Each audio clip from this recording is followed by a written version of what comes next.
A strange manuscript found in a copper cylinder by James de Mille.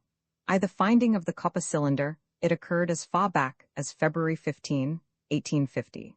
It happened on that day that the yacht Falcon lay becalmed upon the ocean between the Canaries and the Madeira Islands. This yacht Falcon was the property of Lord Featherstone, who, being weary of life in England, had taken a few congenial friends for a winter's cruise in these southern latitudes. They had visited the Azores, the Canaries, and the Madeira Islands, and were now on their way to the Mediterranean. The wind had failed, a deep calm had succeeded, and everywhere, as far as the eye could reach, the water was smooth and glassy. The yacht rose and fell at the impulse of the long ocean undulations, and the creaking of the spars sounded out a lazy accompaniment to the motion of the vessel. All around was a watery horizon, except in the one place only, toward the south, where far in the distance the peak of Tenerife rose into the air. The profound calm, the warm atmosphere, the slow pitching of the yacht, and the dull creaking of the spars all combined to lull into a state of indolent repose the people on board. Forward were the crew, some asleep, others smoking, others playing cards. At the stern were Oxenden, the intimate friend of Featherstone, and Dr. Congreve, who had come in the double capacity of friend and medical attendant. These two, like the crew, were in a state of dull and languid repose. Suspended between the two masts, in an Indian hammock, lay Featherstone, with a cigar in his mouth and a novel in his hand, which he was pretending to read. The fourth member of the party, Mille, was seated near the mainmast, folding some papers in a peculiar way. His occupation at length attracted the roving eyes of Featherstone, who poked forth his head from his hammock, and said in a sleepy voice, "I say, Mille, you're the most energetic feller I ever saw. By Jove, you're the only one aboard that's busy. What are you doing?" "Paper boats," said Mille in a business-like tone. "Paper boats, by Jove?" said Featherstone. "What for?" "I'm going to have a regatta," said Mille. "Anything to kill time, you know." "By Jove," exclaimed Featherstone again, raising himself higher in his hammock. "That's not a bad idea. A regatta, by Jove. Glorious, glorious. I say, Oxenden, did you hear that?" "What do you mean by a regatta?" asked Oxenden lazily. "Oh, I mean a race with these paper boats. We can bet on them, you know." At this Featherstone sat upright with his legs dangling out of the hammock. "By Jove," he exclaimed again. "Betting, so we can. Do you know, Mille, old chap, I think that's a regular piece of inspiration. A regatta, and we can bet on the best boat." "But there isn't any wind," said Oxenden. "Well, you know, that's the fun of it," said Mille, who went solemnly on as he spoke, folding his paper boats. "That's the fun of it. For you see, if there was a wind we should be going on ourselves, and the regatta couldn't come off. But as it is, the water is just right. You pick out your boat and lay your bet on her to race to some given point." "A given point? But how can we find any?"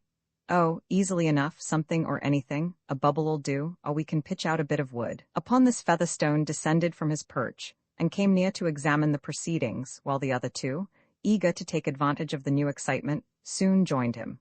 By this time Mille had finished his paper boats. There were 4 of them, and they were made of different colors, namely, red, green, yellow, and white. "I'll put these in the water," said Mille, "and then we can lay our bets on them as we choose. But first let us see if there is anything that can be taken as a point of arrival. If there isn't anything, I can pitch out a bit of wood, in any direction which may seem best." Saying this, he went to the side, followed by the others, and all looked out carefully over the water. "There's a black speck out there," said Oxenden. "So there is," said Featherstone. "That'll do. I wonder what it is?" "Oh, a bit of timber," said Mille. "Probably the spar of some ship." "It don't look like a spar," said the doctor. "It's only a round spot like the float of some net." "Oh, it's a spar," said Mille. "It's one end of it, the rest is under water." The spot thus chosen was a dark, circular object about 100 yards away, and certainly did look very much like the extremity of some spar, the rest of which was under water. Whatever it was, however, it served well enough for their present purpose, and no one took any further interest in it, except as the point toward which the paper boats should run in their eventful race. Mille now let himself down over the side, and placed the paper boats on the water as carefully as possible. After this, the 4 stood watching the little fleet in silence. The water was perfectly still, and there was no perceptible wind, but there were draughts of air caused by the rise and fall of the yacht, and these affected the tiny boats.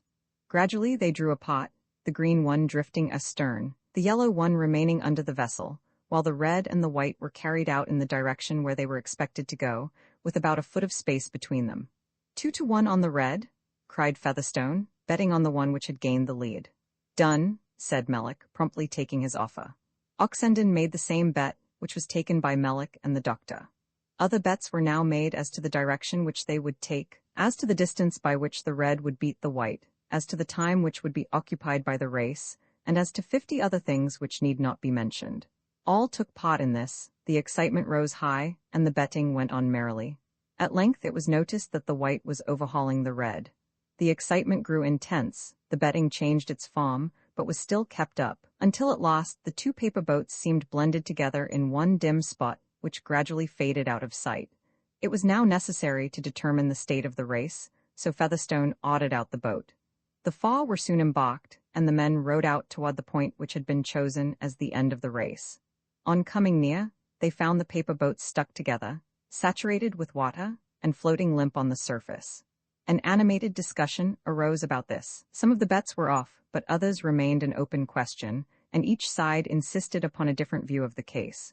In the midst of this, Featherstone's attention was drawn to the dark spot already mentioned as the goal of the race. "That's a queer-looking thing," said he, suddenly.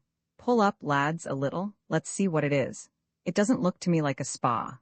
The others, always on the lookout for some new object of interest, were attracted by these words, and looked closely at the thing in question. The men pulled, the boat drew nearer. "It's some sort of floating vessel," said Oxenden. "It's not a spar," said Melick, who was at the bow. And as he said this he reached out and grasped at it. He failed to get it and did no more than touch it. It moved easily and sank, but soon came up again. A second time he grasped at it, and with both hands. This time he caught it, and then lifted it out of the water into the boat. These proceedings had been watched with the deepest interest, and now, as this curious floating thing made its appearance among them, they all crowded around it in eager excitement. "It looks like a can of preserved meat," said the doctor. "It certainly is a can," said Melick, "for it's made of metal, but as to preserved meat, I have my doubts." The article in question was made of metal and was cylindrical in shape. It was soldered tight and evidently contained something. It was about 18 inches long and 8 wide. The nature of the metal was not easily perceptible, for it was coated with slime, and covered over about half its surface with barnacles and seaweed. It was not heavy, and would have floated higher out of the water had it not been for these encumbrances. "It's some kind of preserved meat," said the doctor. "Perhaps something good, game, I dare say. Yes, Yorkshire game pie. They pot all sorts of things now." "If it's game," said Oxenden, "it'll be rather high by this time. Man alive, look at those weeds and shells, it must have been floating for ages."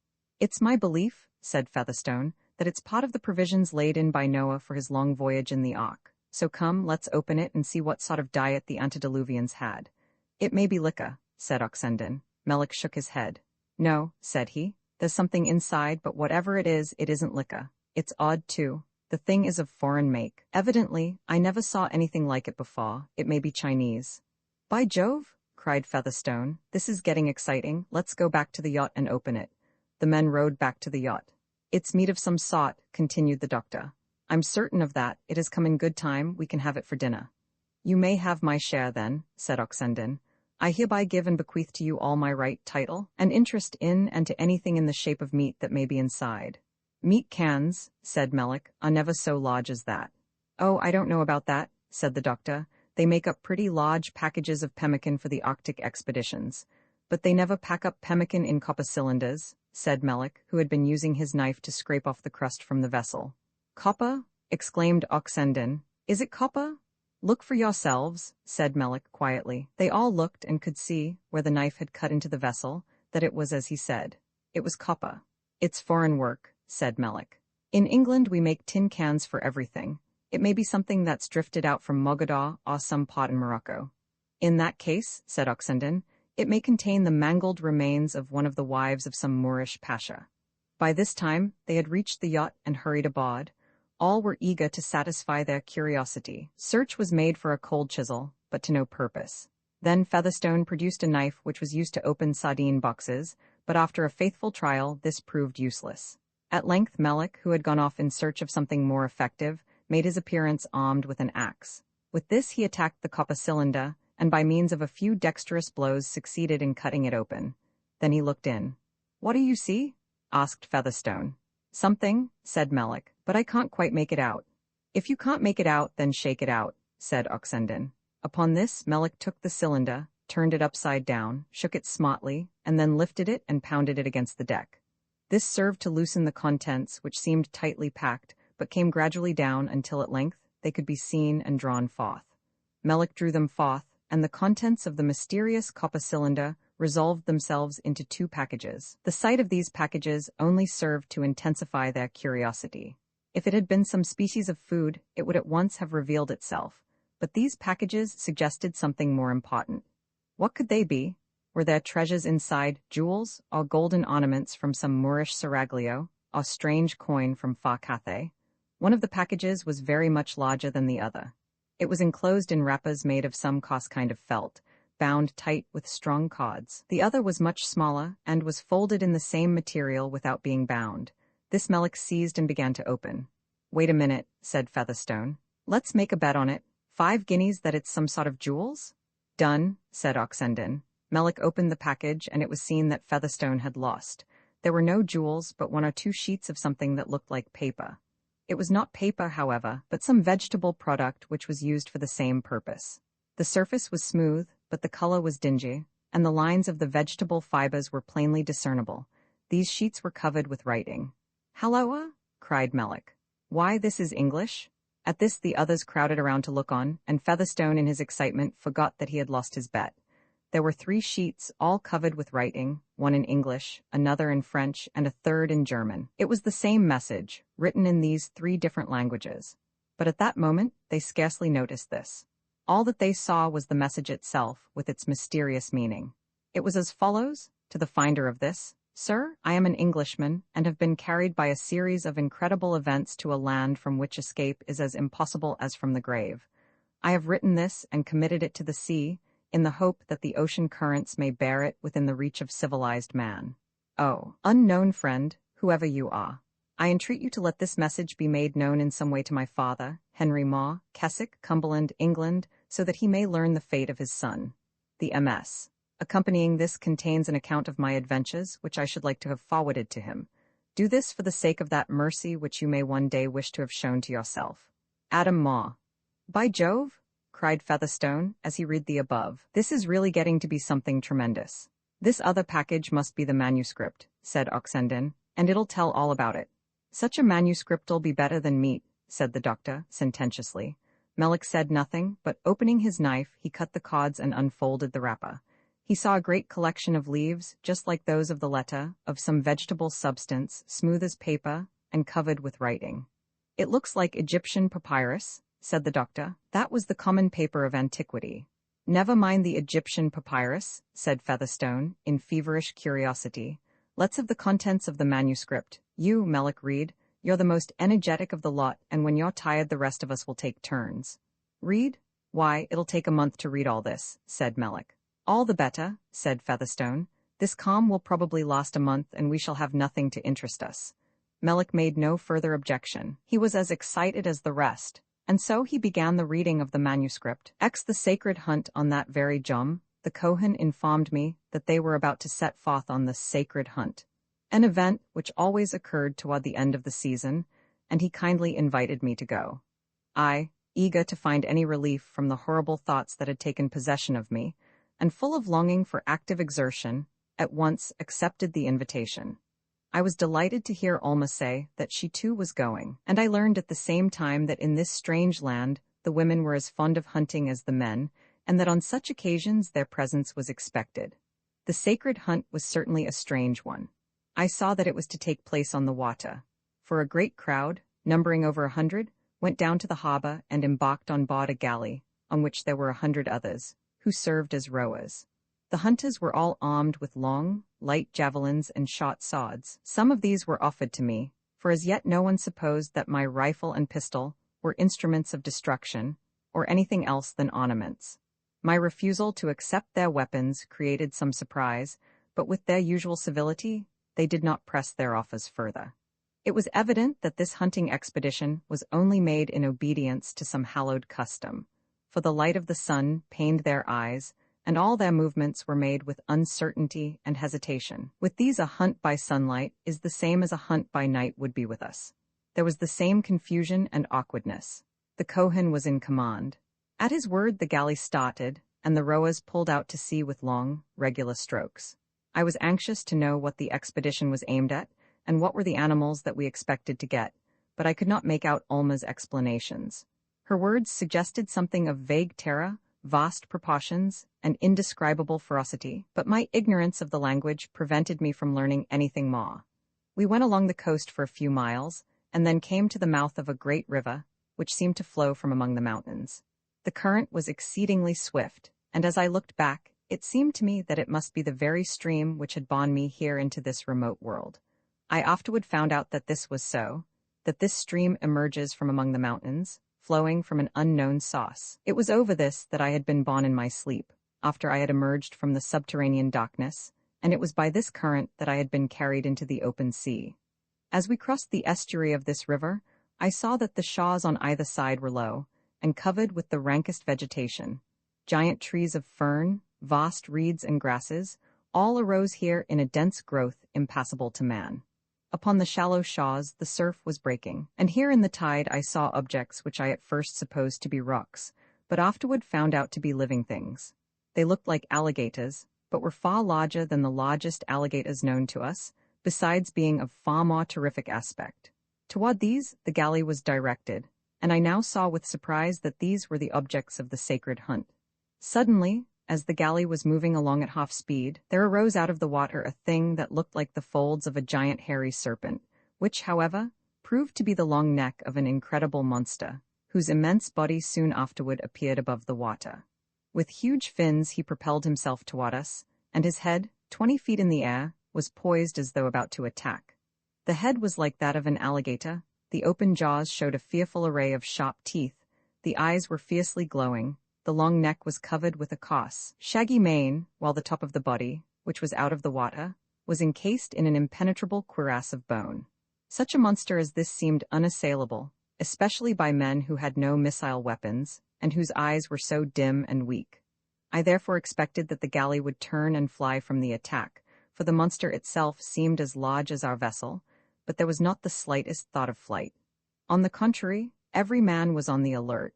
Some sprang to the bow and stood there, awaiting the first shock. Others, amidship, stood waiting for the orders of the Kohen. Meanwhile the monster approached, and at length, with a sweep of his long neck, came down upon the dense crowd at the bows. A dozen frail lances were broken against his horny head, a half-dozen wretches were seized and terribly torn by those remorseless jaws. Still none fled. All rushed forward, and with lances, axes, knives, and ropes they sought to destroy the enemy. Numbers of them strove to seize his long neck. In the ardor of the fight, the rowers dropped their oars and hurried to the scene, to take part in the struggle. The slaughter was sickening, but not a man quailed. Never had I dreamed of such blind and desperate courage as was now displayed before my horror-stricken eyes. Each sought to outdo the other.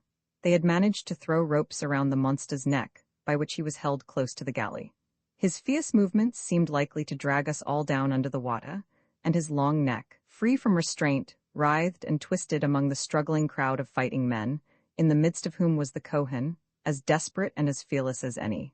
All this had taken place in a very short space of time, and I had scarce been able to comprehend the full meaning of it all. As for Alma, she stood pale and trembling, with a face of horror. At last it seemed to me that every man of them would be destroyed, and that they were all throwing their lives away to no purpose whatever. Above all, my heart was wrung for the Kohen, who was there in the midst of his people, lifting his frail and puny arm against the monster. I could endure inaction no longer. I had brought my arms with me, as usual, and now, as the monster raised his head, I took aim at his eye and fired. The report rang out in thunder. Alma gave a shriek, and amid the smoke I saw the long, snake-like neck of the monster sweeping about madly among the men. In the water his vast tail was lashing the surface of the sea, and churning it into foam. Here I once more took aim immediately under the forefin, where there was no scaly covering. Once more I fired. This time it was with fatal effect, and after one or two convulsive movements the monster, with a low, deep bellow, let his head fall and gasped out his life. I hurried forward. There lay the frightful head, with its long neck and shaggy mane, while all around was a hideous spectacle. The destruction of life had been awful. 19 were dead, and 28 were wounded, writhing in every gradation of agony, some horribly mangled. The rest stood staring at me in astonishment, not understanding those peals of thunder that had laid the monster low. There was no terror or awe, however. Nothing more than surprise, and the Kohen, whose clothes were torn into shreds and covered with blood, looked at me in bewilderment. I said to him, out of my small stock of words, that the wounded ought at once to be cared for. At this he turned away and made some remarks to his men. I now stood ready to lend my own services, if needful. I expected to take a part in the tender attentions which were the due of these gallant souls, who had exhibited such matchless valor, these men who thought nothing of life, but flung it away at the command of their chief, without dreaming of flight or of hesitation. Thus I stood looking on in an expectant attitude, when there came a moment in which I was simply petrified with horror. For the Kohen drew his knife, stooped over the wounded man nearest him, and then stabbed him to the heart with a mortal wound. The others all proceeded to do the same, and they did it in the coolest and most businesslike manner, without any passion, without any feeling of any kind, and, indeed, with a certain air of gratification, as though they were performing some peculiarly high and sacred duty. The mildness and benevolence of their faces seemed actually heightened, and the perpetration of this unutterable atrocity seemed to affect these people in the same way in which the performance of acts of humanity might affect us. For my own part, I stood for a few moments actually motionless from perplexity and horror. Then, with a shriek, I rushed forward as if to prevent it, but I was too late. The unutterable deed was done, and the unfortunate wounded, without an exception, lay dead beside their slain companions. As for myself, I was only regarded with fresh wonder, and they all stood blinking at me with their half-closed eyes. Suddenly, the Kohen fell prostrate on his knees before me, and bowing his head handed me his bloody knife. "Atamar," said he, "give me also the blessing of darkness and death." At these strange words, following such actions, I could say nothing. I was more bewildered than ever, and horror and bewilderment made me dumb. I turned away and went off to Alma, who had seen it all. She looked at me with an anxious gaze, as if to learn what the effect of all this had been on me. I could not speak a word, but with a vague sense of the necessity of self-preservation, I loaded my rifle, and tried in vain to make out what might be the meaning of this union of gentleness and kindness with atrocious cruelty. Meanwhile, the men all went to work upon various tasks. Some secured lines about the monster so as to tow it astern.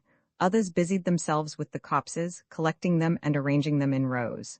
At length we returned, towing the monster astern. I could not speak until I was back again in the lighted rooms and alone with Alma. Then I told her, as well as I could, the horror that I felt. "It was honor to those brave men," said she. "Honor?" said I. "What, to kill them?" "Yes," said she. "It is so with these people. With them death is the highest blessing. They all love death and seek after it. To die for another is immortal glory. To kill the wounded was to show that they had died for others. The wounded wished it themselves. You saw how they all sought after death. These people were too generous and kind-hearted to refuse to kill them after they had received wounds." At this, my perplexity grew deeper than ever, for such an explanation as this only served to make the mystery greater. "Here," said she, "no one understands what it is to fear death. They all love it and long for it, but everyone wishes above all to die for others. This is their highest blessing. To die a natural death in bed is avoided if possible. All this was incomprehensible. "Tell me, Alma," I said, "you hate darkness as I do you not fear death?" "I fear it above all things," said Alma. "To me it is the horror of life, it is the chief of terrors." "So it is with me," said I. "In my country we call death the king of terrors." "Here," said Alma, "they call death the lord of joy." Not long after, the Kohen came in, looking as quiet, as gentle, and as amiable as ever. He showed some curiosity about my rifle, which he called a sepetram, or rod of thunder. Alma also showed curiosity. I did not care to explain the process of loading it to the Kohen, though Alma had seen me load it in the galley, and I left him to suppose that it was used in some mysterious way. I cautioned him not to handle it carelessly, but found that this caution only made him the more eager to handle it, since the prospect of an accident found an irresistible attraction. I would not let it go out of my own hands, however, and the Kohen, whose self-denial was always most wonderful to me, at once checked his curiosity. Roman 11, the swamp monster. A few jums after, I was informed by the Kohen that there was to be another sacred hunt. At first I felt inclined to refuse, but on learning that Alma was going, I resolved to go also. For Alma, though generally mistress of her actions, had nevertheless certain duties to perform, and among these was the necessity of accompanying hunting parties. I did not yet understand her position here, nor had I heard from her, yet how it was that she was so different from the rest of them. That was all to be learned at a future time. For the present, I had to be satisfied with knowing that she belonged to a different nation, who spoke a different language, and that all her thoughts and feelings were totally different from those of the people among whom she was living. She loved the light, she feared death, and she had never been able in the slightest degree to reconcile herself to the habits of these people. This I could readily understand, for to me, it seemed as though they lived in opposition to nature itself. We went out into the daylight, and then I saw a sight which filled me with amazement. I saw a flock of birds larger than even the opkuks. They were called opmahura. They seemed as tall as giraffes, and their long legs indicated great powers of running. Their wings were very short, and not adapted for flight. They were very tractable, and were harnessed for riding in a peculiar way. Lines like reins were fastened to the wings, and the driver, who sat close by the neck, guided the bird in this way. Each bird carried 2 men, but for Alma and me there was a bird apiece. An iron prod was also taken by each driver as a spur.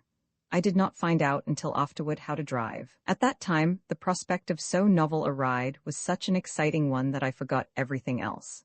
The bird seemed quiet and docile. I took it for granted that mine was well trained and would go with the others of his own accord.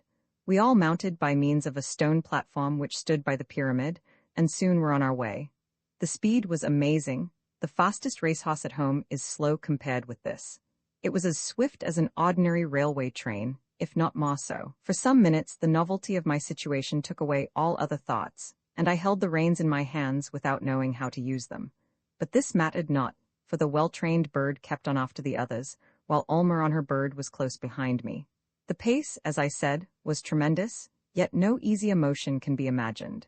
The bird bounded along with immense leaps, with wings outstretched, but its feet touched the ground so lightly that the motion seemed almost equal to flying. We did not confine ourselves to the roads, for the birds were capable of going over any kind of country in a straight line. On this occasion, we passed over wide fields and rocky mountain ridges, and deep swamps and sand wastes at the same speed, until at length we reached a vast forest of dense tree ferns, where the whole band stopped for a short time, after which we took up a new direction, moving on more slowly. The forest grew up out of a swamp, which extended as far as the eye could reach from the sea to the mountains. Along the edge of this forest we went for some time, until at length there came a rushing, crackling sound, as of something moving there among the trees, crushing down everything in its progress. We halted, and did not have to wait long, for soon, not far away, there emerged from the thick forest a figure of incredible size and most hideous aspect. It looked like one of those fabled dragons such as may be seen in pictures, but without wings. It was nearly 100 feet in length, with a stout body and a long tail, covered all over with impenetrable scales. Its hind legs were rather longer than its forelegs, and it moved its huge body with ease and rapidity. Its feet were armed with formidable claws, but its head was most terrific. It was a vast mass of bone, with enormous eyes that glared like fire. Its jaws opened to the width of 6 or 8 feet, and were furnished with rows of sharp teeth, while at the extremity of its nose there was a tusk several feet long, like the horn of a rhinoceros, curving backward.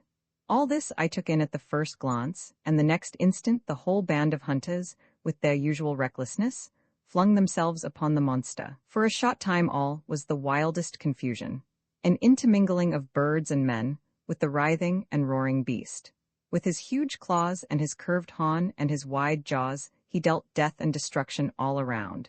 Yet still the assailants kept at their work. Many leaped down to the ground and rushed close up to the monster, thrusting their lances into the softer and more unprotected parts of his body, while others, guiding their birds with marvelous dexterity, assailed him on all sides. The birds, too, were kept well to their work, nor did they exhibit any fear. It was not until they were wounded that they sought to fly. Still, the contest seemed too unequal. The sacrifice of life was horrible. I saw men and birds literally torn to pieces before my eyes. Nevertheless, the utter fearlessness of the assailants confounded me. In spite of the slaughter, fresh crowds rushed on. They clambered over his back, and strove to drive their lances under his bony cuirass. In the midst of them I saw the Kohen. By some means he had reached the animal's back, and was crawling along, holding by the cost's shaggy mane. At length he stopped, and with a sudden effort thrust his lance into the monster's eye. The vast beast gave a low and terrible howl. His immense tail went flying all about. In his pain he rolled over and over, crushing underneath him in his awful struggles all who were nearest. I could no longer be inactive. I raised my rifle, and as the beast in his writhings exposed his belly, I took aim at the soft flesh just inside his left foreleg, and fired both barrels. At that instant, my bird gave a wild, shrill scream and a vast bound into the air, and then away it went like the wind, away, I know not where. That first bound had nearly jerked me off, but I managed to avoid this and now instinctively clung with all my might to the bird's neck, still holding my rifle.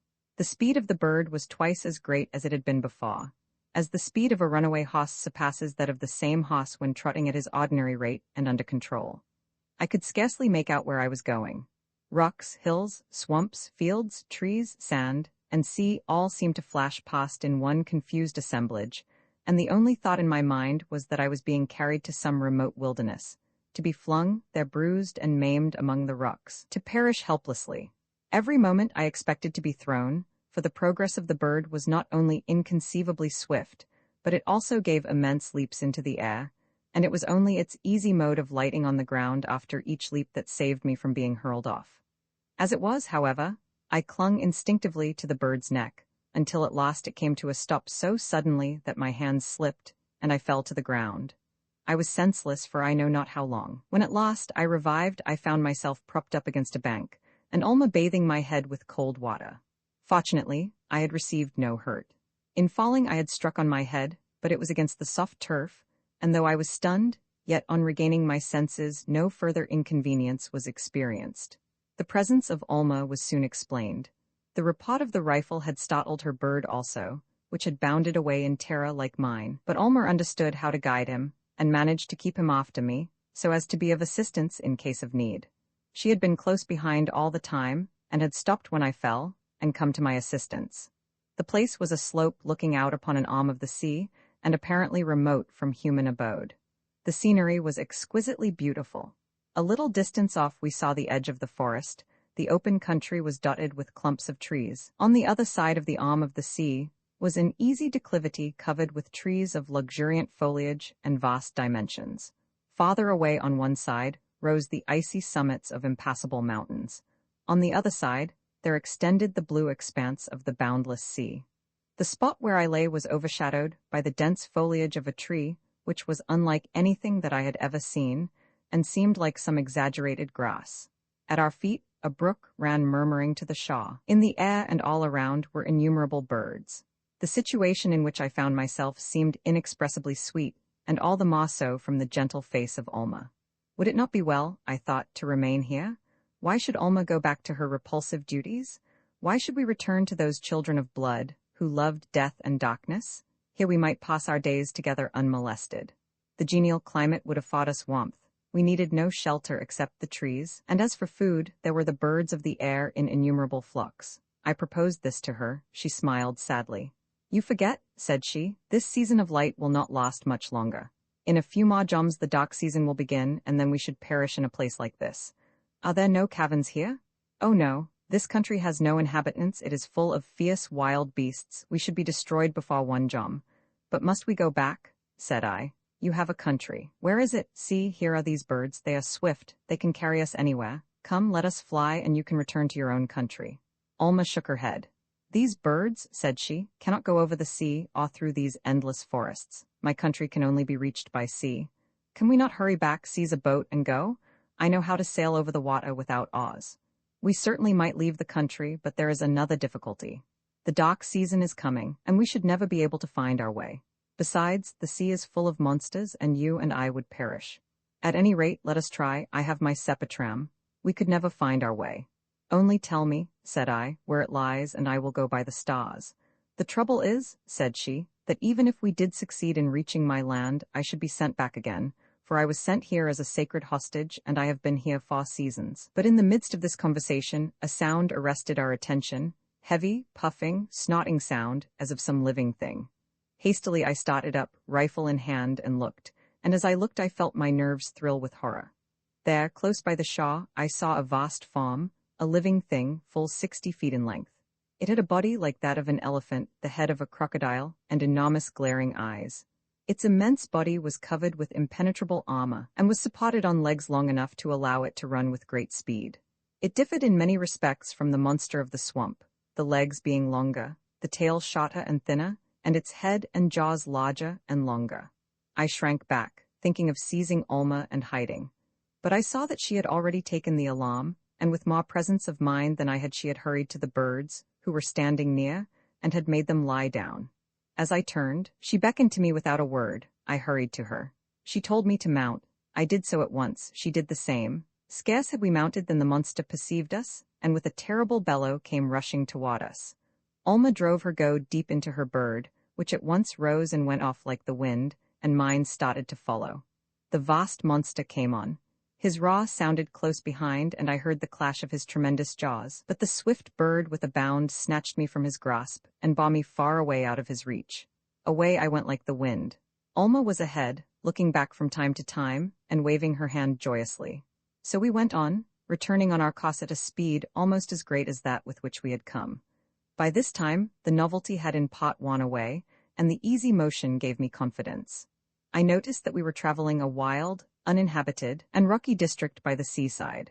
Before me, the country spread far away, interspersed with groves, terminating in forests, and bounded in the far distance by mountains. The country here was so rough that it seemed as if nothing could pass over it, except such creatures as these, the opmaheras. At length we arrived at the spot which we had left, the scene of the hunt. We could see it from afar, for the opmaheras stood quietly around, and the men were busy elsewhere. As we drew nearer, I saw the vast body of the monster. They had succeeded in killing it, yet, oh heavens, at what a cost! One half of all the party lay dead. The rest were unharmed, and among these was the Kohen. He greeted me with a melancholy smile. That melancholy smile, however, was not caused by the sad fate of his brave companions, but, as I afterward learned, simply and solely because he himself had not gained his death. When I saw that there were no wounded, a dark suspicion came over me that the wounded had again been put to death. I did not care to ask. The truth was too terrible to hear, and I felt glad that accident had drawn me away. It was all a dark and dreadful mystery. These people were the most gentle, the most self-sacrificing, and the most generous in the world. Yet their strange and unnatural love of death made them capable of endless atrocities. Life and light seemed to them as actual evils, and death and darkness the only things worthy of regard. Alma told me that they were going to bring the monster home, and had sent for upcucks to drag it along. The dead were also to be fetched back. There was no further necessity for us to remain, and so we returned at once. On the way, Alma said, "Do not use the sepatram again. You can do no good with it. You must not make it common. Keep it, the time may come when you will need it. You are not fond of death." I shuddered. "Never forget," she said, "that here death is considered the chief blessing. It is useless for you to interfere in their ways. You cannot change them." Some more joms passed. The bodies were embalmed, and Alma had more victims to crown with garlands in the horrible Cheta Nebelin. Roman 12, the baleful sacrifice. I resolved to go on no more sacred hunts. I was sickened at the horrible cruelty, the needless slaughter, the mad self-sacrifice which distinguished them. I was overwhelmed with horror at the merciless destruction of brave comrades, whose wounds, so gallantly received, should have been enough to inspire pity even in a heart of stone. The gentleness, the incessant kindness, the matchless generosity of these people seemed all a mockery. What availed it all when the same hand that heaped favors upon me, the guest, could deal death without compunction upon friends and relatives? It seemed quite possible for the Kohen to kill his own child, or cut the throat of his wife, if the humor seized him. And how long could I hope to be spared among a people who had this insane thirst for blood? Some more joms had passed, and the light season had almost ended. The sun had been sinking lower and lower. The time had at last come when only a portion of his disk would be visible for a little while above the hills, and then he would be seen no more for 6 months of our time. This was the dark season, and, as I had already learned, its advent was always hailed with joy and celebrated with solemn services, for the dark season freed them from their long confinement, permitted them to go abroad, to travel by sea and land, to carry on their great works, to indulge in all their most important labors and favorite amusements. The Kohen asked me to be present at the great festival, and I gladly consented. There seemed to be nothing in this that could be repellent. As I was anxious to witness some of their purely religious ceremonies, I wished to go. When I told Alma, she looked sad, but said nothing. I wondered at this and asked her if she was going. She informed me that she would have to go, whereupon I assured her that this was an additional reason why I should go. I went with Alma. The Kohen attended us with his usual kind and gracious consideration. It seemed almost as though he was our servant. He took us to a place where we could be seated, although all the others were standing. Alma wished to refuse, but I prevailed upon her to sit down, and she did so. The scene was upon the semicircular terrace in front of the cavern, and we were seated upon a stone platform beside the chief portal. A vast crowd was gathered in front. Before us arose the half-pyramid of which I have already spoken. The light was faint. It came from the disk of the sun, which was partly visible over the icy crest of the distant mountains. Far away the sea was visible, rising high over the tops of the trees, while overhead the brighter stars were plainly discernible. The Kohen ascended the pyramid, and others followed. At the base there was a crowd of men, with emaciated forms and faces, and coarse, squalid attire, who looked like the most abject paupers, and seemed the lowest in the land. As the Kohen reached the summit, there arose a strange sound, a mournful, plaintive chant, which seemed to be sung chiefly by the paupers at the base of the pyramid. The words of this chant I could not make out, but the melancholy strain affected me in spite of myself. There was no particular tune, and nothing like harmony, but the effect of so many voices uniting in this strain was very powerful and altogether indescribable. In the midst of this, I saw the crowd parting asunder so as to make way for something, and through the passage thus formed I saw a number of youths in long robes, who advanced to the pyramid, singing as they went. Then they ascended the steps, 2 by 2, still singing, and at length reached the summit, where they arranged themselves in order. There were 30 of them, and they arranged themselves in 3 rows of 10 each, and as they stood, they never ceased to sing, while the paupers below joined in the strain. And now, the sun was almost hidden, and there was only the faintest line from the upper edge of his disk perceptible over the icy mountain tops. The light was a softened twilight glow. It was to be the last sight of the sun for 6 months, and this was the spectacle upon which he threw his parting beam. So the sun passed away, and then there came the beginning of the long dark season. At first, however, there was rather twilight than darkness, and this twilight continued long. All this only served to heighten the effect of this striking scene, and as the light faded away, I looked with increasing curiosity upon the group at the top of the pyramid. Alma was silent. I half turned and said something to her about the beauty of the view. She said nothing, but looked at me with such an expression that I was filled with amazement. I saw in her face something like a dreadful anticipation, something that spoke of coming evil. The feeling was communicated to me, and I turned my eyes back to the group on the pyramid with vague fears in my soul. Those fears were but too well founded, for now the dread ceremony began. The Kohen drew his knife and placed himself at the head of the stone table. One of the youths came forward, stepped upon it, and lay down on his back with his head toward the Kohen. The mournful chant still went on. Then the Kohen raised his knife and plunged it into the heart of the youth. I sat for a moment rooted to the spot, then a groan burst from me in spite of myself. Alma caught my hands in hers, which were as cold as ice. "Be firm," she said, "or we are both lost. Be firm, Atama." "I must go," said I, and I tried to rise. "Don't move," she said, "for your life. We are lost if you move. Keep still, restrain yourself, shut your eyes." I tried to do so, but could not. There was a horrible fascination about the scene which forced me to look and see all. The Kohen took the victim and, drawing it from the altar, threw it over the precipice to the ground beneath. Then a loud shout burst forth from the great crowd.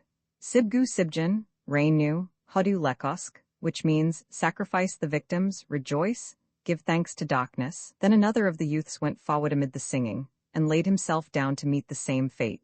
And again the corpse was flung from the top of the pyramid, and again the shout arose. All the others came forward in the same manner. Oh, horrible, horrible, thrice horrible spectacle! I do not remember how I endured it.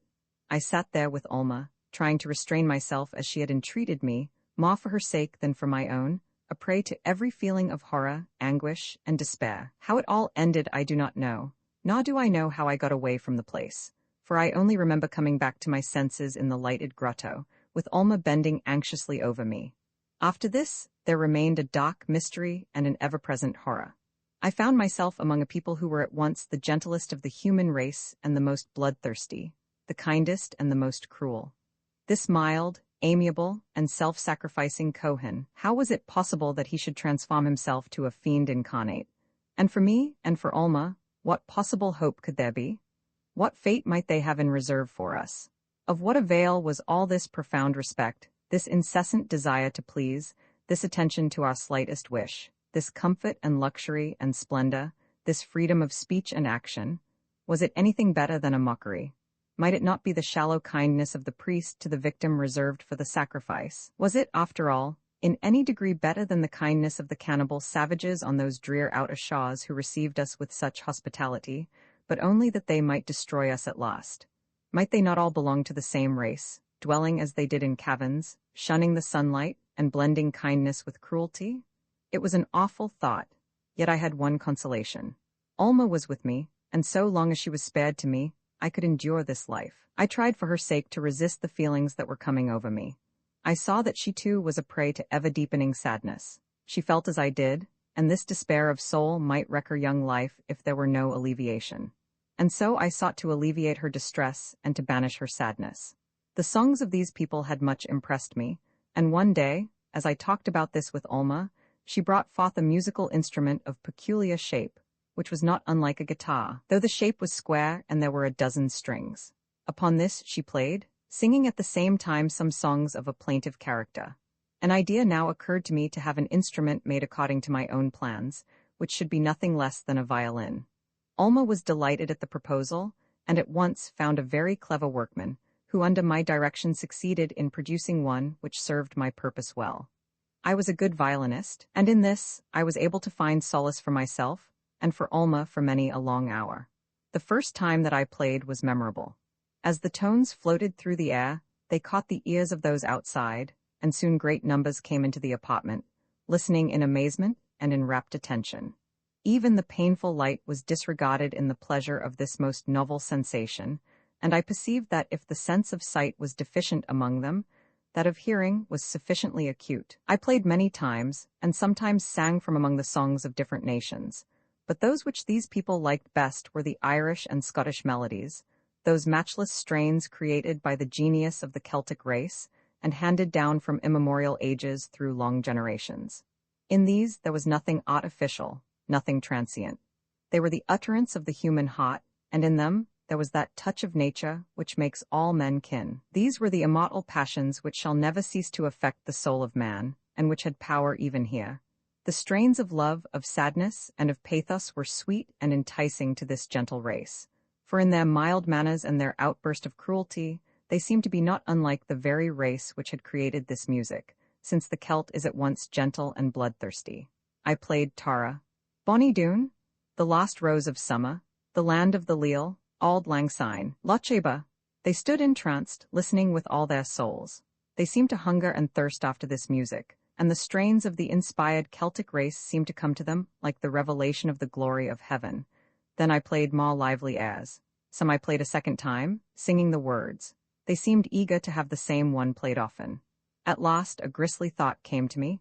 It was that they would learn these sweet strains, and put their own words to them, so as to use them at the awful sacrifices. After that, I would play no more.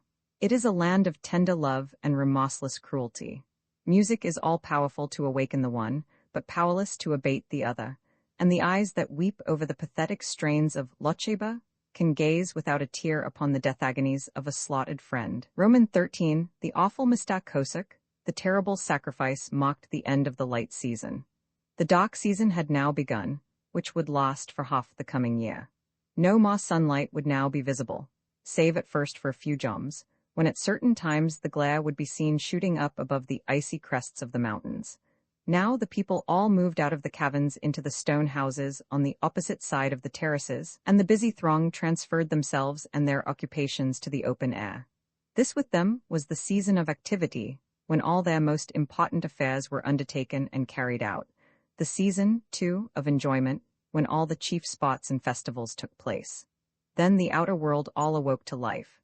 The streets were thronged, fleets of galleys came forth from their moorings, and the sounds of labor and of pleasure, of toil and revelry, arose into the darkened skies. Then the city was a city of the living, no longer silent, but full of bustle, and the caverns were frequented but little. This cavern life was only tolerable during the light season, when the sun glare was over the land. But now, when the beneficent and grateful darkness pervaded all things, the outer world was infinitely more agreeable. To me, however, the arrival of the dock season brought only additional gloom. I could not get rid of the thought that I was reserved for some horrible fate, in which Alma might also be involved. We were both aliens here, in a nation of kind-hearted and amiable miscreants, of generous, refined, and most self-denying fiends, of men who were highly civilized, yet utterly wrong-headed and irreclaimable in their bloodthirsty cruelty. The stain of blood guiltiness was over all the land. What was I, that I could hope to be spared? The hope was madness, and I did not pretend to indulge it. The only consolation was Alma. The manners of these people were such that we were still left as unconstrained as ever in our movements, and always, wherever we went, we encountered nothing but amiable smiles and courteous offices. Everyone was always eager to do anything for us, to give, to go, to act, to speak, as though we were the most honored of guests, the pride of the city. The Kohen was untiring in his efforts to please. He was in the habit of making presents every time he came to see me, and on each occasion the present was of a different kind. At one time, it was a new robe of curiously wrought feathers, at another some beautiful gem, at another some rare fruit. He also made incessant efforts to render my situation pleasant, and was delighted at my rapid progress in acquiring the language. On the Jom following the sacrifice, I accompanied Alma as she went to her daily task, and after it was over I asked when the new victims would be placed here. "How long does it take to embalm them?" I added. Alma looked at me earnestly. "They will not bring them here, they will not embalm them," said she. "Why not?" I asked. "What will they do with them?" "Do not ask," said she. "It will pain you to know." In spite of repeated solicitation, she refused to give me any satisfaction. I felt deeply moved at her words and her looks. What was it, I wondered, that could give me pain? Or what could there still be that could excite fear in me, who had learned and seen so much? I could not imagine. It was evidently some disposal of the bodies of the victims, that was plain.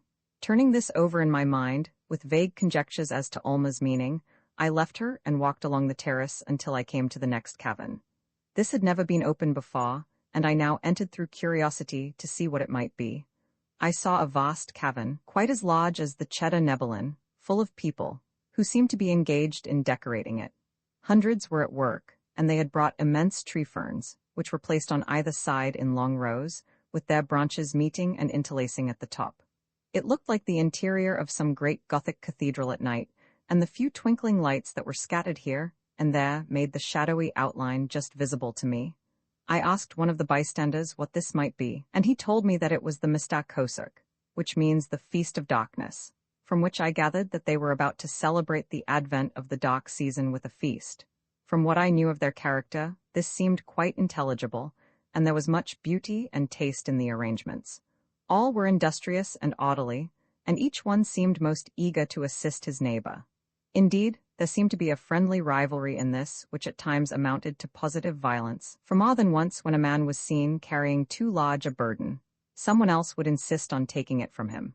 At first these altercations seemed exactly like the quarrels of workmen at home, but a closer inspection showed that it was merely the persistent effort of one to help another. I learned that the feast was to take place as soon as the hall was decorated, and that it would be attended by a great multitude. I felt a great interest in it. There seemed something of poetic beauty in this mode of welcoming the advent of a welcome season, and it served to mitigate the horrible remembrance of that other celebration, upon which I could not think without a shudder. I thought that it would be pleasant to join with them here, and resolved to ask Alma to come with me, so that she might explain the meaning of the ceremonies. Full of this thought, I went to her and told her my wish. She looked at me with a face full of amazement and misery. In great surprise, I questioned her eagerly. "Ask me nothing," said she. "I will answer nothing, but do not think of it, do not go near it. Stay in your room till the fearful repast is over." "Fearful? How is it fearful?" I asked. "Everything here is fearful," said Alma, with a sigh. "Every season it grows worse, and I shall grow at length to hate life and love death as these people do. They can never understand us, and we can never understand them. Oh, if I could but once more stand in my own dear native land, but for one moment, to see once more the scenes and the faces that I love so well. Oh, how different is this land from mine! Here all is dark, all is terrible. There the people love the light and rejoice in the glorious sun, and when the dark season comes they wait, and have no other desire than long day. There we live under the sky, in the eye of the sun. We build our houses, and when the dark season comes, we fill them with lamps that make a blaze like the sun itself. We must try to escape," I said in a low voice. Escape, said she. That is easy enough, we might go now, but where? Back, said I, to your own country. See, the sky is dotted with stars, I can find my way by them. Yes, said she, if I could only tell you where to go, but I cannot. My country lies somewhere over the sea, but where, I know not. Over the sea there are many lands, and we might reach one even worse than this. Perhaps, said I, the Kohen might allow us to go away to your country and send us there. He is most generous and most amiable. He seems to spend most of his time in efforts to make us happy. There must be many seamen in this nation who know the way. It would be worth trying. Alma shook her head. You do not understand these people, said she. Their ruling passion is the hatred of self, and therefore they are eager to confer benefits on others. The only hope of life that I have for you and for myself is in this, that if they kill us, they will lose their most agreeable occupation. They value us most highly, because we take everything that is given us. You and I now possess as our own property all this city and all its buildings, and all the people have made themselves our slaves. At this, I was utterly bewildered. I don't understand, said I. I suppose not, said Alma, but you will understand better after you have been here longer. At any rate, you can see for yourself that the ruling passion here is self-denial and the good of others. Everyone is intent upon this, from the Kohen up to the most squalid pauper. Up to the most squalid pauper? Said I. I do not understand you. You mean down to the most squalid pauper. No, said Alma. I mean what I say. In this country the paupers form the most honored and envied class. This is beyond my comprehension, said I. But if this is really so, and if these people pretend to be our slaves, why may we not order out a galley and go? Oh, well, with you in your land, if a master were to order his slaves to cut his throat and poison his children and burn his house, would the slaves obey? Certainly not. Well, our slaves here would not, in fact could not, obey a command that would be shocking to their natures. They think that we are in the best of all lands, and my request to be sent home would be utterly monstrous. I suppose, said I, they would kill us if we asked them to do so. Yes, said Alma, for they think death the greatest blessing. And if at the point of death we should beg for life, would they spare us? Certainly not, said Alma. Would you kill a man who asked for death? No more would these people spare a man who asked for life. All this was so utterly incomprehensible that I could pursue the subject no further. I saw, however, that Alma was wretched, dejected, and suffering greatly from homesickness. Gladly would I have taken her and started off on a desperate flight by sea or land. Gladly would I have dared every peril, although I well knew what tremendous perils there were, but she would not consent, and believed the attempt to be useless. I could only wait, therefore, and indulge the hope that at last a chance of escape might one day come, of which she would be willing to avail herself. Alma utterly refused to go to the feast, and entreated me not to go, but this only served to increase my curiosity, and I determined to see it for myself, whatever it was. She had seen it, and why should not I? Whatever it might be, my nerves could surely stand the shock as well as hers. Besides, I was anxious to know the very worst, and if there was anything that could surpass in atrocity what I had already witnessed, it were better that I should not remain in ignorance of it. So at length, leaving Alma, I returned to the hall of the feast. I found there a vast multitude, which seemed to comprise the whole city. Men, women, children, all were there. Long tables were laid out. The people were all standing and waiting. A choir was singing plaintive strains that sounded like the chant of the sacrifice. Those nearest me regarded me with their usual amiable smiles, and wished to conduct me to some place of honor. But I did not care about taking part in this feast. I wished to be a mere spectator, nothing more. I walked past and came to the next cavern. This seemed to be quite as large as the other. There was a crowd of people here also, and at one end there blazed an enormous fire. It was a furnace that seemed to be used for cooking the food of this banquet, and there was a thick steam rising from an immense cauldron, while the air was filled with an odor like that of a kitchen. All this I took in at a glance, and at the same instant I saw something else. There were several very long tables, which stood at the sides of the cavern and in the middle, and upon each of these I saw lying certain things covered over with cloths. The shape of these was more than suggestive. It told me all. It was a sight of horror, awful, tremendous, unspeakable. For a moment I stood motionless, staring. Then all the cavern seemed to swim around me. I reeled, I fell, and sank into nothingness. When I revived I was in the lighted grotto, lying on a couch with Alma bending over me. Her face was full of tenderest anxiety, yet there was also apparent a certain solemn gloom that well accorded with my own feelings. As I looked at her she drew a long breath and buried her face in her hands. After a time my recollection returned and all came back to me. I rose to a sitting posture. "Do not rise yet," said Alma, anxiously. You are weak. No, said I. I am as strong as ever, but I'm afraid that you are weaker. Alma shuddered. If you had told me exactly what it was, I would not have gone. I could not tell you, said she. It is too terrible to name, even the thought is intolerable. I told you not to go. Why did you go? She spoke in accents of tender reproach, and there were tears in her eyes. I did not think of anything so hideous as that, said I. I thought that there might be a sacrifice, but nothing worse. I now learned that when I fainted, I had been raised most tenderly, and the Kohen himself came with me as I was carried back, and he thought that Alma would be my most agreeable nurse. The Kohen was most kind and sympathetic, and all the people vied with one another in their efforts to assist me, so much so that there was the greatest confusion. It was only by Alma's express entreaty that they retired and left me with her. Here was a new phase in the character of this mysterious people. Could I ever hope to understand them? Where other people are cruel to strangers, or at best indifferent, these are eager in their acts of kindness. They exhibit the most unbounded hospitality, the most lavish generosity, the most self-denying care and attention. Where others would be offended at the intrusion of a stranger, and enraged at his unconquerable disgust, these people had no feeling save pity, sympathy, and a desire to alleviate his distress. And yet, thought of horror! What was this that I had seen? The abhorrent savages in the outer wilderness were surely of the same race as these.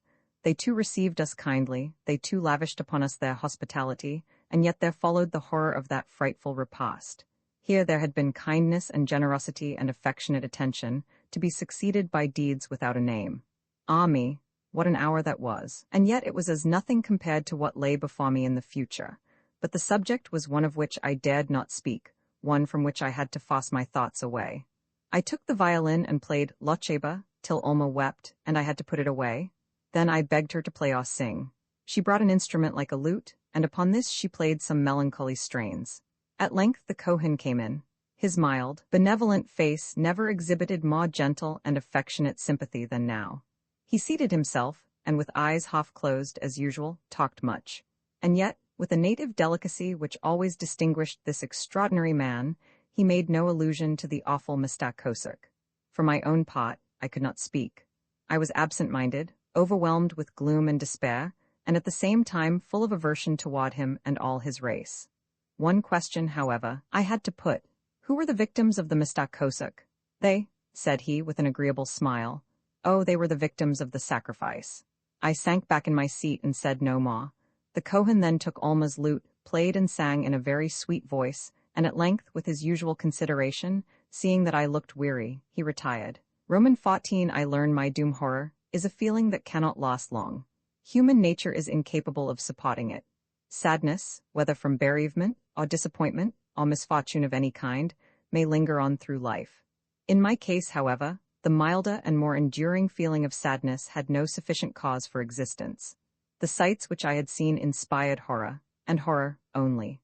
But when the first rush of this feeling had passed, there came a reaction. Calmness followed, and then all the circumstances of my life here conspired to perpetuate that calm.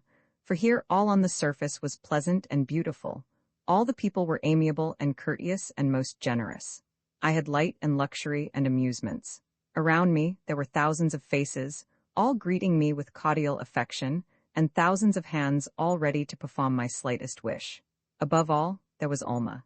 Everything combined to make her most dear to me. My life had been such that I never before had seen anyone whom I loved, and here Alma was the one congenial associate in a whole world of aliens. She was beautiful and gentle and sympathetic, and I loved her dearly, even before I understood what my feelings were. One day I learned all, and found that she was more precious to me than all the world. It was one jom when she did not make her appearance as usual.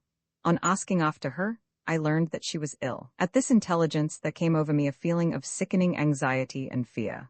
Alma ill? What if it should prove serious? Could I endure life here without her sweet companionship? Of what value was life without her? And as I asked myself these questions, I learned that Alma had become dearer to me than life itself, and that in her was all the sunshine of my existence. While she was absent, life was nothing. All its value, all its light, its flavor, its beauty, were gone. I felt utterly crushed. I forgot all else save her illness, and all that I had endured seemed as nothing when compared with this. In the midst of my own anxiety, I was surprised to find that the whole community was most profoundly agitated. Among all classes, there seemed to be but one thought: her illness. I could overhear them talking, I could see them wait outside to hear about her. It seemed to be the one subject of interest, beside which all others were forgotten. The Kohen was absorbed in her case. All the physicians of the city were more or less engaged in her behalf, and there came forward as volunteers every woman in the place who had any knowledge of sick duties. I was somewhat perplexed, however, at their manner. They were certainly agitated and intensely interested, yet not exactly sad. Indeed, from what I heard, it seemed as though this strange people regarded sickness as rather a blessing than otherwise.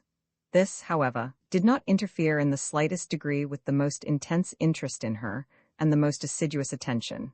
The Kohen in particular was devoted to her. He was absent-minded, silent, and full of care. On the whole, I felt more than ever puzzled and less able than ever to understand these people. I loved them, yet loathed them. For the Kohen I had at once affection and horror. He looked like an anxious father, full of tenderest love for a sick child, full also of delicate sympathy with me, and yet I knew all the time that he was quite capable of plunging the sacrificial knife in Alma's heart and of eating her afterward. But my own thoughts were all of Alma.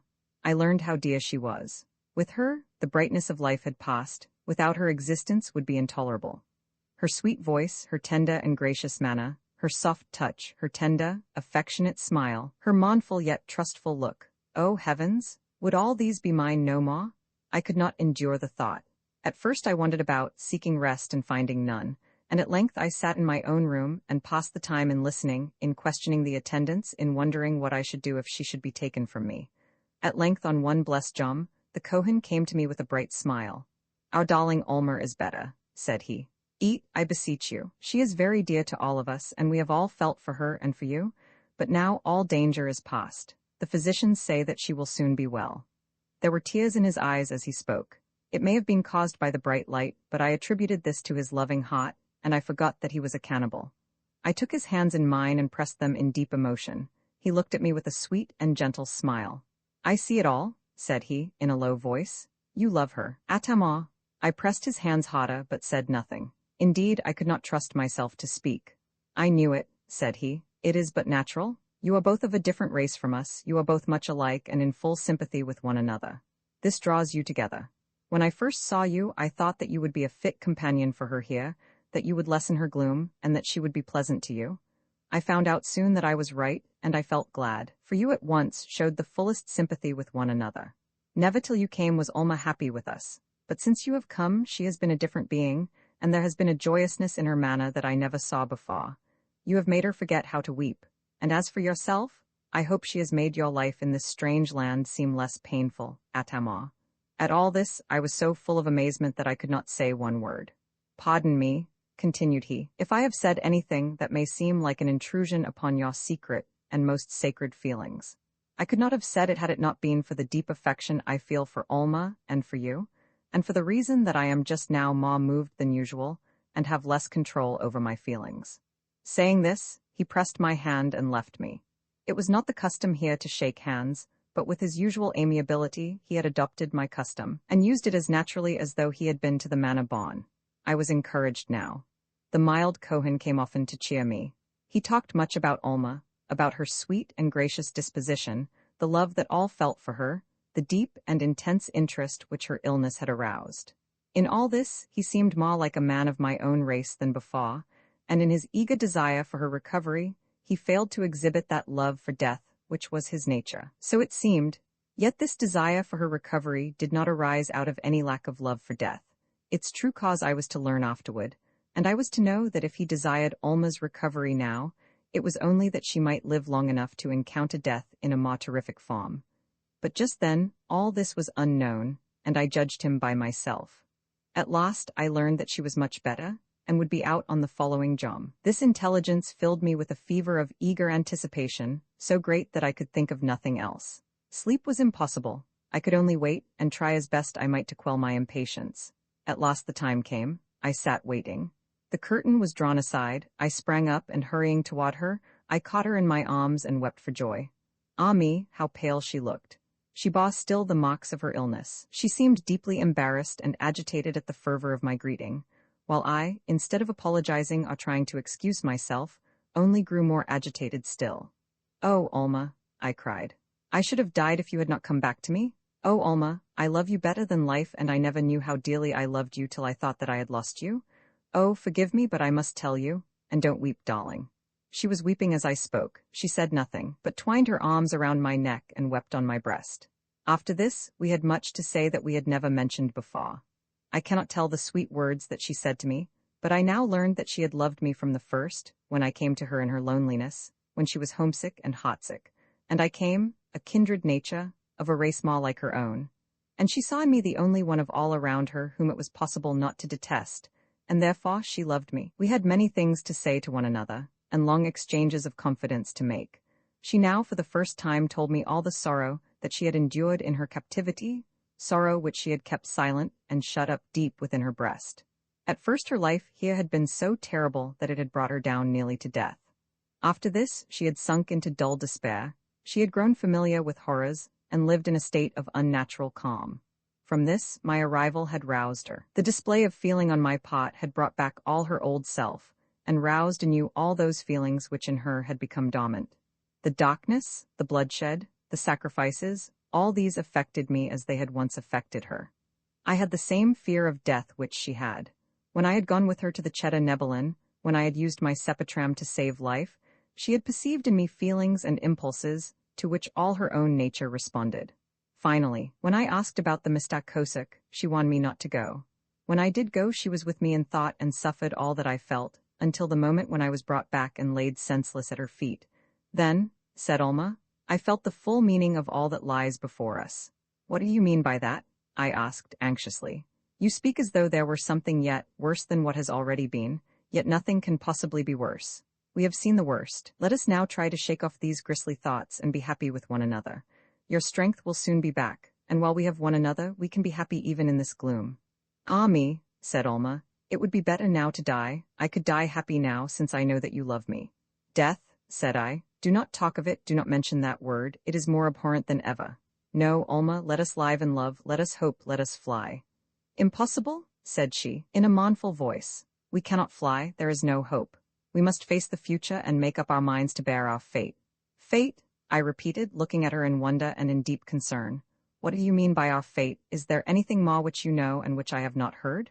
You have heard nothing, said she slowly, and all that you have seen and heard is as nothing compared with what lies before us.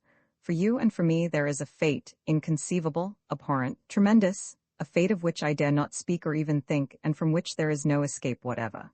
As Alma said this, she looked at me with an expression in which terror and anguish were striving with love. Her cheeks, which shortly before had flushed rosy red in sweet confusion, were now pallid, her lips ashen, her eyes were full of a wild despair. I looked at her in wonder, and could not say a word. Oh, Atama, said she, I am afraid of death? Alma, said I, why will you speak of death?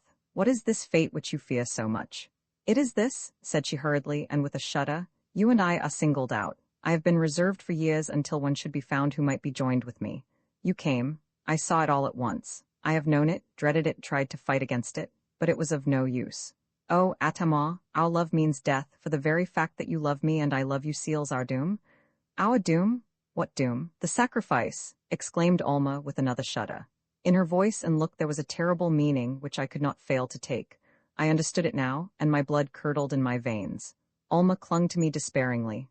Do not leave me, she cried, do not leave me. I have no one but you. The sacrifice, it is our doom, the great sacrifice, at the end of the dark season. It is at the Amia. We must go there to meet our doom. The Amia? I asked. What is that? It is the metropolis, said she. I was utterly overwhelmed, yet still I tried to console her, but the attempt was vain.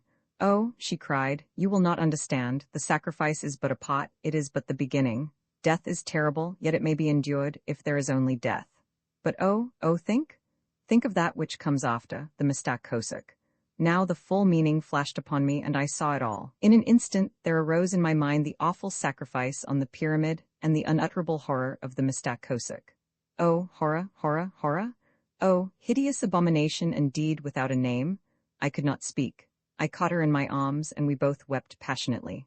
The happiness of our love was now darkened by this tremendous cloud that lowered before us.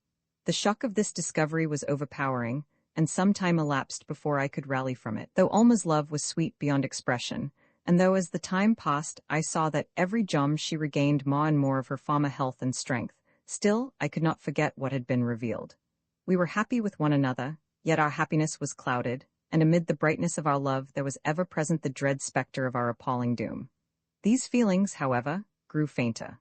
Hope is ever ready to arise, and I began to think that these people, though given to evil ways, were after all kind-hearted and might listen to entreaty. Above all, there was the Kohen, so benevolent, so self-denying, so amiable, so sympathetic.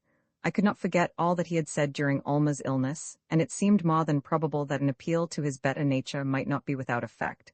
I said as much to Alma. "The Kohen," said she, "why, he can do nothing." "Why not? He is the chief man here, and ought to have great influence." "You don't understand," said she with a sigh. "The Kohen is the lowest and least influential man in the city." "Why, who are influential if he is not?" I asked. "The papas," said Alma. "The papas?" I exclaimed in amazement. "Yes," said Alma. "Here among these people the papas form the most honored, influential, and envied portion of the community."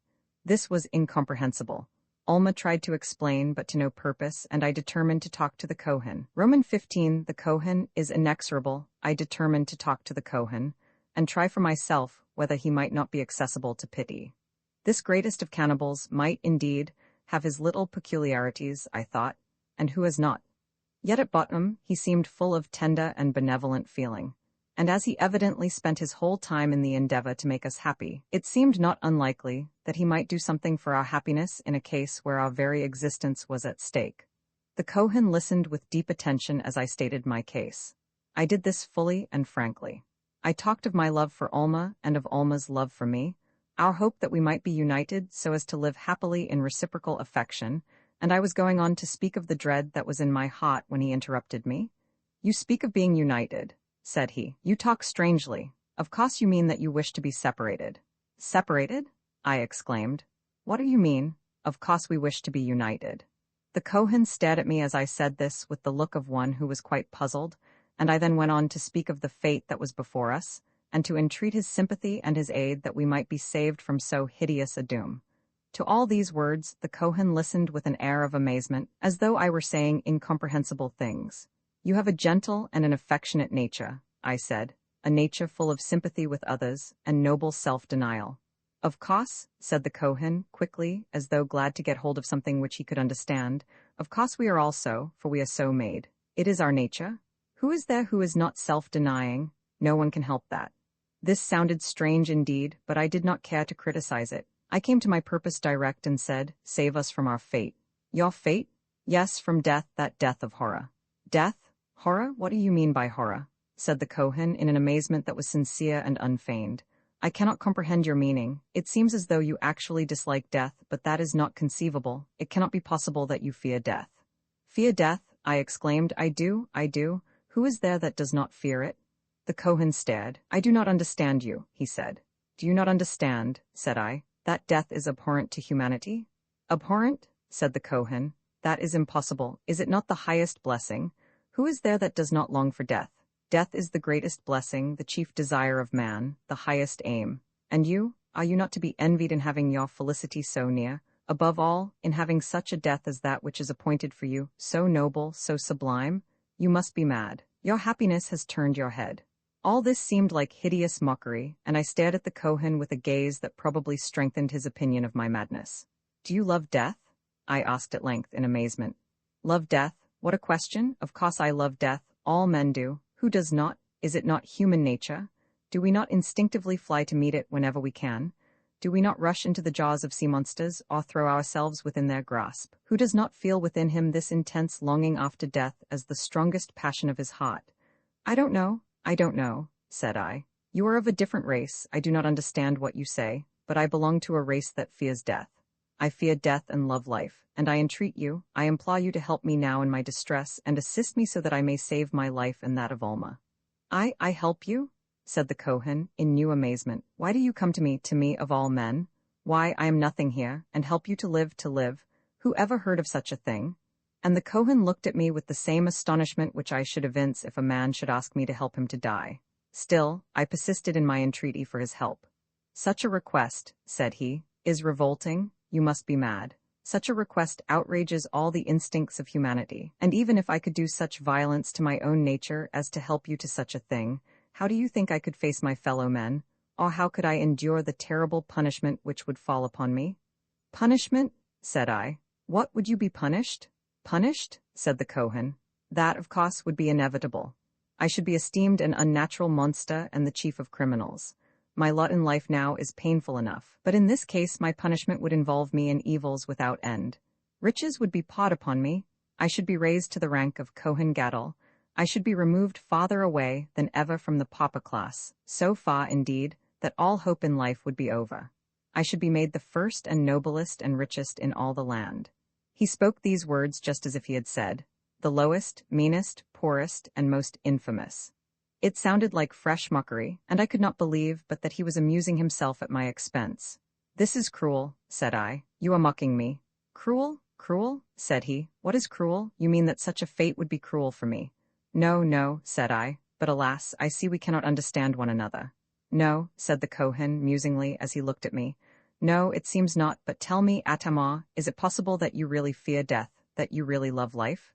Fear death, love life, I cried. Who does not? Who can help it? Why do you ask me that? The Kohen clasped his hands in amazement. If you really fear death, said he, what possible thing is there left to love or to hope for? What then do you think the highest blessing of man? Long life, said I, and riches and requited love. At this the Kohen started back and stared at me as though I were a raving madman. Oh, holy shades of night, he exclaimed. What is that you say? What do you mean? We can never understand one another, I fear, said I. The love of life must necessarily be the strongest passion of man. We are so made. We give up everything for life. A long life is everywhere considered as the highest blessing, and there is no one who is willing to die, no matter what his suffering may be. Riches also are desired by all, for poverty is the direst curse that can embitter life. And as to requited love, surely that is the sweetest, purest, and most divine joy that the human heart may know. At this the Kohen burst forth in a strain of high excitement. O sacred cavern gloom! O divine darkness! O impenetrable abysses of night! What, oh, what is this? Oh, Atamar, are you mad? Alas, it must be so. Joy has turned your brain, you are quite demented. You call good evil, and evil good, our light is your darkness, and our darkness your light. Yet surely you cannot be altogether insane. Come, come, let us look further. How is it? Try now to recall your reason. A long life, a life, and a long one. Surely there can be no human being in a healthy state of nature who wishes to prolong his life. And as to riches, it is possible that anyone exists who really and honestly desires riches? Impossible, and requited love? Oh, Atamar, you are mad today. You are always strange, but now you have quite taken leave of your senses. I cannot but love you, and yet I can never understand you. Tell me, and tell me truly, what is it that you consider evils, if these things that you have mentioned are not the very worst? He seemed deeply in earnest and much moved.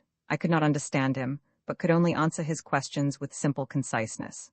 Poverty, sickness, and death, said I, are evils, but the worst of all evils is unrequited love. At these words the Kohen made a gesture of despair. It is impossible to understand this, said he. You talk calmly, you have not the air of a madman. If your fellow countrymen are all like you, then your race is an incomprehensible one. Why, death is the greatest blessing. We all long for it, it is the end of our being. As for riches, they are a curse, abhorred by all. Above all, as to love, we shrink from the thought of requital. Death is our chief blessing, poverty our greatest happiness, and unrequited love the sweetest lot of man. All this sounded like the ravings of a lunatic, yet the Kohen was not mad. It seemed also like the mockery of some teasing demon, but the gentle and self-denying Kohen was no teasing demon, and mockery with him was impossible. I was therefore more bewildered than ever at this reiteration of sentiments that were so utterly incomprehensible. He, on the other hand, seemed as astonished at my sentiments and as bewildered, and we could find no common ground on which to meet. I remember now, said the Kohen, in a musing tone, having heard of some strange folk at the Amia, who profess to feel as you say you feel, but no one believes that they are in earnest.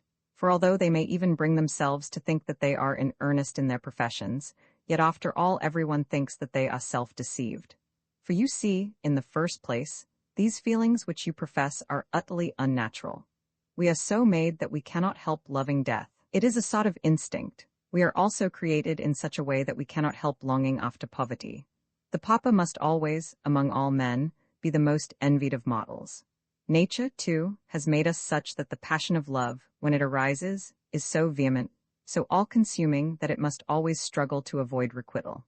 This is the reason why, when two people find that they love each other, they always separate and avoid one another for the rest of their lives. This is human nature, we cannot help it, and it is this that distinguishes us from the animals. Why, if men were to feel as you say you feel, they would be mere animals. Animals fear death, animals love to accumulate such things as they prize, animals, when they love, go in pairs and remain with one another. But man, with his intellect, would not be man if he loved life and desired riches and sought for requited love. I sank back in despair. You cannot mean all this? I said. He threw at me a piteous glance. What else can you believe or feel? Said he. The very opposite. We are so made that we hate and fear death. To us he is the king of terrors. Poverty is terrible also, since it is associated with want and woe. It is, therefore, natural to man to strive after riches. As to the passion of love, that is so vehement that the first and only thought is requital. Unrequited love is anguish beyond expression, anguish so severe that the heart will often break under it. The Kohen clasped his hands in new bewilderment. I cannot understand, said he. A madman might imagine that he loved life and desired riches, but as to love, why even a madman could not think of requital, for the very nature of the passion of love is the most utter self-surrender and a shrinking from all requital. Wherefore, the feeling that leads one to desire requital cannot be love.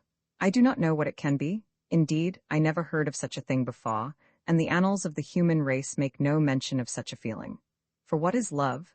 It is the ardent outflow of the whole being, the yearning of one human heart to lavish all its treasures upon another.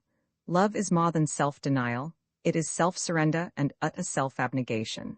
Love gives all away, and cannot possibly receive anything in return. A requital of love would mean selfishness, which would be self-contradiction. The more one loves, the more he must shrink from requital. What? Cried I, among you do lovers never marry? Lovers marry? Never? Do married people never love one another? The Kohen shook his head. It unfortunately sometimes happens so, said he, and then the result is, of course, distressing. For the children's sake the parents will often remain with one another, but in many cases they separate. No one can tell the misery that ensues where a husband and wife love one another. The conversation grew insupportable. I could not follow the Kohen in what seemed the wildest and maddest flights of fancy that ever were known, so I began to talk of other things, and gradually the Kohen was drawn to speak of his own life. The account which he gave of himself was not one whit less strange than his previous remarks, and for this reason I add it here. I was born, said he, in the most enviable of positions. My father and mother were among the poorest in the land. Both died when I was a child, and I never saw them. I grew up in the open fields and public caverns, along with the most esteemed paupers. But, unfortunately for me, there was something wanting in my natural disposition. I loved death, of course, and poverty, too, very strongly, but I did not have that eager and energetic passion which is so desirable, nor was I watchful enough over my blessed estate of poverty. Surrounded as I was by those who were only too ready to take advantage of my ignorance or want of vigilance, I soon fell into evil ways, and gradually, in spite of myself, I found wealth pouring in upon me. Designing men succeeded in winning my consent to receive their possessions, and so I gradually fell away from that lofty position in which I was born. I grew richer and richer. My friends warned me, but in vain. I was too weak to resist. In fact, I lacked moral fiber and had never learned how to say no. So I went on, descending lower and lower in the scale of being. I became a capitalist and Athon, a general officer, and finally Kohen. At length, on one eventful day, I learned that one of my associates had by a long course of reckless folly become the richest man in all the country. He had become Athon, Melech, and at last Kohen Gadol. It was a terrible shock, but I trust a salutary one. I at once resolved to reform. That resolution I have steadily kept and have at least saved myself from descending any lower. It is true, I can hardly hope to become what I once was. It is only too easy to grow rich, and you know, poverty once forfeited can never return except in rare instances. I have, however, succeeded in getting rid of most of my wealth, chiefly through the fortunate advent of Alma and afterward of yourself. This, I confess, has been my salvation. Neither of you had any scruples about accepting what was bestowed, and so I did not feel as though I was doing you any wrong in giving you all I had in the world. Most of the people of this city have taken advantage of your extraordinary indifference to wealth and have made themselves paupers at your expense. I had already become your slave, and had received the promise of being elevated to the rank of scullion in the cavern of the Mille. But now, since this event of your love for Alma, I hope to gain far more. I am almost certain of being made a pauper, and I think I can almost venture to hope some day for the honor of a public death. To such a story I had nothing to say. It was sheer madness, yet it was terribly suggestive, and showed how utterly hopeless was my effort to secure the assistance of such a man toward my escape from death. A public death? I said grimly. That will be very fortunate, and do you think that you will gain the dignity of being eaten up afterward? The Kohen shook his head in all seriousness. Oh no, said he, that would be far beyond my deserts. That is an honor which is only bestowed upon the most distinguished. Romans 16, the Koskin, these people call themselves the Koskin. Their chief characteristic, or, at least, their most prominent one, is their love of darkness, which perhaps is due to their habit of dwelling in caves. Another feeling, equally strong and perhaps connected with this, is their love of death and dislike of life. This is visible in many ways and affects all their character. It leads to a passionate self-denial, an incessant effort to benefit others at their own expense. Each one hates life and longs for death. He, therefore, hates riches and all things that are associated with life. Among the Koskin, everyone makes perpetual efforts to serve others, which, however, are perpetually baffled by the unselfishness of these others. People thus spend years in trying to overreach one another, so as to make others richer than themselves. In a race, each one tries to keep behind, but as this leads to confusion, there is then a universal effort for each one to be first, so as to put his neighbor in the honorable position of the rear. It is the same way in a hunt. Each one presses forward, so as to honor his companion by leaving him behind. Instead of injuring, everyone tries to benefit his neighbor. When one has been benefited by another, he is filled with a passion which may be called Koskin revenge, namely, a sleepless and vehement desire to bestow some adequate and corresponding benefit on the other. Feuds are thus kept up among families and wars among nations, for no one is willing to accept from another any kindness, any gift, or any honor, and all are continually on the watch to prevent themselves from being overreached in this way. Those who are less watchful than others are overwhelmed with gifts by designing men who wish to attain to the pauper class. The position of Alma and myself illustrates this. Our ignorance of the blessings and honors of poverty led us to receive whatever was offered us. Taking advantage of our innocence and ignorance, the whole city thereupon proceeded to bestow their property upon us, and all became paupers through our fortunate arrival. No one ever injures another unless by accident, and when this occurs, it affords the highest joy to the injured party. He has now a claim on the injurer. He gets him into his power, is able to confer benefits on him and force upon him all that he wishes. The unhappy injurer, thus punished by the reception of wealth, finds himself helpless, and where the injury is great, the injured man may bestow upon the other all his wealth and attain to the envied condition of a pauper. Among the Koskin, the sick are objects of the highest regard. All classes vie with one another in their attentions. The rich send their luxuries. The paupers, however, not having anything to give, go themselves and wait on them and nurse them. For this there is no help, and the rich grumble, but can do nothing. The sick are thus sought out incessantly, and most carefully tended. When they die, there is great rejoicing, since death is a blessing, but the nurses labor hard to preserve them in life, so as to prolong the enjoyment of the high privilege of nursing. Of all sick, the incurable are most honored, since they require nursing always. Children also are highly honored and esteemed, and the aged too, since both classes require the care of others, and must be the recipients of favors which all are anxious to bestow. Those who suffer from contagious diseases are more sought after than any other class, for in waiting on these, there is the chance of gaining the blessing of death. Indeed, in these cases much trouble is usually experienced from the rush of those who insist on offering their services, for it must never be forgotten that the Koskin love death as we love life, and this accounts for all those ceremonies which to me were so abhorrent, especially the scenes of the Mista. To them, a dead human body is no more than the dead body of a bird. There is no awe felt, no sense of sanctity, of superstitious horror.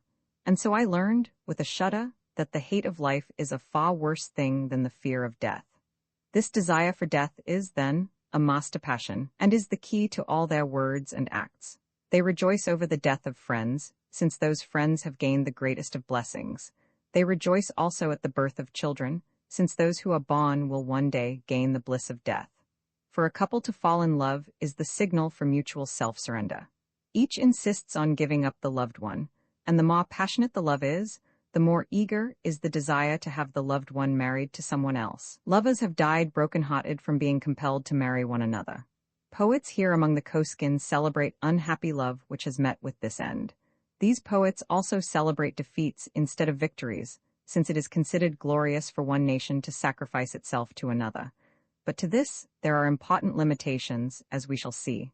Poets also celebrate street sweepers, scavengers, lamplighters, laborers, and above all, paupers, and pass by as unworthy of notice the authors, Meleks, and Kohens of the land. The paupers here form the most honorable class. Next to these are the laborers. These have strikes as with us, but it is always for harder work, longer hours, or smaller pay. The contest between capital and labor rages, but the conditions are reversed. For the grumbling capitalist complains that the laborer will not take as much pay as he ought to, while the laborer thinks the capitalist too persistent in his efforts to force money upon him. Here among the Koskin, the wealthy class forms the mass of the people, while the aristocratic few consist of the paupers. These are greatly envied by the others, and have many advantages. The cares and burdens of wealth, as well as wealth itself, are here considered a curse, and from all these, the paupers are exempt. There is a perpetual effort on the part of the wealthy to induce the paupers to accept gifts, just as among us, the poor try to rob the rich. Among the wealthy, there is a great and incessant murmur at the obstinacy of the paupers. Secret movements are sometimes set on foot, which aim at a redistribution of property and a leveling of all classes, so as to reduce the haughty paupers to the same condition as the mass of the nation. More than once there has been a violent attempt at a revolution, so as to force wealth on the paupers. But as a general thing, these movements have been put down, and their leaders severely punished. The paupers have shown no mercy in their hour of triumph. They have not conceded one jot to the public demand, and the unhappy conspirators have been condemned to increased wealth and luxury, while the leaders have been made Meleks and Kohens. Thus there are among the Koskin the unfortunate many who are cursed with wealth, and the fortunate few who are blessed with poverty. These walk while the others ride, and from their squalid huts look proudly and contemptuously upon the palaces of their unfortunate fellow countrymen. The love of death leads to perpetual efforts on the part of each to lay down his life for another. This is a grave difficulty in hunts and battles. Confined prisoners dare not fly, for in such an event the gods kill themselves. This leads to fresh rigors in the captivity of the prisoners in case of their recapture, for they are overwhelmed with fresh luxuries and increased splendors. Finally, if a prisoner persists and is recaptured, he is solemnly put to death, not, as with us, by way of severity, but as the last and greatest honor. Here extremes meet, and death, whether for honor or dishonor, is all the same death, and is reserved for desperate cases. But among the Koskin, this lofty destiny is somewhat embittered by the agonizing thought on the part of the prisoner, who thus gains it, that his wretched family must be doomed, not, as with us, to poverty and want, but, on the contrary, to boundless wealth and splendor. Among so strange a people it seemed singular to me what offenses could possibly be committed which could be regarded and punished as crimes. These, however, I soon found out. Instead of robbers, the Koskin punished the secret bestowers of their wealth on others. This is regarded as a very grave offense.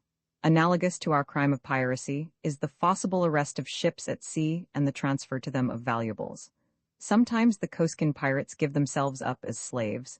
Kidnapping, assault, highway robbery, and crimes of violence have their parallel here in cases where a strong man, meeting a weaker, forces himself upon him as his slave or compels him to take his purse. If the weaker refuse, the assailant threatens to kill himself, which act would lay the other under obligations to receive punishment from the state in the shape of gifts and honors, or at least subject him to unpleasant inquiries.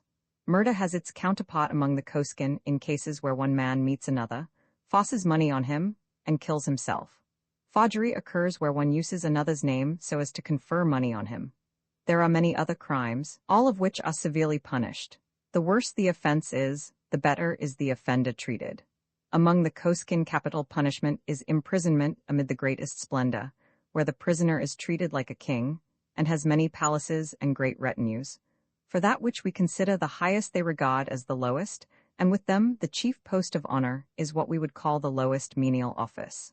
Of course, among such a people, any suffering from want is unknown, except when it is voluntary. The pauper class, with all their great privileges, have this restriction, that they are forced to receive enough for food and clothing.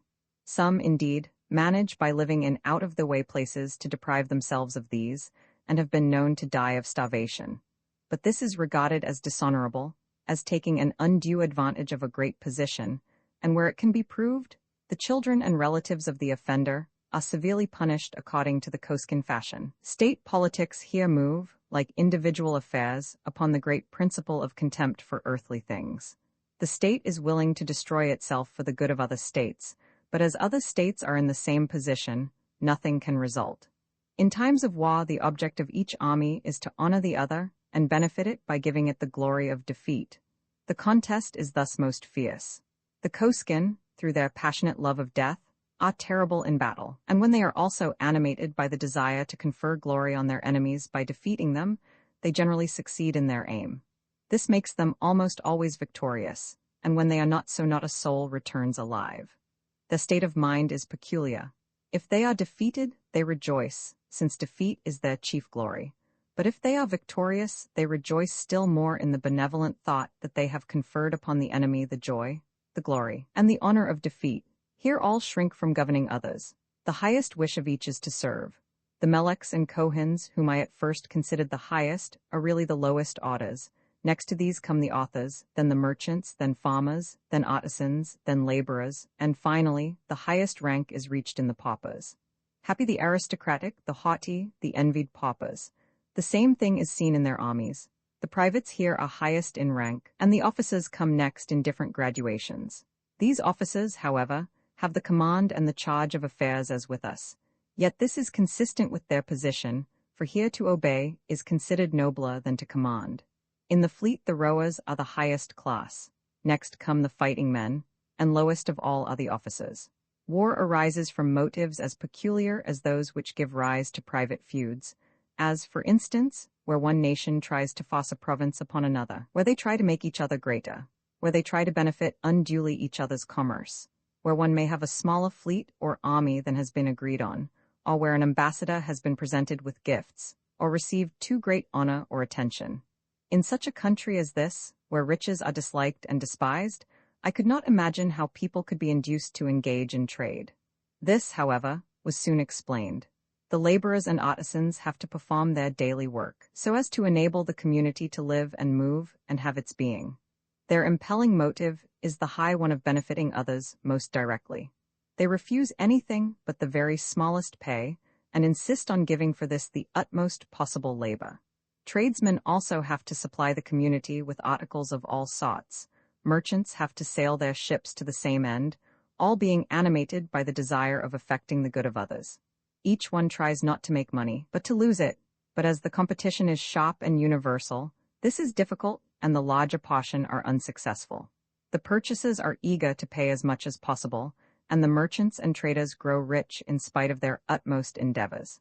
The wealthy classes go into business so as to lose money, but in this they seldom succeed. It has been calculated that only 2% in every community succeed in reaching the pauper class. The tendency is for all the labors of the working class to be ultimately turned upon the unfortunate wealthy class.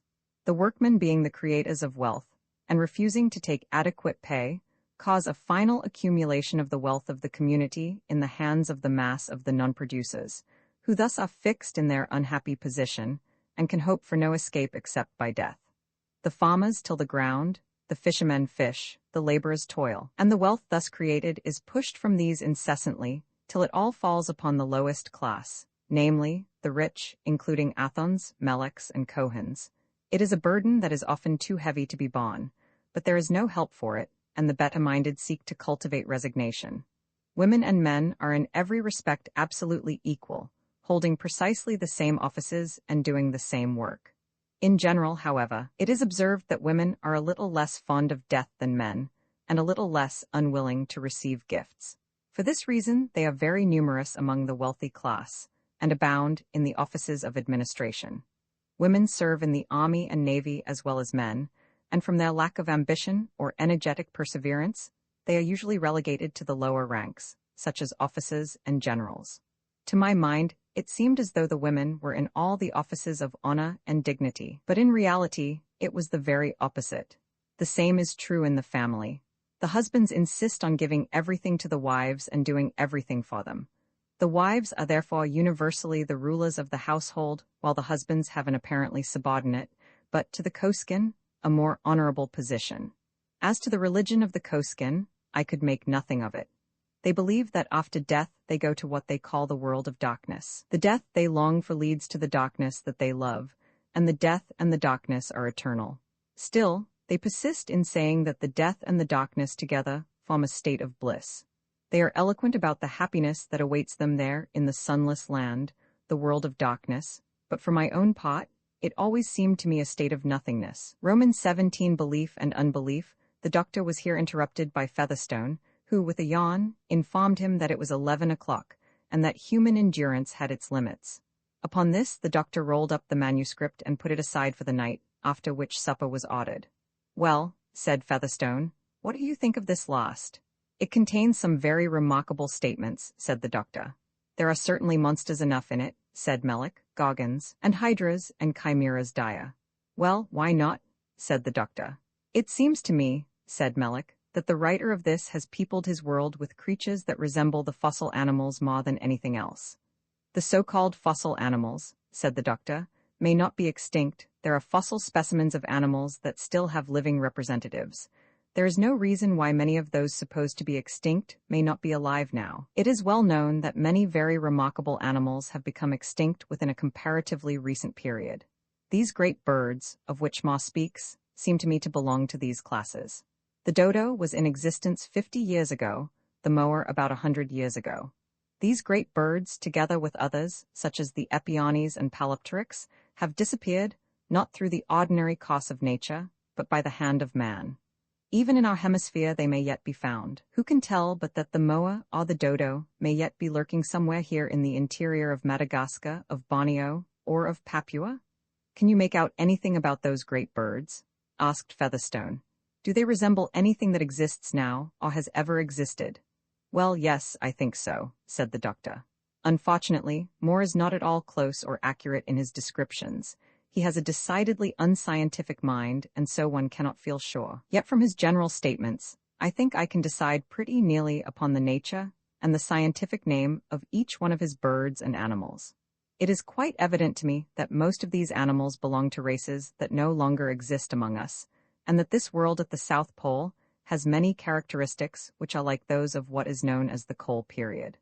I allude in particular to the vast forests of fern, of gigantic grasses and reeds. At the same time, the general climate and the atmosphere seem like what we may find in the tropics at present. It is evident that in Ma's world various epochs are represented, and that animals of different ages are living side by side. "What do you think of the opkuk?" asked Featherstone with a yawn. "Well, I hardly know." "Why, it must be a dodo, of course," said Melick, "only magnified." "That," said the doctor gravely, "is a thought that naturally suggests itself, but then the opkuk is certainly far larger than the dodo." "Oh," Ma put on his magnifying glasses just then. "The dodo," continued the doctor, taking no notice of this, "in other respects corresponds with Ma's description of the opkuk. Clusius and Bontius give good descriptions, and there is a well-known picture of one in the British Museum. It is a massive, clumsy bird, ungraceful in its form with heavy movements, wings too short for flight, little or no tail, and down rather than feathers. The body, according to Bontius, is as big as that of the African ostrich, but the legs are very short. It has a large head, great black eyes, long bluish-white bill, ending in a beak like that of a vulture, yellow legs, thick and short, 4 toes on each foot solid, long and armed with sharp black claws. The flesh, particularly on the breast, is fat and esculent. Now, all this corresponds with Ma's account, except as to the size of the two, for the opkuks are as large as oxen." "Oh, that's nothing," said Melick. "I'm determined to stand up for the dodo." With this he burst forth singing, "Oh, the dodo once lived, but he doesn't live now. Yet why should a cloud overshadow our brow? The loss of that bird ne'er should trouble our brains, for though he is gone, still our claret remains. Sing doo-doo, jolly doo-doo, hurrah, in his name let our cups overflow." "As for your definition, doctor," continued Melle. I'll give you one worth a dozen of yaws. 'Twas a mighty bird. Those strong, shot legs were never known to fail, and he felt a glory of pride while thinking of that little tail, and his beak was marked with vigor, curving like a wondrous hook. Thick and ugly was his body, such a form as made one look. Melle, said Featherstone, you're a volatile youth. You mustn't mind him, doctor. He's a professional cynic, skeptic, and scoffer. Oxenden and I, however, are open to conviction, and want to know more about those birds and beasts. Can you make anything out of the Opmahera? The doctor swallowed a glass of wine, and replied, Oh yes, there are many birds, each of which may be the Opmahera. There's the fossil bird of Massachusetts, of which nothing is left but the footprints, but some of these are 18 inches in length, and show a stride of 2 yards. The bird belonged to the order of the gralli, and may have been 10 or 12 feet in height. Then there is the Gastonis parisiensis, which was as tall as an ostrich, as big as an ox, and belongs to the same order as the other. Then there is the Palapteryx, of which remains have been found in New Zealand, which was 7 or 8 feet in height. But the one which, to my mind, is the real counterpart of the Opmahera is the Dinonis gigantea, whose remains are also found in New Zealand. It is the largest bird known, with long legs, a long neck, and short wings, useless for flight. One specimen that has been found is upward of 13 feet in height. There is no reason why some should not have been much taller.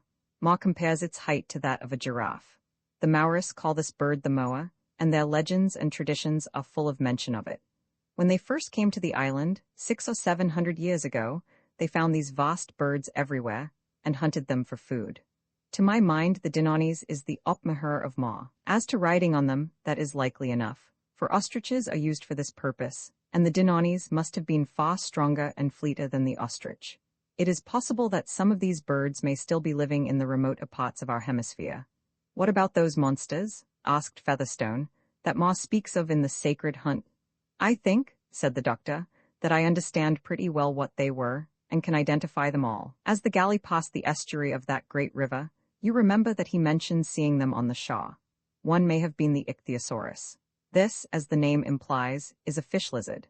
It has the head of a lizard, the snout of a dolphin, the teeth of an alligator, enormous eyes whose membrane is strengthened by a bony frame, the vertebrae of fishes, sternum and shoulder bones like those of the lizard, and the fins of a whale. Bale calls it the whale of the saurians. Another may have been the Charathurium. On account of the hand-shaped marks made by its paws, Owen thinks that it was akin to the frogs, but it was a formidable monster, with head and jaws of a crocodile. Another may have been the Teleosaurus, which resembled our alligators. It was 35 feet in length. Then there was the Hylaeosaurus, a monster 25 feet in length with a cuirass of bony plates. But none of these correspond with Ma's description of the monster that fought with the galley. No, said the doctor.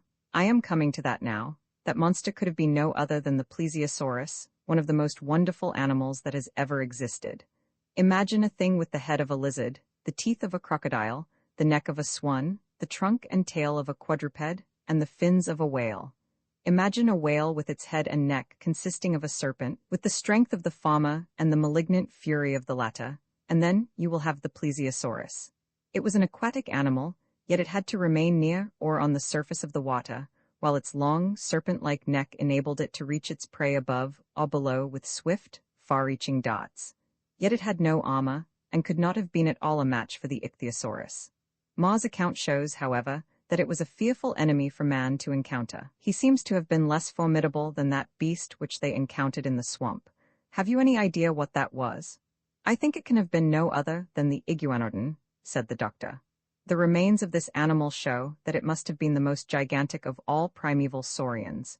Judging from existing remains, its length was not less than 60 feet, and larger ones may have existed.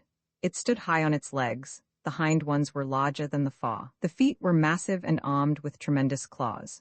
It lived on the land and fed on herbage. It had a horny, spiky ridge all along its back. Its tail was nearly as long as its body.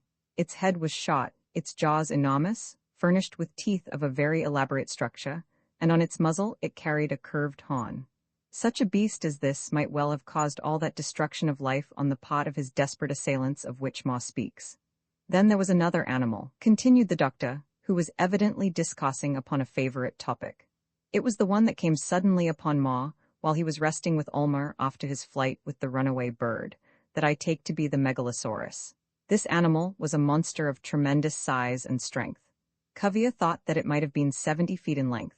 It was carnivorous, and therefore more ferocious than the iguanodon, and more ready to attack. Its head was like that of a crocodile, its body massive like that of an elephant, yet larger. Its tail was small, and it stood high on its legs, so that it could run with great speed. It was not covered with bony armor, but had probably a hide thick enough to serve the purpose of shell or bone. Its teeth were constructed so as to cut with their edges, and the movement of the jaws produced the combined effect of knife and saw, while their inward curve rendered impossible the escape of prey that had once been caught. It probably frequented the river banks, where it fed upon reptiles of smaller size which inhabited the same places. Ma, continued the doctor, is too general in his descriptions. He has not a scientific mind, and he gives but few data. Yet I can bring before myself very easily all the scenes which he describes, particularly that one in which the megalosaurus approaches, and he rushes to mount the dinornis so as to escape.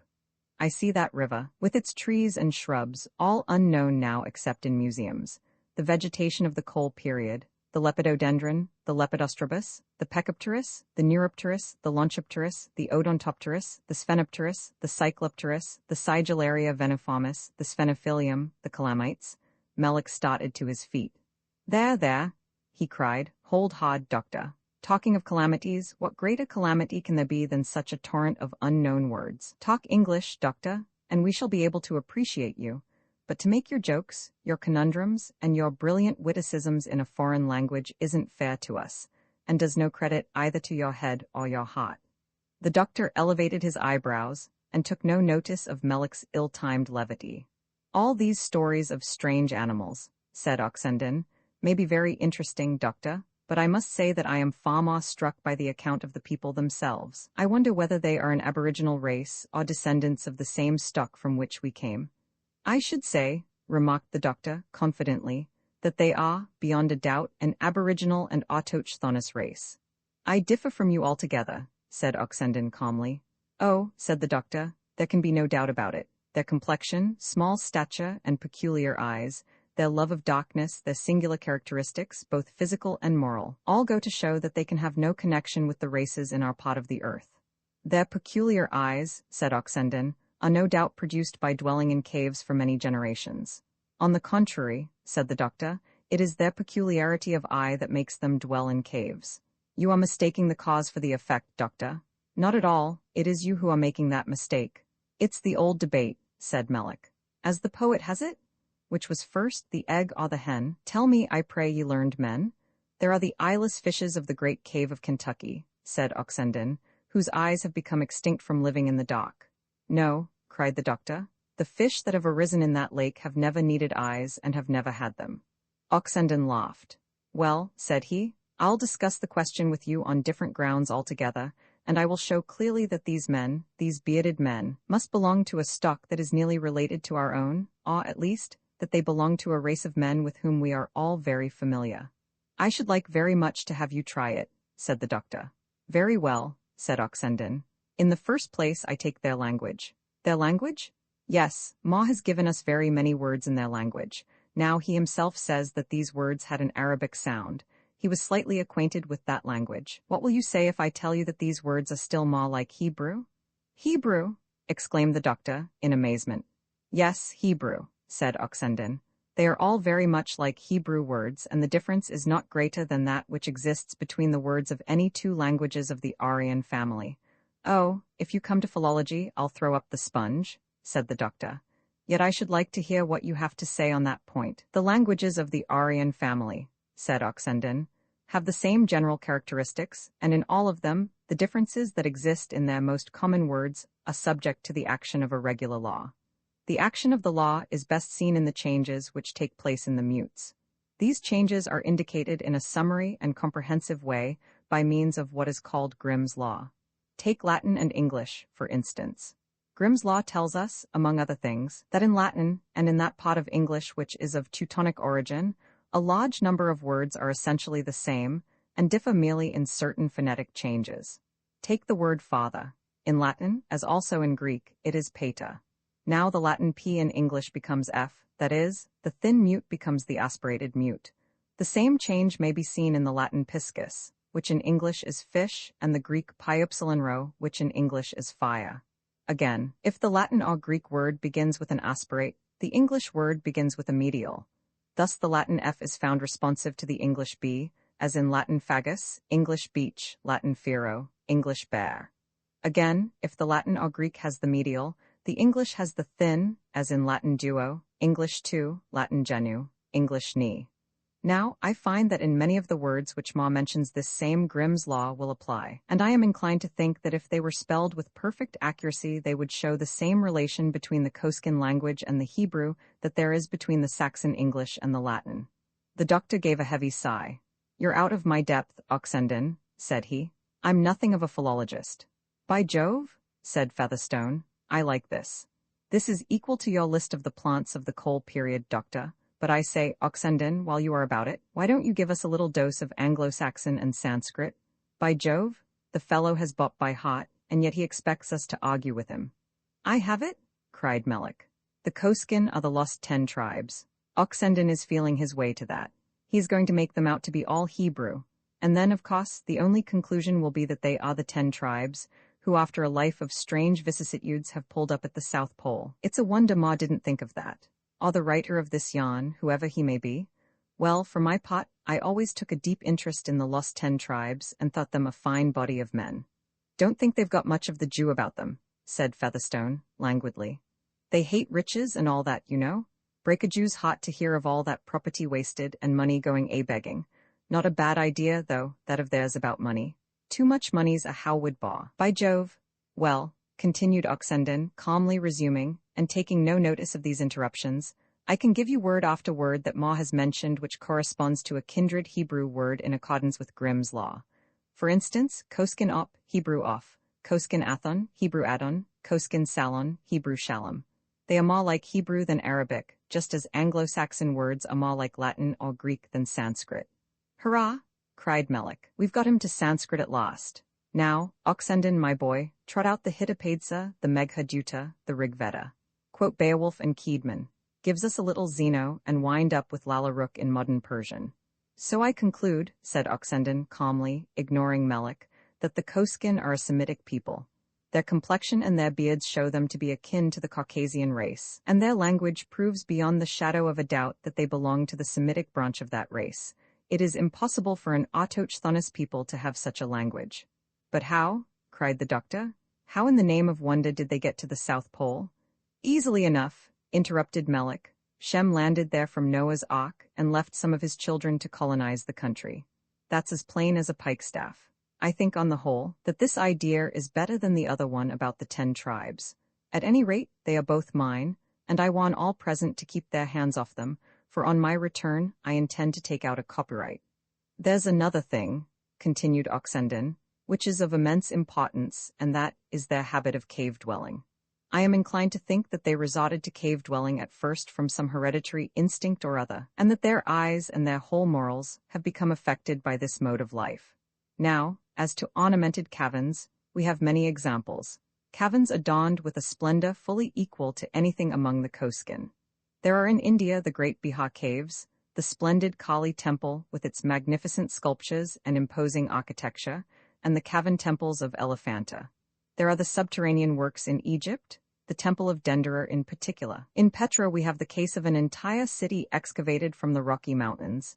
Yet, after all, these do not bear upon the point in question, for they are isolated cases, and even Petra, though it contained a city, did not contain a nation. But there is a case, and one which is well known, that bears directly upon this question, and gives us the connecting link between the Koskin and their Semitic brethren in the northern hemisphere. "What is that?" asked the doctor. "The troglodytes," said Oxenden, with impressive solemnity. "Well, and what do you make out of the troglodytes?"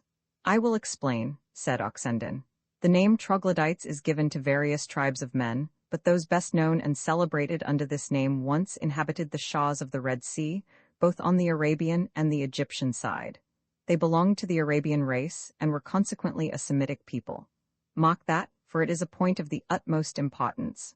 Now, these troglodytes all lived in caverns, which were formed partly by art and partly by nature, although art must have had most to do with the construction of such vast subterranean works. They lived in great communities in caverns, and they had long tunnels passing from one community to another. Here also, they kept their cattle. Some of these people have survived even to our own age. For Bruce, the Abyssinian traveler, saw them in Nubia. The earliest writer who mentions the troglodytes was Agathosides of Cnidos.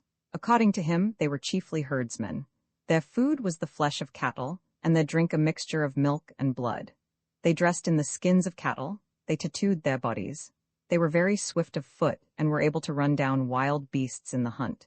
They were also greatly given to robbery, and caravans passing to and fro had to guard against them. One feature in their character has to my mind a strange significance, and that is their feelings with regard to death.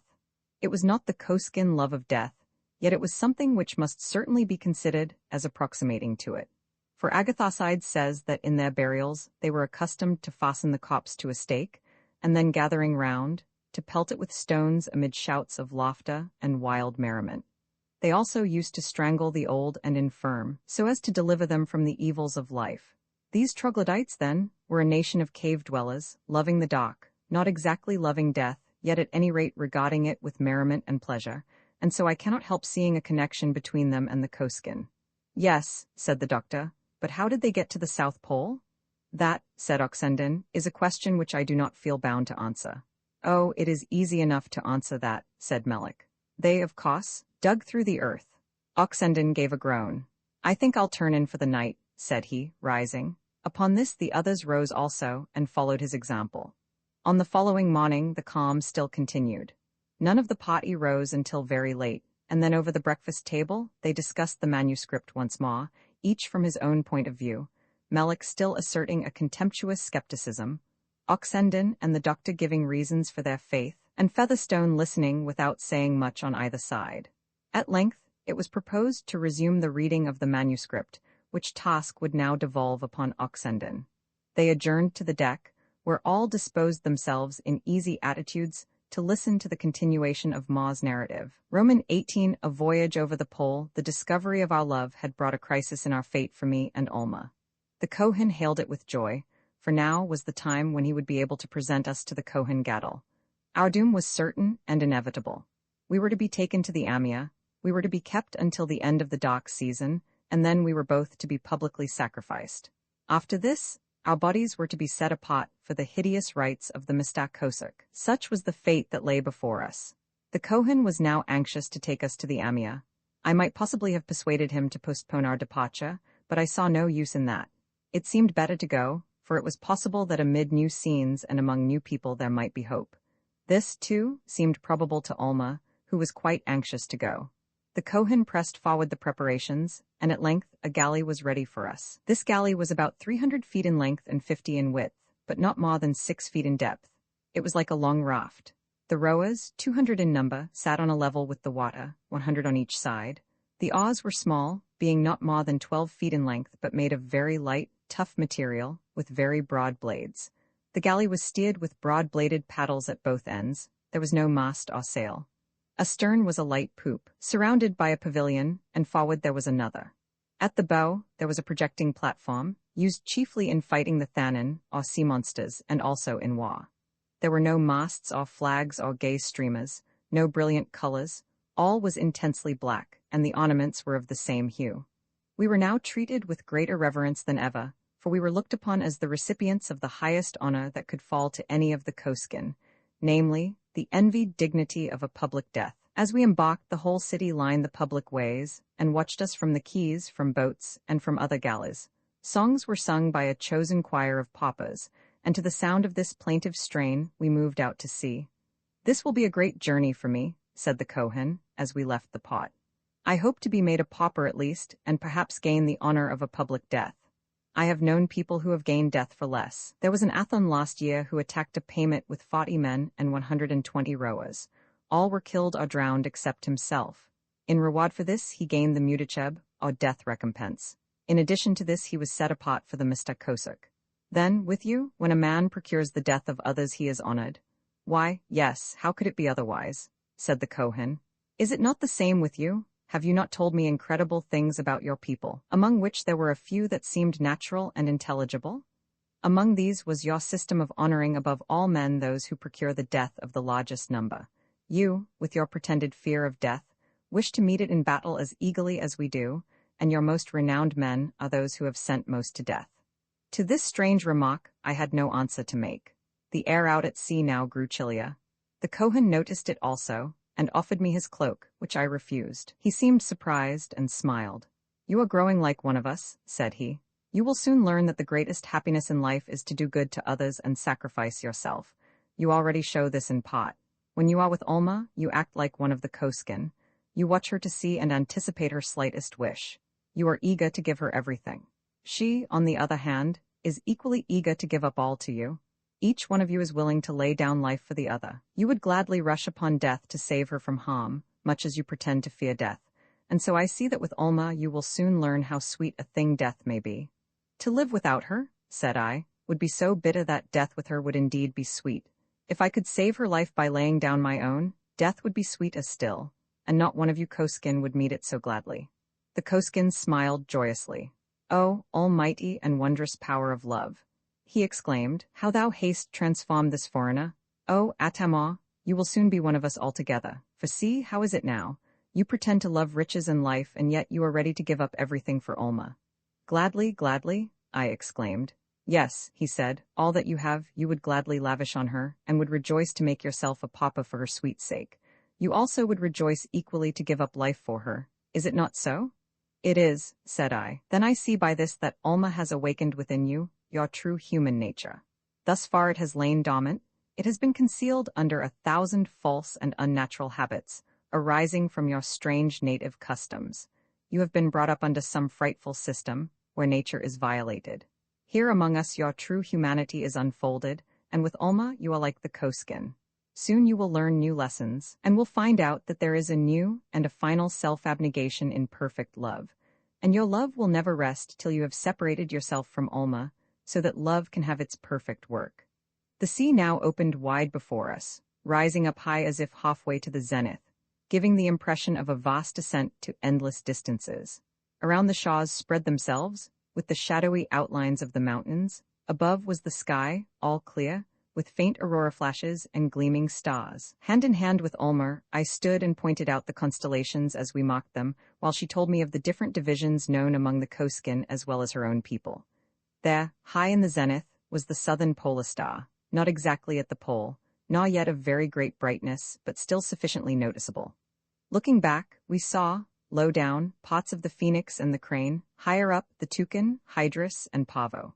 On our right, low down, was the beautiful Alta, higher up the Triangle, while on the left were the Sodfish and the Flying Fish.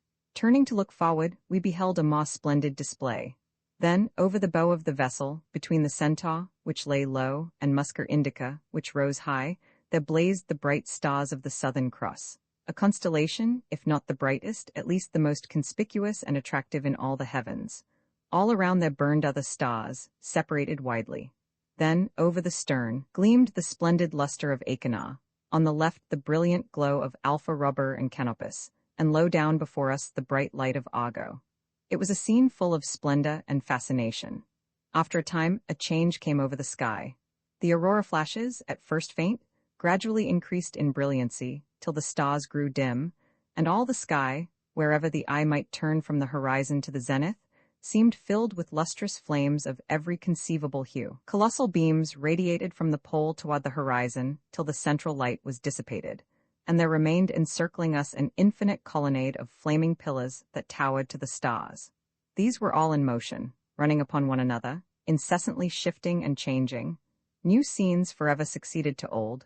Pillars were transformed to pyramids, pyramids to fiery bars. These in their turn were transformed to other shapes, and all the while one tint of innumerable hues overspread the entire circle of the sky. Our voyage occupied several joms, but our progress was continuous, for different sets of rowers relieved one another at regular intervals. On the second jom, a storm broke out.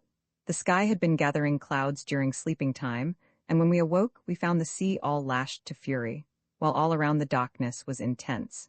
The storm grew steadily worse. The lightning flashed, the thunder pealed, and at length the sea was so heavy that rowing was impossible.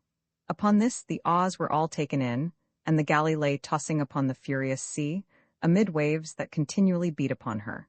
And now a scene ensued that filled me with amazement and took away all my thoughts from the storm. It seemed impossible that so frail a bark could stand the fury of the waves. Destruction was inevitable, and I was expecting to see the usual signs of grief and despair, wondering, too, how these rowers would preserve their subordination. But I had forgotten in my excitement the strange nature of the Koskin. Instead of terror, there was joy. Instead of wild despair, there was peace and serene delight. The lightning flashes revealed a wonderful scene. There were all the rowers, each one upon his seat, and from them all there came forth a chant which was full of triumph, like a song of public welcome to some great national hero, or a song of joy over victory. The officers embraced one another and exchanged words of delight.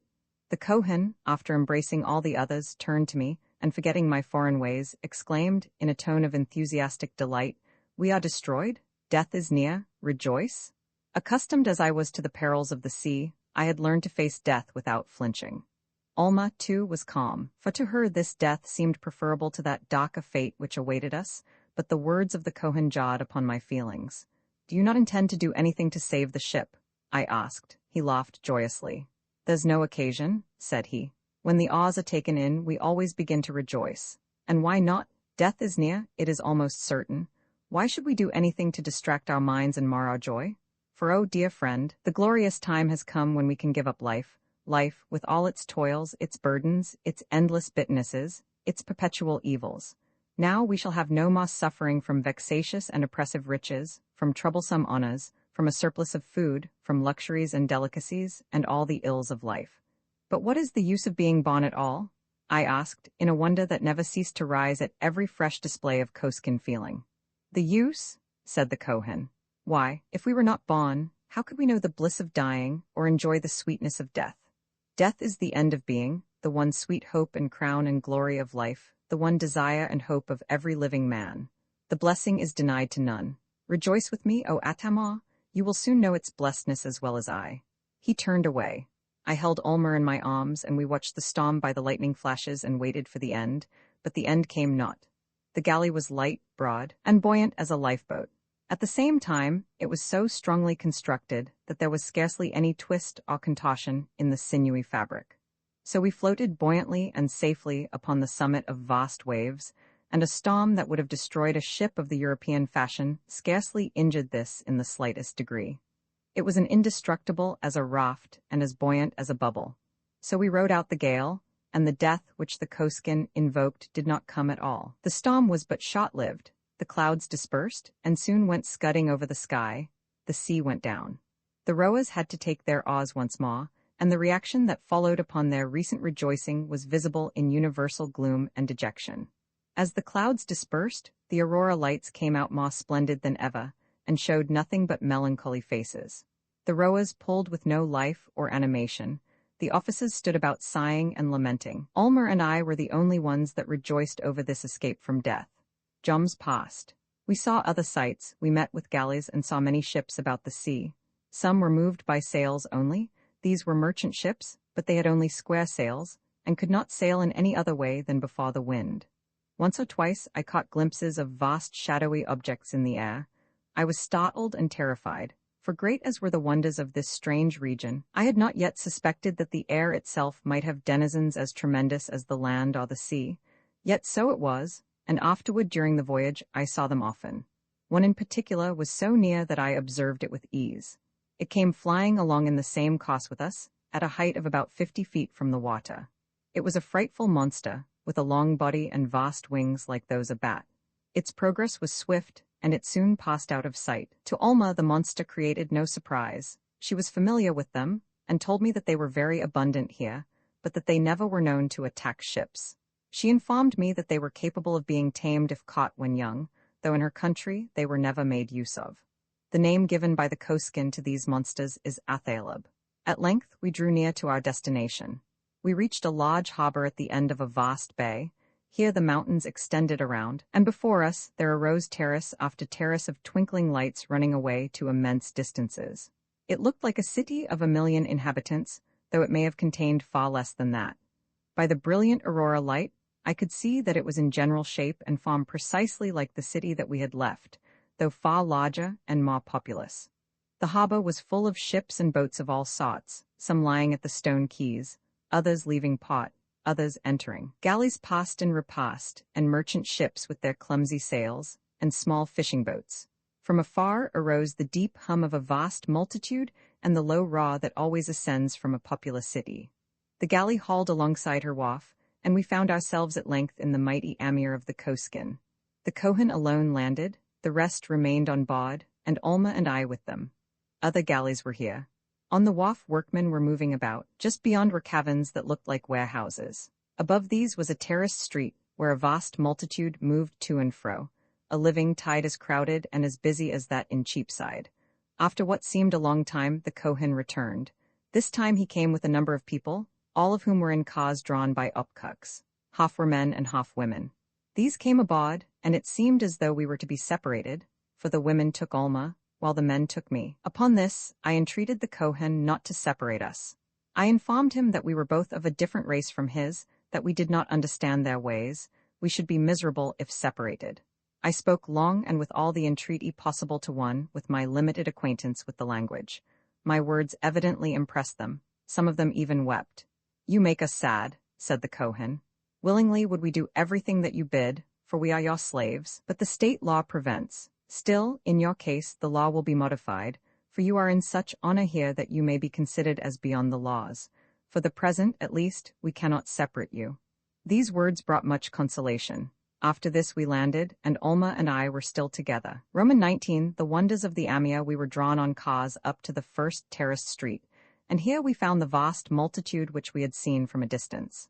Crossing this street, we ascended and came to another, precisely like it. Then, still going on, we came to a third. Here there was an immense space, not overgrown with trees like the streets, but perfectly open. In the midst arose a lofty pyramid, and as I looked at it, I could not refrain from shuddering, for it looked like the public altar, upon which in due time I should be compelled to make my appearance, and be offered up as a victim to the terrific superstitions of the Koskin. Crossing this great square, we came to a vast portal, which opened into a cavern with twinkling lights. The city itself extended above this, for we could see the terraced streets rising above our heads, but here our progress ended at the great cavern in the chief square, opposite the pyramid. On entering the cavern, we traversed an antechamber, and then passing on, we reached a vast dome, of dimensions so great that I could perceive no end in that gloom. The twinkling lights served only to disclose the darkness and to indicate the immensity of the cavern. In the midst there arose two enormous columns, which were lost in the gloom above. It was only by passing through this that we learned its great extent. We at length came to the other end, and here we saw numerous passages leading away. The Kohen led us through one of these, and after passing through several other domes of smaller dimensions, we at length reached an apartment where we stopped. This place was furnished with couches and hangings, and lighted with flaming lamps. The light was distressing to those who had accompanied us, and many of them left, while the few who remained had to cover their eyes. Here we found that all preparations had been made. The apartments were all illuminated, though our love of light never ceased to be a matter of amazement to the Koskin, and a bounteous repast was spread for us. But the Kohen and the others found the light intolerable, and soon left us to ourselves. After the repast, some women appeared to take Alma to her chamber, and, with the usual kindness of the Koskin, they assured her that she would not be expected to obey the law of separation, but that she was to remain here, where she would be always within reach of me. After her departure, there came to visit me the lowest man in all the land of the Koskin, though, according to our view, he would be esteemed the highest. This was the Kohen Gadol. His history had already been told me.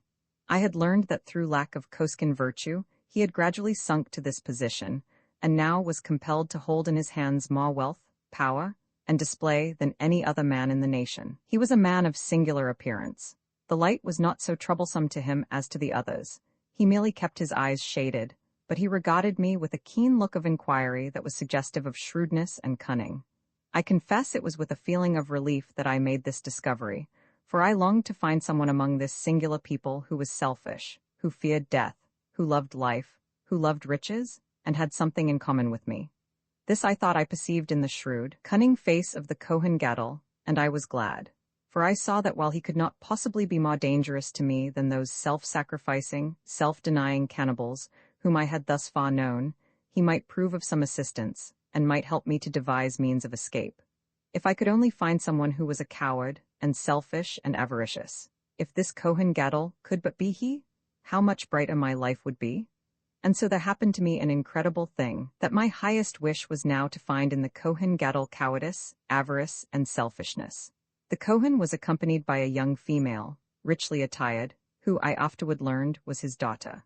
Her name was Laela, and she filled the office of Malka, which signifies queen, and though honorable with us above all, is among the Koskin the lowest in the land.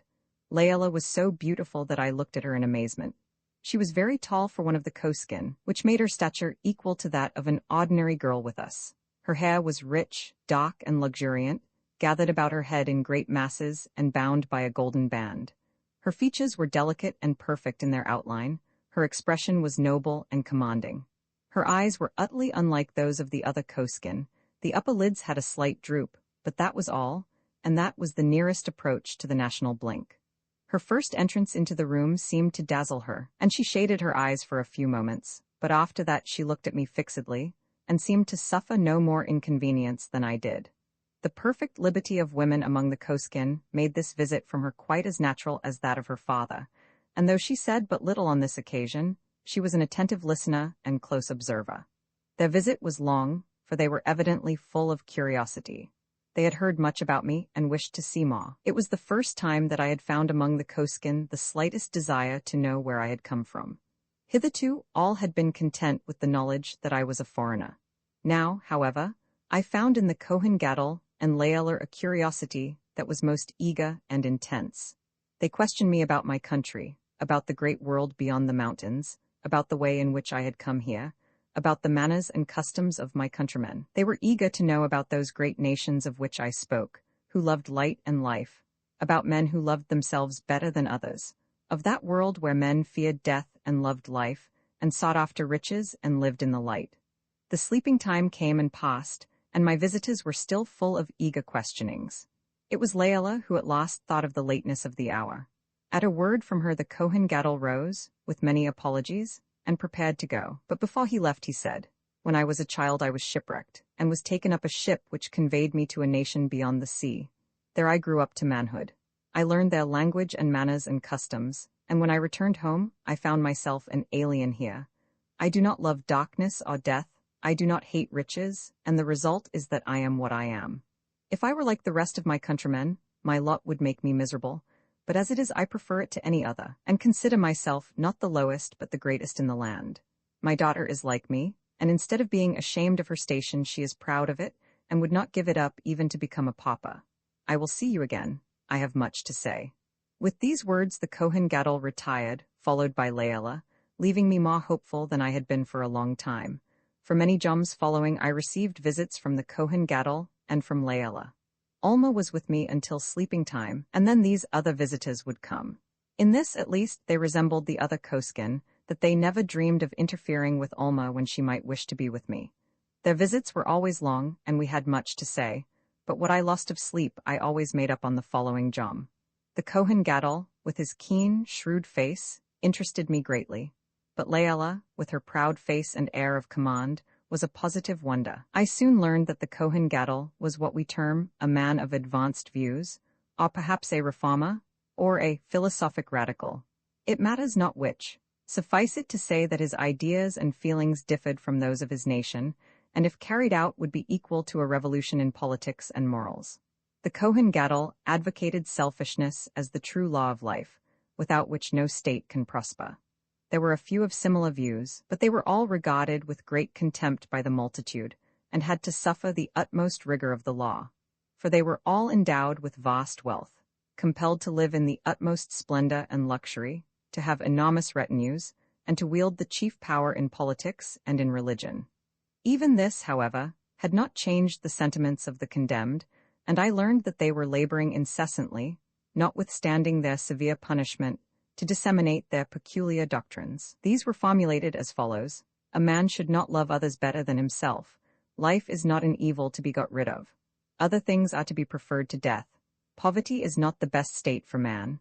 Unrequited love is not the greatest happiness. Lovers may sometimes marry.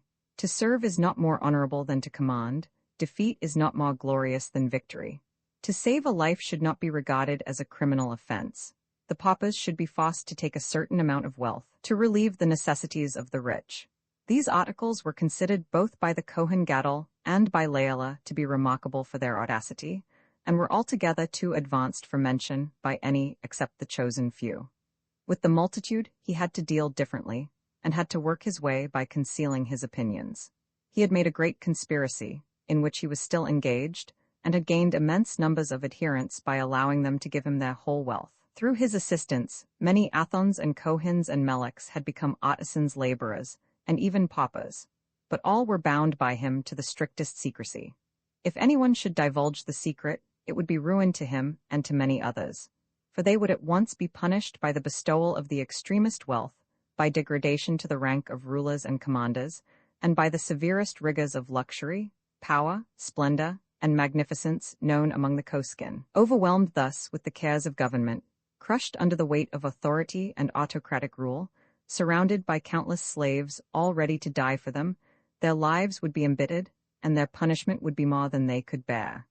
But the philosophic Kohen Gadol dared all these punishments, and pursued his way calmly and pertinaciously. Nothing surprised the Kohen Gadol so much as the manner in which I received his confidences. He half expected to startle me by his boldness, but was himself confounded by my words.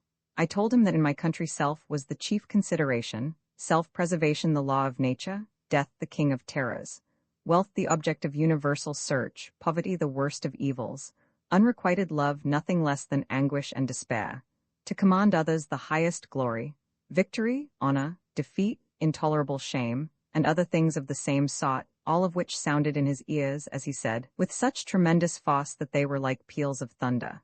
He shook his head despondently. He could not believe that such views as mine could ever be attained to among the Koskin.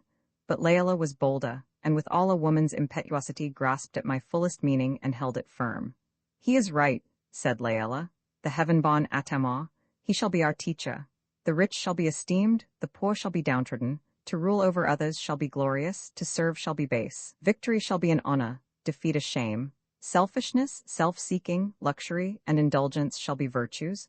Poverty, want, and squalor shall be things of abhorrence and contempt." The face of Layla glowed with enthusiasm as she said these words, and I saw in her a daring, intrepid, and high-hearted woman, full of a woman's headlong impetuosity and disregard of consequences. In me she saw one who seemed to her like a prophet and teacher of a new order of things, and her whole soul responded to the principles which I announced.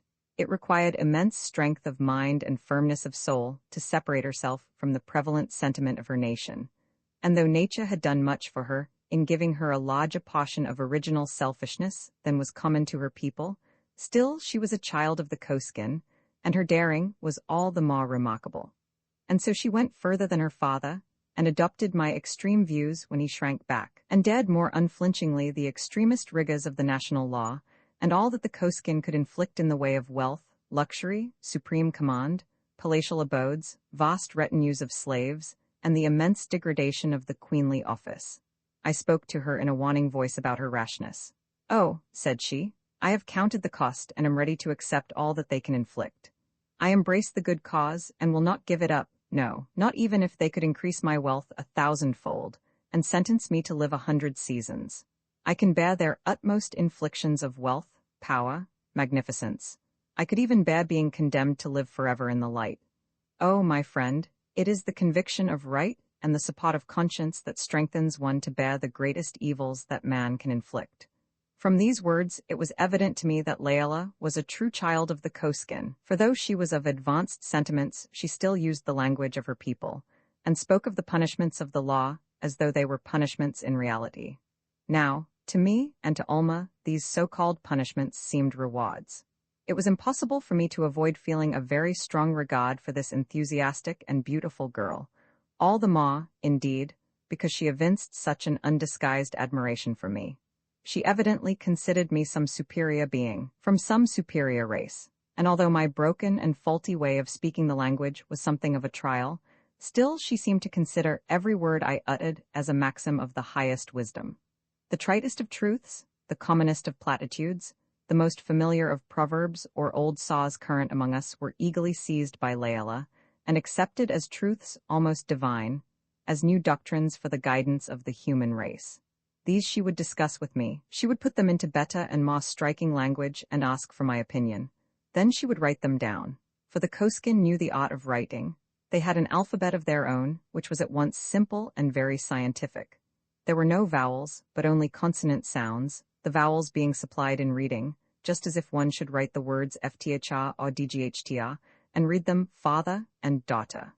The letters were as follows: P, K, T, B, G, D, F, C, H, T, H, M, L, N, S, H, R. There were also 3 others which have no equivalents in English. It soon became evident to me that Layla had a complete ascendancy over her father, that she was not only the Malker of the Amia, but the presiding spirit and the chief administrative genius of the whole nation of the Koskin. She seemed to be a new Semiramis, one who might revolutionize an empire and introduce a new order of things. Such, indeed, was her high ambition, and she plainly avowed it to me. But what was more, she frankly informed me that she regarded me as a heaven-sent teacher, as one who in this darkness could tell her of the nations of light, who could instruct her in the wisdom of other and greater races, and help her to accomplish her grand designs. As for Alma, she seemed quite beneath the notice of the aspiring Layla. She never noticed her, she never spoke of her, and she always made her visits to me after Alma had gone. Roman II adrift in the Antarctic Ocean. My name is Adam Maw. I am the son of Henry Maw, apothecary, Keswick, Cumberland. I was mate of the ship Trevelyan, Bennett, Master, which was chartered by the British government to convey convicts to Van Diemen's Land. This was in 1843. We made our voyage without any casualty, landed our convicts in Hobart Town, and then set forth on our return home. It was the 17th of December when we left. From the first adverse winds prevailed, and in order to make any progress, we were obliged to keep well to the south. At length, on the 6th of January, we sighted Desolation Island. We found it, indeed, a desolate spot. In its vicinity, we saw a multitude of smaller islands, perhaps 1,000 in number, which made navigation difficult and forced us to hurry away as fast as possible. But the aspect of this dreary spot was of itself enough to repel us. There were no trees, and the multitude of islands seemed like moss-covered rocks, while the temperature, though in the middle of the Antarctic summer, was from 38 degrees to 58 degrees Fahrenheit. In order to get rid of these dangerous islands, we stood south and west, and at length found ourselves in south latitude 65 degrees, longitude 60 degrees east. We were fortunate enough not to find any ice, although we were within 1,500 miles of the South Pole, and far within that impenetrable icy barrier which, in 1773, had arrested the progress of Captain Cook. Here the wind failed us, and we lay becalmed and drifting. The sea was open all around us, except to the southeast, where there was a low line along the horizon terminating in a lofty promontory. But though it looked like land, we took it for ice. All around us whales and grampuses were gambolling and spouting in vast numbers. The weather was remarkably fine and clear. For 2 or 3 days the calm continued, and we drifted along helplessly, until at length we found ourselves within a few miles of the promontory above mentioned. It looked like land, and seemed to be a rocky island rising from the depths of the sea. It was, however, all covered with ice and snow, and from this there extended eastward as far as the eye could reach an interminable line of ice, but toward the southwest the sea seemed open to navigation. The promontory was very singular in shape, rising up to a peak which was at least 1,000 feet in height, and forming a striking object, easily discovered and readily identified by any future explorer. We named it, after our ship, Trevelyan Peak, and then felt anxious to lose sight of it forever. But the calm continued, and at length we drifted in close enough to see immense flocks of seals dotting the ice at the foot of the peak. Upon this, I proposed to Agnew, the second mate, that we should go ashore, shoot some seals, and bring them back. This was partly for the excitement of the hunt, and partly for the honor of landing in a place never before trodden by the foot of man. Captain Bennett made some objections, but he was old and cautious, and we were young and venturesome, so we laughed away his scruples and set forth. We did not take any of the crew, owing to the captain's objections. He said that if we chose to throw away our own lives he could not help it, but that he would positively refuse to allow a single man to go with us. We thought this refusal an excessive caution amounting to positive cowardice, but were unable to change his mind. The distance was not great, the adventure was attractive, and so the captain's gig was lowered, and in this Agnew and I rowed ashore. We took with us a double-barreled rifle apiece and also a pistol. Agnew took a glass. We rowed for about 3 miles and reached the edge of the ice, which extended far out from the promontory. Here we landed and secured the boat by means of a small grappling iron, which we thrust into the ice. We then walked toward the promontory for about a mile, and here we found a multitude of seals. These animals were so fearless that they made not the slightest movement as we came up, but stared at us in an indifferent way. We killed 2 or 3, and then debated whether to go to the promontory or not. Agnew was eager to go, so as to touch the actual rock, but I was satisfied with what we had done, and was now desirous of returning. In the midst of this, I felt a flake of snow on my cheek. I started and looked up. To my great surprise, I saw that the sky had changed since I had last noticed it. When we left the ship, it was clear and blue, but now it was overspread with dark, leaden-colored clouds, and the snowflakes that had fallen were ominous of evil. A snowstorm here, in the vicinity of the ice, was too serious a thing to be disregarded. But one cost now remained, and that was an immediate return to the ship. Each of us seized a seal and dragged it after us to the boat. We reached it and flung them in. Just at that moment, a gun sounded over the water. It was from the ship, the signal of alarm, the summons from the captain for our return. We saw now that she had been drifting since we left her, and had moved southwest several miles. The row back promised to be far harder than the pull ashore, and what was worse, the wind was coming up, the sea was rising, and the snow was thickening. Neither of us said a word. We saw that our situation was very serious, and that we had been very foolhardy, but the words were useless now. The only thing to be done was to pull for the ship with all our strength, and that was what we did. So we pushed off and rowed as we had never rowed before. Our progress was difficult. The sea grew steadily rougher, the wind increased, the snow thickened, and, worst of all, the day was drawing to a close. We had miscalculated both as to distance and time. Even if it had continued calm, we should have had to row back in the dark. But now the sun was setting, and with the darkness, we had to encounter the gathering storm and the blinding snow. We rowed in silence. At every stroke, our situation grew more serious. The wind was from the south, and therefore favored us to some extent, and also made less of a sea than would have been produced by a wind from any other quarter. But then this south wind brought dangers of its own, which we were soon to feel, new dangers and worse ones. For this south wind drove the ship farther from us, and at the same time broke up the vast fields of ice and impelled the fractured masses northward. But this was a danger which we did not know just then. At that time, we were rowing for the ship, and amid the darkness and the blinding snow and the dashing waves we heard from time to time the report of signal guns fired from the ship to guide us back. These were our only guide, for the darkness and the snow had drawn the ship from our sight, and we had to be guided by our hearing only. We were rowing for our lives, and we knew it, but every moment our situation grew more desperate. Each new report of the gun seemed to sound farther away. We seemed always to be rowing in the wrong direction. At each report we had to shift the boat's course somewhat, and pull toward the last point from which the gun seemed to sound. With all this, the wind was increasing rapidly to a gale. The sea was rising and breaking over the boat. The snow was blinding us with its ever-thickening sleet. The darkness deepened and at length had grown so intense that nothing whatever could be seen, neither sea nor sky, not even the boat itself. Yet we dared not stop, we had to row. Our lives depended on our efforts. We had to row, guided by the sound of the ship's gun, which the ever-varying wind incessantly changed, till our minds grew all confused, and we rowed blindly and mechanically. So we labored for hours at the oars, and the storm continually increased, and the sea continually rose, while the snow fell thicker, and the darkness grew intenser. The reports of the gun now grew fainter. What was worse, they were heard at longer intervals, and this showed us that Captain Bennet was losing heart, that he was giving us up, that he despaired of finding us, and was now firing only an occasional gun out of a mournful sense of duty. This thought reduced us to despair. It seemed as if all our efforts had only served to take us farther away from the ship, and deprived us of all motive for rowing any harder than was barely necessary to keep the boat steady. After a time, Agnew dropped his oar and began to bail out the boat, a work which was needed, for in spite of our care, she had shipped many seas, and was 1/3 full of water. He worked away at this while I managed the boat, and then we took turns at bailing. In this way we passed the dreary night. Morning came at last. The wind was not so violent, but the snow was so thick that we could only see for a little distance around us. The ship was nowhere visible, nor were there any signs of her. The last gun had been fired during the night. All that we could see was the outline of a gaunt iceberg, an ominous spectacle.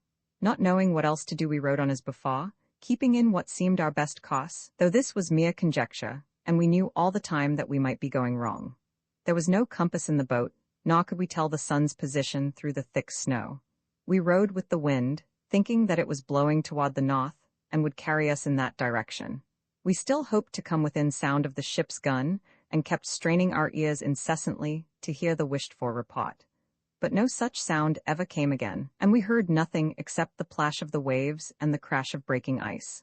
Thus all that day we rode along, resting at intervals when exhausted, and then resuming our labors, until at length night came, and again to the snow and ice and waves was added the horror of great darkness.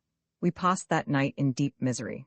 We had eaten nothing since we left the ship, but though exhausted by long fasting and severe labor, the despair of our hearts took away all desire for food. We were worn out with hard work, yet the cold was too great to allow us to take rest, and we were compelled to row so as to keep ourselves from perishing.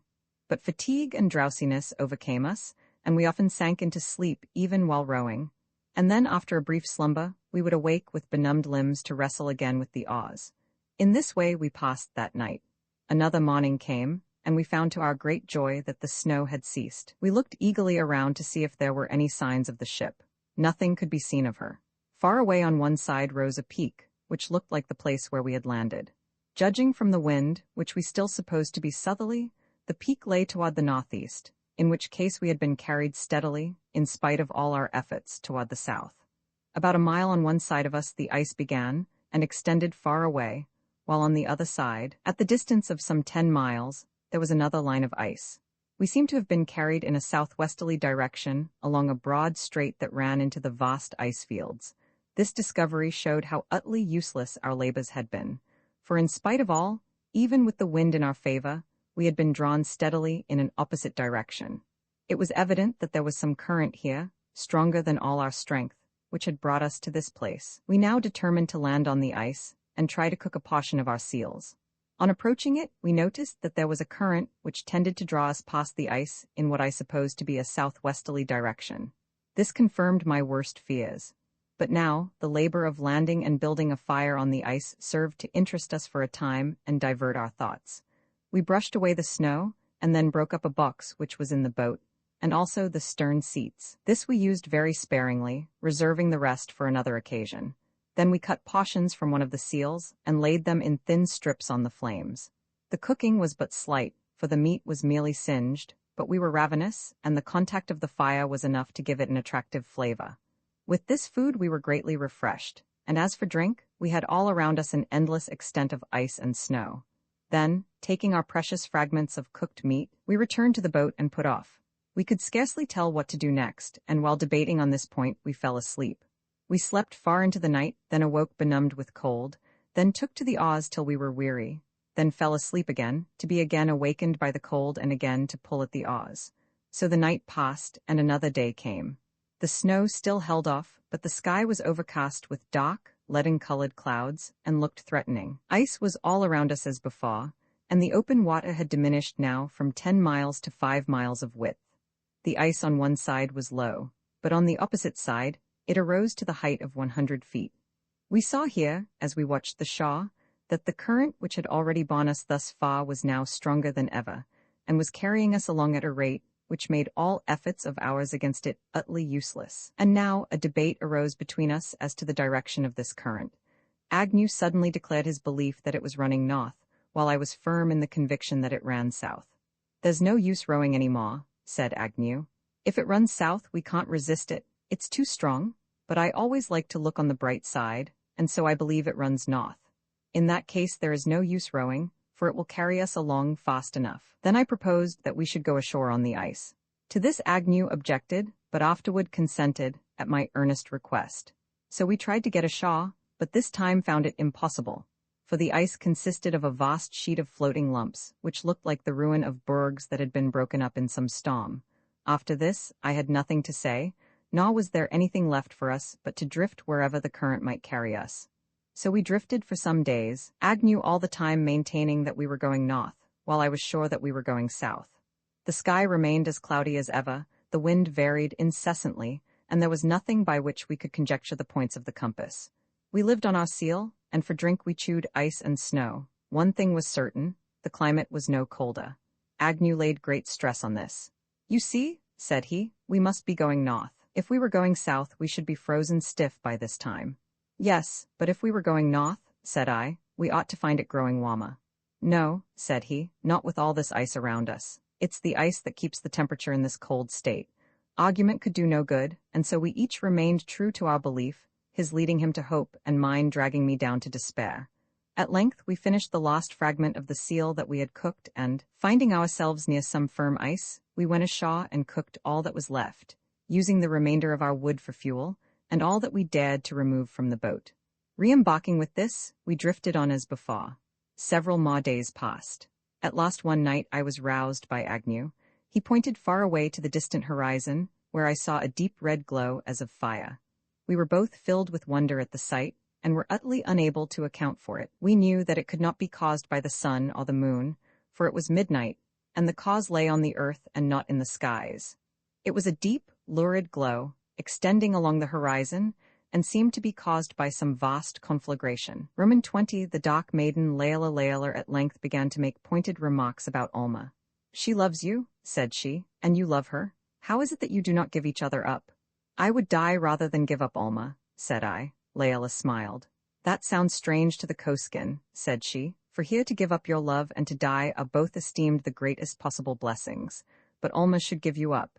It is the women with us who make the beginning. Women generally fall in love first, and it is expected that they will tell their love first. The delicacy of a woman's feelings makes this natural, for if a man tells his love to a woman who does not love him, it shocks her modesty, while if a woman tells a man, he has no modesty to shock." "That is strange," said I. "But suppose the man does not love the woman? Why, no woman wants to be loved, she only wants to love." At this, I felt somewhat bewildered.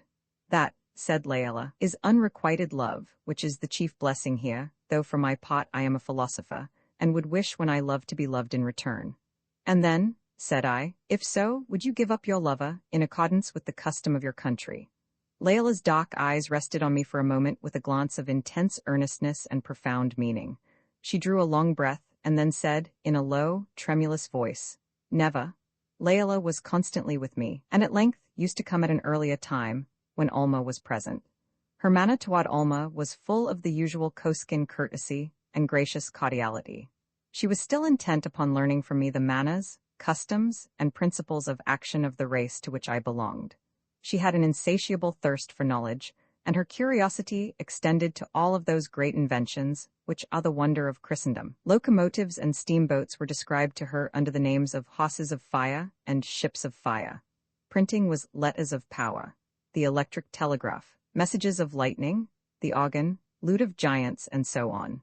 Yet, in spite of the eagerness with which she made her inquiries, and the diligence with which she noted all down, I could see that there was in her mind something lying beneath it all, a far more earnest purpose, and a far more personal one, than the pursuit of useful knowledge.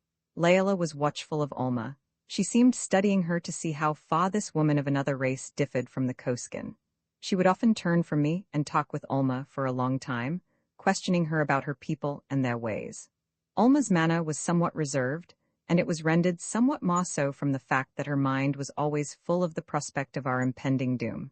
Each jom as it came and went brought us nearer to that awful time, and the hour was surely coming when we should be taken to the outer square and to the top of the pyramid of sacrifice. Once Laila sat for some time silent and involved in thought. At length she began to speak to me. "Alma," said she, "is very different from us. She loves you and you love her. She ought to give you up. Alma, you ought to give up Atamar, since you love him." Alma looked confused and made some reply to the effect that she belonged to a different race with different customs. "But you should follow our customs. You are one of us now. You can easily find another who will take him." Alma threw a piteous glance at me and said nothing. "I," said Laila, "will take him." She spoke these words with an air of magnanimity, as though putting it in the light of a favor to Alma, but Alma did not make any reply, and after some silence, Laila spoke of something else. Not long after we were alone together, and Laila returned to the subject. She referred to Alma's want of sympathy with the manners of the Koskin, and asserted that she ought to aim after a separation. "I love her," said I with great warmth, "and will never give her up. But she must give you up. It is the woman's place to take the first step. I should be willing to take you. As Layla said this, she looked at me very earnestly, as if anxious to see how I accepted this offer. It was for me a most embarrassing moment. I loved Alma, but Layla also was most agreeable, and I liked her very much. Indeed, so much so that I could not bear to say anything that might hurt her feelings. Among all the Koskin, there was not one who was not infinitely inferior to her in my eyes. Still, I loved Alma, and I told her so again, thinking that in this way I might repel her without giving offense, but Layla was quite ready with her reply. "If you love Alma," said she, "that is the very reason why you should marry me." This made me feel more embarrassed than ever. I stammered something about my own feelings, the manners and customs of my race, and the fear that I had of acting against my own principles.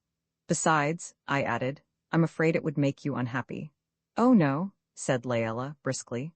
"On the contrary, it would make me very happy indeed." I began to be more and more aghast at this tremendous frankness and was utterly at a loss what to say. "My father," continued Layla, "is different from the other Koskin, and so am I. I seek requital for love and do not think it an evil." A sudden thought now suggested itself, and I caught at it as a last resort. "You have," said I, "some lover among the Koskin. Why do you not marry him?" Layla smiled. "I have no lover that I love," said she, "among the Koskin." My feeble effort was thus a miserable failure. I was about saying something concerning the Koskin alphabet, or something else of an equally appropriate nature, when she prevented me. "Atama," said she, in a low voice. "Layla," said I, with my mind full of confusion. "I love you?" She sat looking at me with her beautiful face all aglow, her dark eyes fixed on mine with an intense and eager gaze. I looked at her and said not one single word. Layla was the first to break the awkward silence. "You love Alma, Atama, but say, do you not love me? You smile at me, you meet me always when I come with warm greetings, and you seem to enjoy yourself in my society. Say, Atama, do you not love me?" This was a perilous and a tremendous moment. The fact is, I did like Layla very much indeed, and I wanted to tell her so, but my ignorance of the language did not allow me to observe those nice distinctions of meaning which exist between the words like and love. I knew no other word than the one Koskin word meaning love, and could not think of any meaning like. It was, therefore, a very trying position for me. "Dear Layla," said I, floundering and stammering in my confusion, "I love you?" But here I was interrupted without waiting for any further words. The beautiful creature flung her arms around me and clung to me with a fond embrace. As for me, I was utterly confounded, bewildered, and desperate. I thought of my darling Alma, whom alone I loved. It seemed at that moment as though I was not only false to her, but as if I was even endangering her life. My only thought now was to clear up my meaning. "Dear Layla," said I, as I sat with her arms around me, and with my own around her slender waist, "I do not want to hurt your feelings." "Oh, Atama, oh, my love, never, never did I know such bliss as this." Here again I was overwhelmed, but I still persisted in my effort. "Dear Layla," said I love Alma most dearly and most tenderly." "Oh, Atama, why speak of that? I know it well. And so by our Koskin law you give her up, among us lovers never marry. So you take me your own Layla, and you will have me for your bride, and my love for you is 10,000 times stronger than that of the cold and melancholy Alma. She may marry my papa." This suggestion filled me with dismay. "Oh no," said I, "never, never will I give up Alma." "Certainly not," said Layla. "You do not give her up, she gives you up." "She never will," said I. "Oh yes," said Layla, "I will tell her that you wish it." "I do not wish it," said I. "I love her and will never give her up." "It's all the same," said Layla. "You cannot marry her at all. No one will marry you. You and Alma are victims, and the state has given you the matchless honor of death. Common people who love one another may marry if they choose, and take the punishment which the law assigns, but illustrious victims who love cannot marry. And so, my Atama, you have only me." I need not say that all this was excessively embarrassing. I was certainly fond of Layla, and liked her too much to hurt her feelings. Had I been one of the Koskin, I might perhaps have managed better, but being a European, a man of the Aryan race, being such, and sitting there with the beautiful Layla lavishing all her affections upon me, why, it stands to reason that I could not have the heart to wound her feelings in any way. I was taken at an utter disadvantage. Never in my life had I heard of women taking the initiative. Layla had proposed to me, she would not listen to refusal, and I had not the heart to wound her.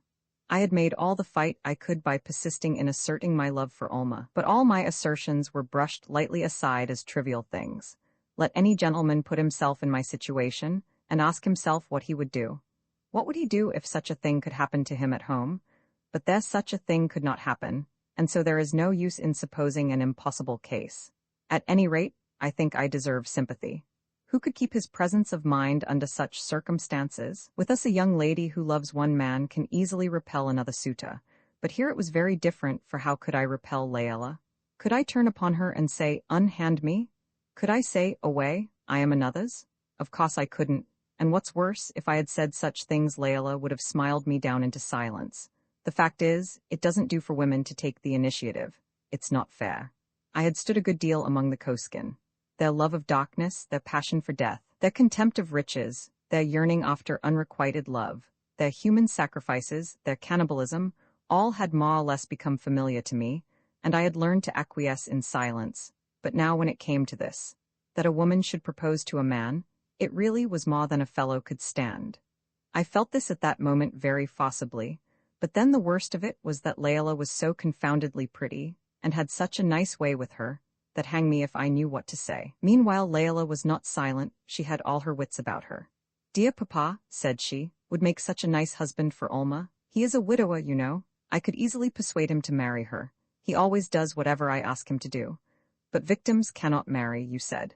"No," said Laela sweetly, "they cannot marry one another, but Olma may marry dear papa, and then you and I can be married, and it will be all very nice indeed." At this I started away. "No," said I indignantly, "it won't be nice. I'm engaged to be married to Olma, and I'm not going to give her up." "Oh, but she gives you up, you know," said Laela quietly. "Well, but I'm not going to be given up."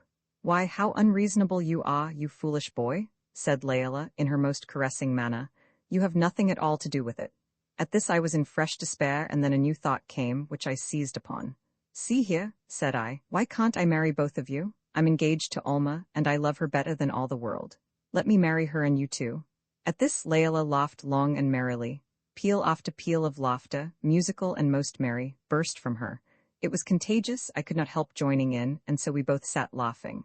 It was a long time before we regained our self-control. "Why, that's downright bigamy?" exclaimed Laela with fresh laughter. "Why, Atama, you're mad." And so she went off again in fresh peals of laughter.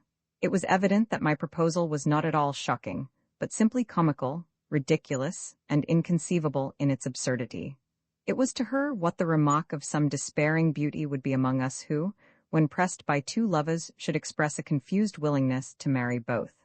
It was evident that Laela accepted it as a ludicrous jest. Laughter was all very well, of course, but I was serious and felt that I ought not to part with Laela without some better understanding, and so I once more made an effort. "All this," said I, in a mournful tone, "is a mere mockery. What have I to say about love and marriage? If you loved me as you say, you would not laugh but weep. You forget what I am. What am I? A victim and doomed to a hideous fate, a fate of horror unutterable. You cannot even begin to imagine the anguish with which I look forward to that fate which impends over me and Olma. Marriage, idle word. What have I to do with marriage? What is Olma? There is only one marriage before us, the dread marriage with death. Why talk of love to the dying? The tremendous ordeal, the sacrifice, is before us, and after that there remains the hideous Mr. Kosuk." At this Laela sprang up, with her whole face and attitude full of life and energy. I know," said she quickly. "I have arranged for all. Your life shall be saved. Do you think that I have consented to your death? Never, you are mine. I will save you. I will show you what we can do. You shall escape." "Can you really save me?" I cried. "I can." "What, in spite of the whole nation?" Laela laughed scornfully. "I can save you," said she. "We can fly. There are other nations beside ours. We can find some land among the Gudgeon where we can live in peace. The Gudgeon are not like us." "But Olma?" said I. The face of Laela clouded. "I can only save you," said she. "Then I will stay and die with Olma," said I obstinately. "What?" said Laela. "Do you not fear death?" "Of course I do," said I, "but I'd rather die than lose Olma. But it's impossible to save both of you." "Then leave me and save Olma," said I. "What, would you give up your life for Olma?" "Yes, and 1,000 lives," said I. "Why," said Laela, "now you talk just like the Koskin. You might as well be one of us. You love death for the sake of Olma. Why not be more like the Koskin, and seek after a separation from Olma?" Laela was not at all offended at my declaration of love for Olma. She uttered these words in a lively tone, and then said that it was time for her to go. Roman 21, the flying monster. I retired to bed, but could not sleep. The offer of escape filled me with excited thoughts. These made sleep impossible, and as I lay awake, I thought that perhaps it would be well to know what might be Layla's plan of escape, for I might then make use of it to save Alma. I determined to find out all about it on the following jom, to question her as to the lands of the Gudgeon, to learn all her purpose. It might be that I could make use of that very plan to save Alma, but if not, why then I was resolved to remain and meet my fate with her. If Layla could be induced to take both of us, I was of course resolved to go, trusting to chance as to the claims of Layla upon me, and determined at all hazards to be faithful to Alma. But if she should positively refuse to save Alma, then I thought it possible that I might be able to find in Layla's plan of escape something of which I might avail myself. I could not imagine what it was, but it seemed to me that it might be something quite feasible, especially for a desperate man. The only thought I had was of escape by means of some boat over the seas. In a boat, I would be at home. I could make use of a sail so as to elude pursuit, and could guide myself by the stars. The only thing that I wanted to know was the situation of the lands of the Gudgeon. On the following jom, the Kohen Gadol and Layla came quite early and spent much time. I was surprised to see the Kohen Gadol devoting himself in an absurd fashion to Alma. It at once occurred to me that Layla had obtained her father's cooperation in her scheme, and that the old villain actually imagined that he could win the hand of Alma. To Alma herself, I had said nothing whatever about the proposal of Layla, so that she was quite ignorant of the intentions of her companion, but it was excessively annoying to me to see such proceedings going on under my own eyes. At the same time, I felt that it would be both unwise and uncivil to interfere, and I was also quite sure that Alma's affections were not to be diverted from me by anyone, much less by such an elderly party as the Kohen Gadol.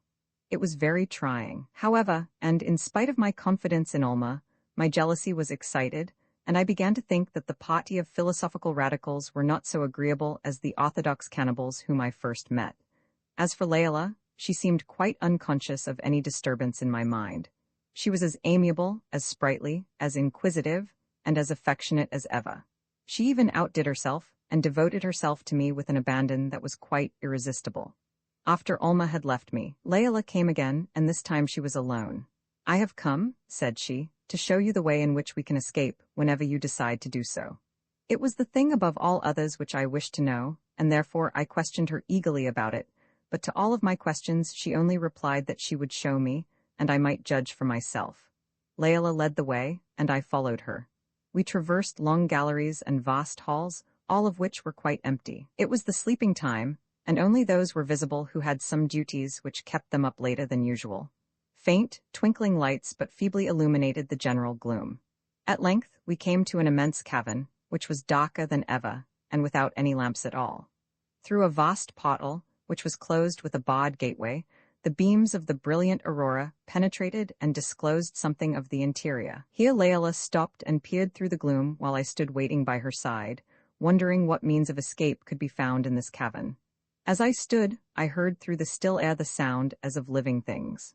For a time I saw nothing, but at length I descried a vast, shadowy form moving forward toward the portal, where the darkness was less. It was a form of portentous size and fearful shape, and I could not make out at first the nature of it.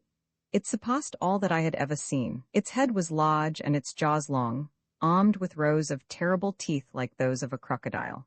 Its body was of great size. It walked on its hind legs, so as to maintain itself in an upright attitude, and in that position, its height was over 12 feet. But the most amazing thing about this monster has yet to be told. As it walked, its forearms waved and fluttered, and I saw descending from them what seemed like vast folded leathern wings, which shook and swayed in the air at every step. Its pace was about as fast as that of a man, and it moved with ease and lightness.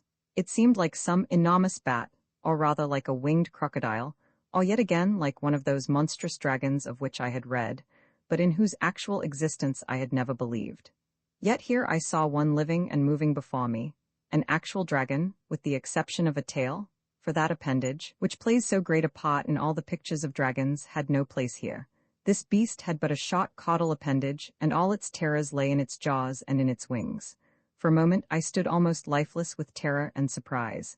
Then I shrank back, but Layla laid her hand on my arm. "Don't be afraid," said she. "It's only an athaleb." "But won't it bite?" I asked with a shudder. "Oh no, said Layla. It swallows its victuals whole. At this I shrank away still farther. Don't be afraid, said Layla again. Its jaws are muzzled, and besides it's a tame athaleb. Its jaws are unmuzzled only at feeding time, but this one is very tame. There are 3 or 4 others in here, and all as tame as I am. They all know me. Come up nearer, don't be afraid. These athalebs are easily tamed.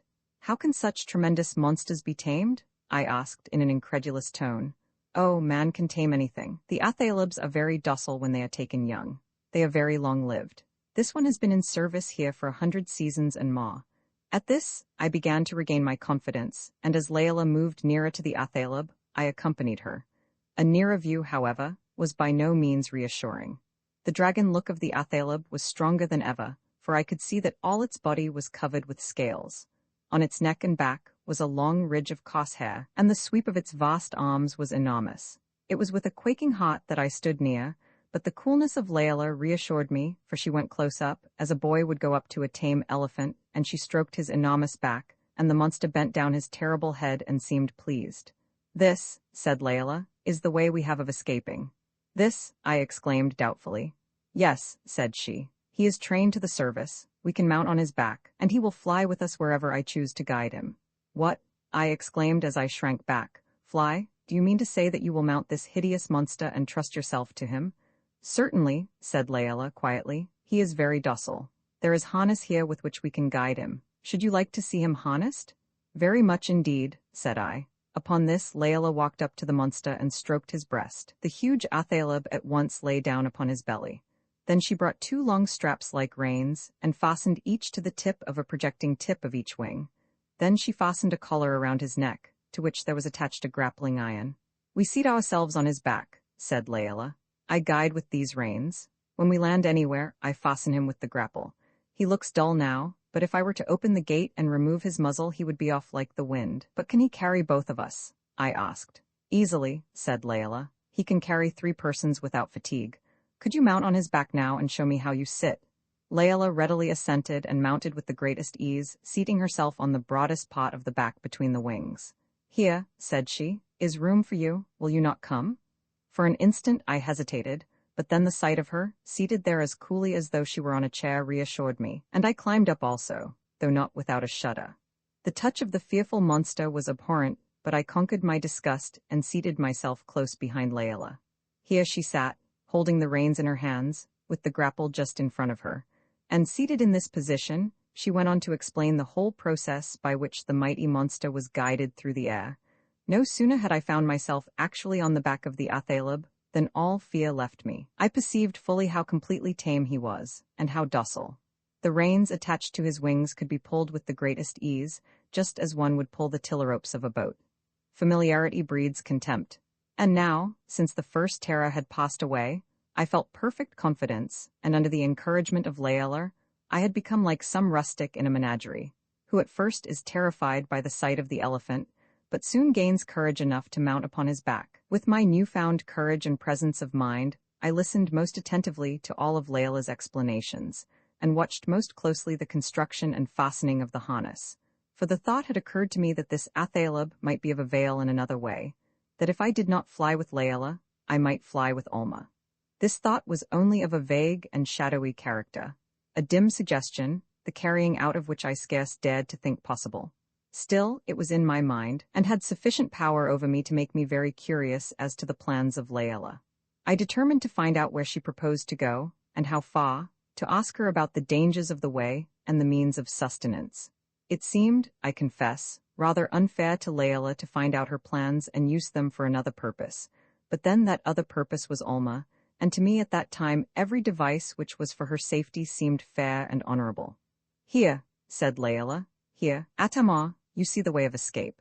The athaleb can carry us both far away to a land where you need never fear that they will put you to death, a land where the people love light and life. Whenever you are ready to go, tell me. If you are ready to go now, say so, and at once I will open the door, and we shall soon be far away. She laid her hand on mine and looked at me earnestly, but I was not to be beguiled into any hasty committal of myself, and so I turned her proposal away with a question. How far is it, I asked, to that land? It is too far for one flight, said Layla. We go first over the sea till we come to a great island, which is called Magans, where there are mountains of fire. There we must rest, and feed the Athaleb on fish, which are to be found on the shore. The Athaleb knows his way there well, for he goes there once every season for a certain sacred ceremony. He has done this for 50 or 60 seasons, and knows his way there and back perfectly well. The difficulty will be, when we leave Magans, in reaching the land of the Orin. The Orin? I repeated. Who are they? They are a people among the Gudgeon who love life and light. It is their land that I wish to reach, if possible. Where is it? I asked, eagerly. I cannot explain, said Layla. I can only trust to my own skill and hope to find the place. We may have to pass over different lands of the Gudgeon, and if so, we may be in danger. What is the reason why the Athaleb goes to Magans every season? I asked. To take there the chief pauper of the season, who has won the prize of death by starvation. It is one of the greatest honors among the Koskin. Is Magans barren? It is an island of fire, without anything on it but craggy mountains and wild rocks and flowing rivers of fire. It stands almost in the middle of the sea. How can we get away from here? I asked after some silence. From here? Why, I open the gates and the Athaleb flies away, that is all. But shall we not be prevented? Oh no, no one here ever prevents anyone from doing anything. Everyone is eager to help his neighbor. But if they saw me deliberately mounting the Athaleb and preparing for flight, would they not stop me? No. I was amazed at this. But, said I, am I not a victim, preserved for the great sacrifice? You are, but you are free to go where you like and do what you like. Your character of victim makes you most distinguished. It is the highest honor and dignity. All believe that you rejoice in your high dignity, and no one dreams that you are anxious to escape. But if I did escape, would they not pursue me? Certainly not. What would they do for a victim? They would wonder at your unaccountable flight, and then choose some distinguished pauper. But if I were to stay here, would they not save me from death at my entreaty? Oh, certainly not. They would never understand such an entreaty. That's a question of death, the supreme blessing. No one is capable of such a base act as saving his fellow man from death. All are eager to help each other to such a fate. But if I were to fly, they would not prevent me, and they would not pursue me? Oh no. Are there any in the land who are exempt from the sacrifice? Oh yes, the Athons, Meleks, and Kohens. These are not worthy of the honor. The artisans and tradesmen are sometimes permitted to attain to this honor, the laborers in greater numbers, but it is the paupers who are chiefly favored. And this is a matter of complaint among the rich and powerful, that they cannot be sacrificed. Well, why couldn't I be made an Athon or a Kohen, and be exempted in that way? Oh, that would be too great a dishonor. It would be impossible. On the contrary, the whole people are anxious to honor you to the very utmost, and to bestow upon you the greatest privileges and blessings which can possibly be given. Oh no, it would be impossible for them to allow you to become an Athon or a Kohen. As for me, I am Malka, and therefore the lowest in the land, pitied and commiserated by the haughty pauper class, who shake their heads at the thought of one like me. All the people shower upon me incessantly new gifts and new offices. If my present love of light and life were generally known, they would punish me by giving me new contributions of wealth and new offices and powers, which I do not want. But you love riches, do you not? And you must want them still? No, said Layla, I do not want them now. Why, what do you want? I asked. You, said she with a sweet smile. I said nothing, but tried desperately to think of something that might divert the conversation. Layla was silent for a few moments, and then went on in a musing tone. As I was saying, I love you, Atama, and I hate Alma because you love her. I think Alma is the only human being in all the world that I ever really hated. And yet, though I hate her, still, strange to say, I feel as though I should like to give her the immense blessing of death. And that is a very strange feeling, indeed, for one of the Koskin. Do you understand, Atama, what such can possibly be? I did not answer, but turned away the conversation by a violent effort. Are there any other Athalebs here? Oh yes. How many? 4. Are they all as tame as this? Oh yes, all quite as tame, there is no difference whatever.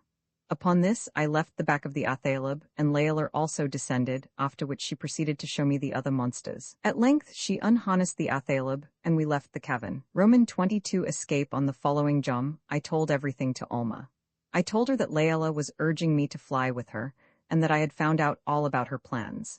I described the Athalebs, informed her about the direction which we were to take, the island of Faya, and the country of the Orin. At this intelligence, Alma was filled with delight, and for the first time since we had come to the Amia, there were smiles of joy upon her face. She needed no persuasion. She was ready to set forth whenever it was fitting, and to risk everything upon this enterprise. She felt as I did, and thought that the wildest attempt was better than this dull inaction. Death was before us here, and every jom as it passed only brought it nearer. True, we were treated with the utmost kindness, we lived in royal splendor, we had enormous retinues, but all this was a miserable mockery, since it all served as the prelude to our inevitable doom. For that doom it was hard indeed to wait. Anything was better. Far better would it be to risk all the dangers of this unusual and amazing flight, to brave the terrors of that drear isle of fire, Magans. Better to perish there of starvation, or to be killed by the hands of hostile gudgeon, than to wait here and be destroyed at last by the sacrificial knife of these smiling, generous, kind-hearted, self-sacrificing fiends. To be killed, aye, and afterward borne to the tremendous Mista Kosuk. There was a difficulty with Laela that had to be guarded against. In the first place, that she might not suspect, and again, that we might choose our time of escape when she would not be at all likely to find us out. We resolved to make our attempt without any further delay. Laela was with us for the greater part of that jom, and the Kohen Gadol also gave us much of his company.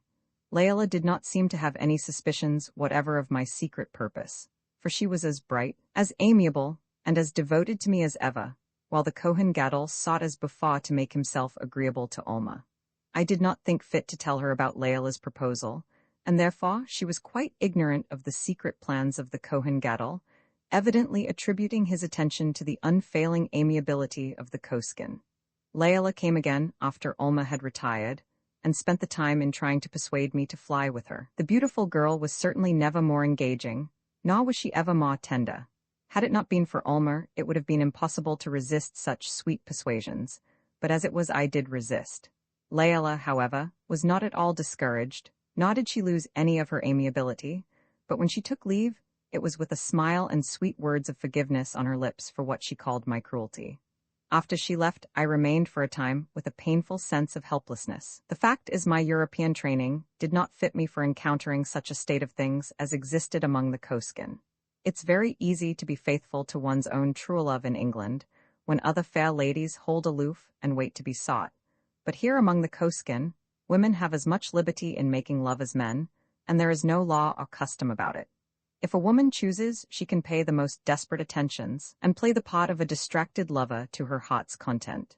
In most cases, the women actually take the initiative, as they are more impressible and impulsive than men. And so it was that Laela made me the object of her persistent assault, acting all the time, too, in accordance with the custom of the country, and thus having no thought whatever of indelicacy, since, according to the Koskin, she was acting simply in accordance with the rights of every woman.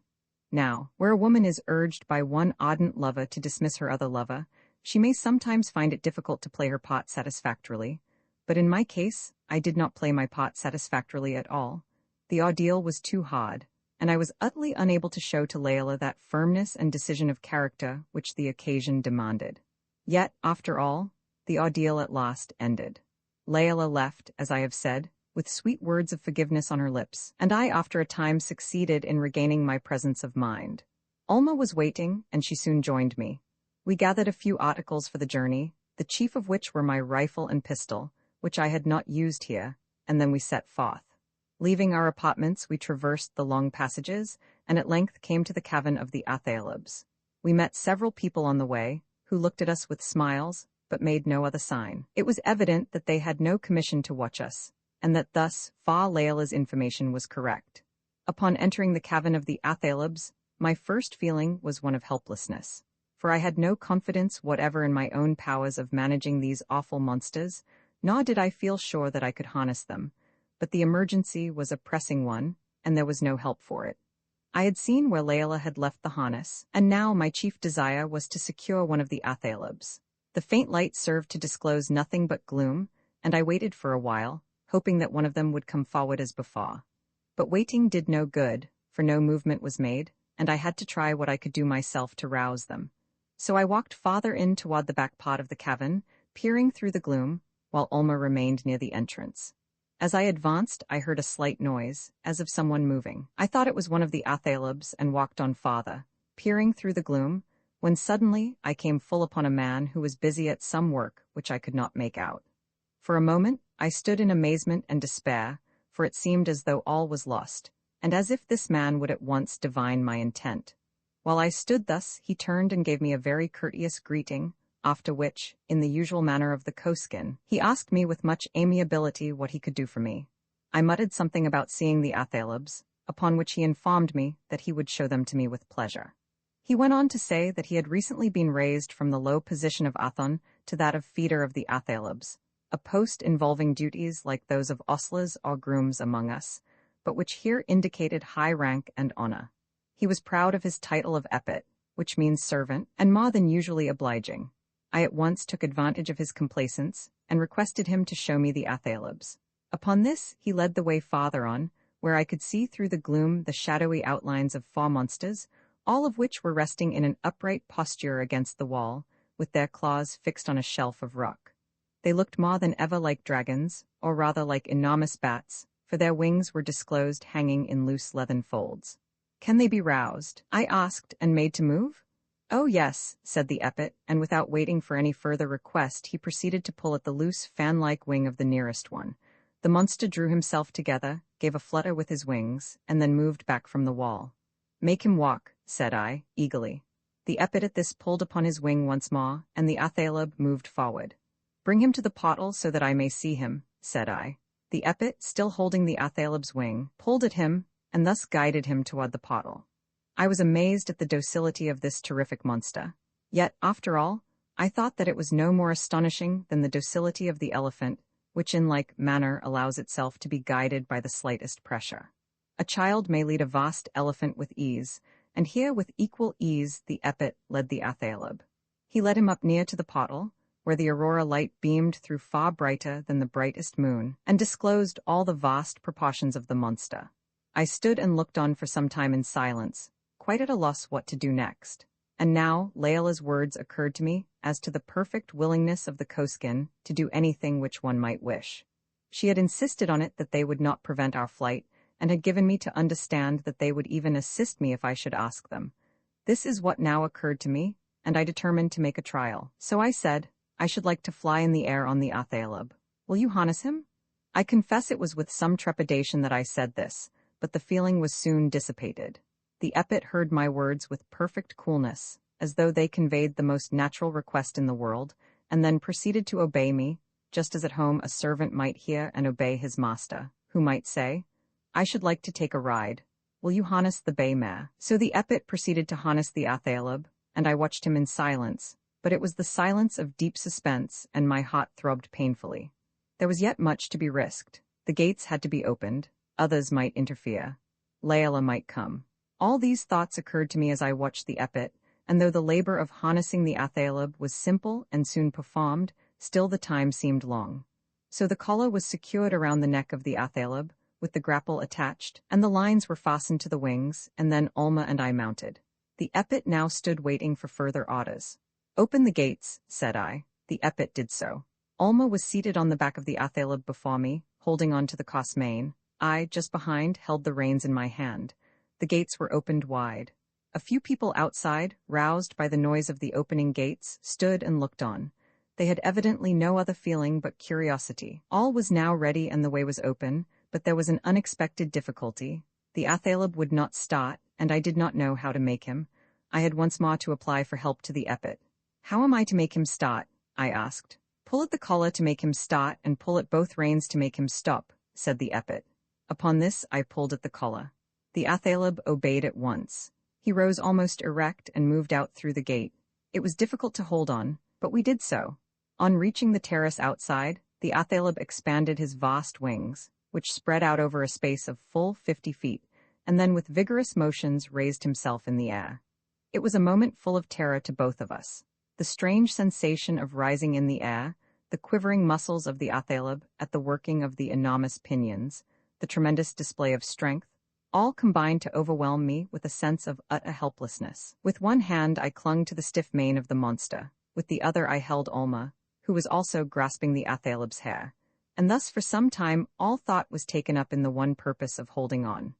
But at length the Athaleb lay in the air in a perfectly horizontal position, the beat of the wings grew more slow, and even the muscular exertion more steady and sustained.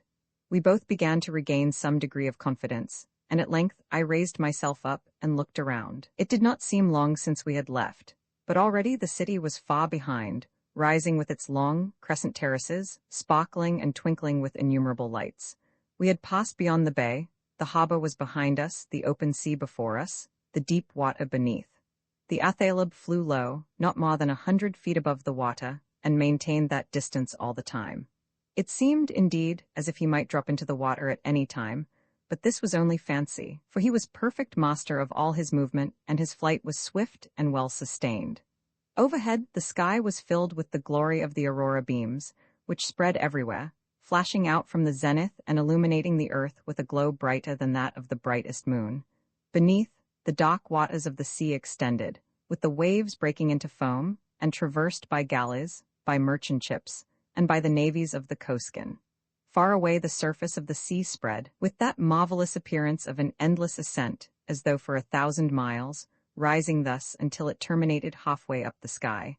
And so it rose up on every side, so that I seemed to be at the bottom of a basin-shaped world, an immense and immeasurable hollow, a world unparalleled and unintelligible. Far away, at almost infinite distances, arose the long lines of mountains, which, crowned with ice, gleamed in the aurora light, and seemed like a barrier that made forever impossible all ingress and egress. On and on we sped. At length we grew perfectly accustomed to the situation, the motion was so easy and our seats were so secure. There were no obstacles in our way, no roughness along our path, for that pathway was the smooth air, and in such a path there could be no interruption, no jerk or jar. After the first terror had passed there remained no longer any necessity for holding on. We could sit and look around with perfect freedom. And at length I rose to my feet, and Alma stood beside me, and thus we stood for a long time, with all our souls kindled into glowing enthusiasm by the excitement of that adventurous flight, and the splendors of that unequaled scene. At length the aurora light grew dim. Then came forth the stars, glowing and burning in the black sky. Beneath there was nothing visible but the darkness of the water, spotted with phosphorescent points, while all around a wall of gloom arose which shut out from view the distant shores. Suddenly, I was aware of a noise like the beat of vast wings, and these wings were not those of our Athaleb. At first I thought it was the fluttering of a sail, but it was too regular and too long continued for that. At length I saw through the gloom a vast, shadowy form in the air behind us, and at once the knowledge of the truth flashed upon me. It was another monster flying in pursuit. Were we pursued? Were there men on his back? Should I resist? I held my rifle poised and was resolved to resist at all hazards. Alma saw it all and said nothing. She perceived the danger, and in her eyes I saw that she, like me, would prefer death to surrender.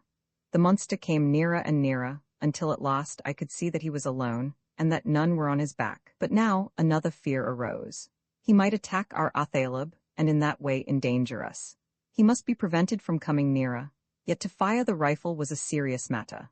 I had once before I learned the danger of firing under such circumstances, when my Opmahera had fled in terror at the report, and did not wish to experience the danger which might arise from a panic-stricken Athaleb.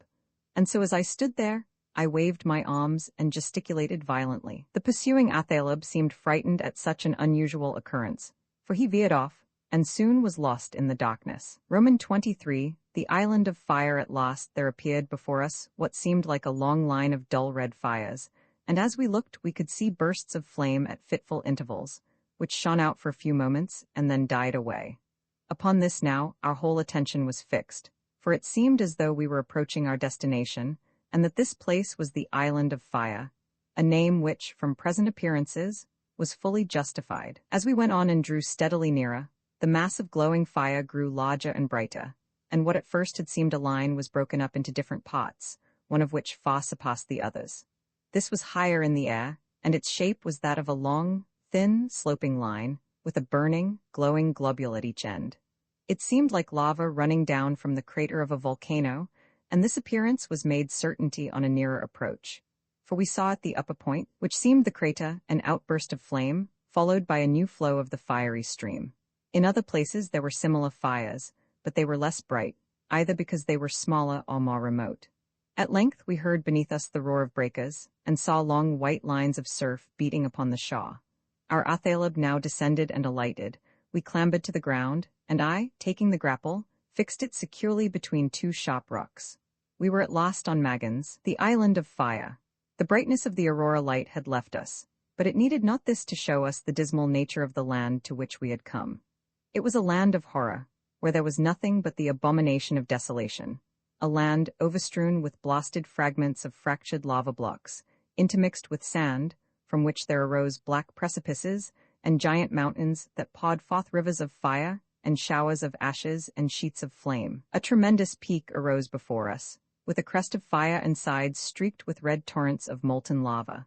Between us and it, there spread away a vast expanse of impassable rocks, a scene of ruin and savage wildness which cannot be described, and all around was the same drear and appalling prospect. Here in the night season, the season of darkness and of awful gloom, we stood in this land of woe, and not one single sign appeared of life save the life that we had brought with us. As for food, it was vain to think of it. To search after it would be useless. It seemed, indeed, impossible to move from the spot where we were. Every moment presented some new discovery which added to the horror of Magans. But Alma was weary, for our flight had been long, and she wished to rest. So I found a place for her where there was some sand between two rocks, and here she lay down and went to sleep. I sat at a little distance off on a shelf of the rock, with my back against it, and here, after a little time, I also went to sleep. At length we awoke. But what a waking! There was no morning dawn, no blessed returning light to greet our eyes. We opened our eyes to the same scenes upon which we had closed them, and the darkness was still deep and dense around us. Over us both there was a sense of utter depression, and I was so deeply plunged into it that I found it impossible to rouse myself, even for the sake of saying words of cheer to Alma. I had brought a few fragments of food, and upon these we made our breakfast. But there was the Athaleb to feed, and for him I found nothing, nor could I think of anything, unless he could feed upon rocks and sand. Yet food for him was a matter of the highest consequence, for he was all our support and stay and hope, and if the monster were deprived of food, he might turn upon us and satisfy upon us his ravenous appetite. These thoughts were painful indeed, and added to my despondency. Suddenly I heard the sound of running water. I started away toward the place from which the sound came, and found, only a little distance off, a small brook trickling along on its way to the shore. I called Alma, and we both drank and were refreshed. This showed an easy way to get to the shore, and I determined to go there to see if there were any fish to be found. Shellfish might be there, or the carcasses of dead fish thrown up by the sea, upon which the Athaleb might feed. I left my pistol with Alma, telling her to fire it if she heard me fire, for I was afraid of losing my way, and therefore took this precaution. I left it lying on the rock full cocked, and directed her to point it in the air and pull the trigger. It was necessary to take these precautions, as of course she was quite ignorant of its nature. After this, I left her and tried to follow the torrent. This, however, I soon found to be impossible, for the brook on reaching a huge rock plunged underneath it and became lost to view. I then went toward the shore as well as I could, now climbing over sharp rocks, now going round them, until at length, after immense labor, I succeeded in reaching the water. Here the scene was almost as wild as the one I had left. There was no beach whatever, nothing but a vast extent of wild fragments of fractured lava blocks, which were evidently the result of some comparatively recent convulsion of nature, for their edges were still sharp, and the water had not won even those which were within its grasp to anything like roundness, or to anything else than the jagged and shattered outlines which had originally belonged to them. All the shore thus consisted of vast rocky blocks, over which the sea beat in foam. Eager to find something, I toiled along this rocky shore for a long distance, but without seeing any change. I was unwilling to go back baffled, yet I was at length compelled to do so. But the necessity of feeding the Athaleb was pressing, and I saw that our only course now would be to mount him again, leave this place, and seek some other. But where could we go? That I could not imagine, and could only conclude to trust altogether to the instinct of the Athaleb, which might guide him to places where he might obtain food. Such a course would involve great risk, for we might be carried into the midst of vast flocks of these monsters, yet there was nothing else to be done. I now retraced my steps, and went for a long time near the sea. At length, I found a place where the walking was somewhat easier, and went in this way up into the island and away from the sea. It seemed to lead in the direction where I wished to go. At length, it seemed as if I had walked far enough, yet I could see no signs of Alma.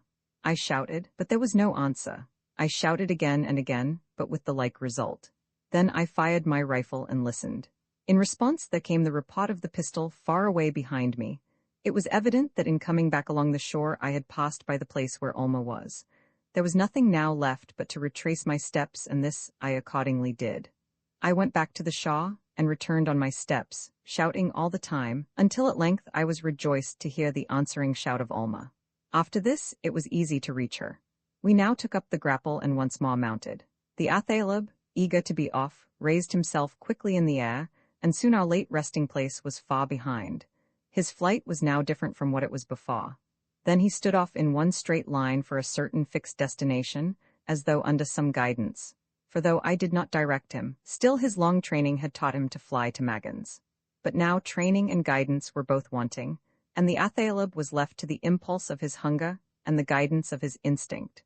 So he flew no longer in one undeviating straight line, but rose high, and bent his head down low, and flew and sawed in vast circles, even as I have seen a vulture or a condor sweep about while searching for food. All the while we were drawing farther and farther away from the spot which we had left.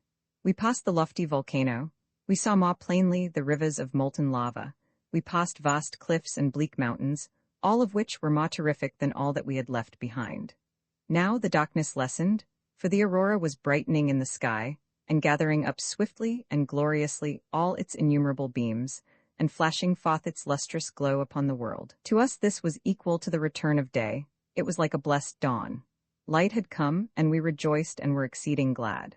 Now we saw before us, far beyond the black precipices, a broad bay with sloping shaws, and a wide beach which seemed like a beach of sand.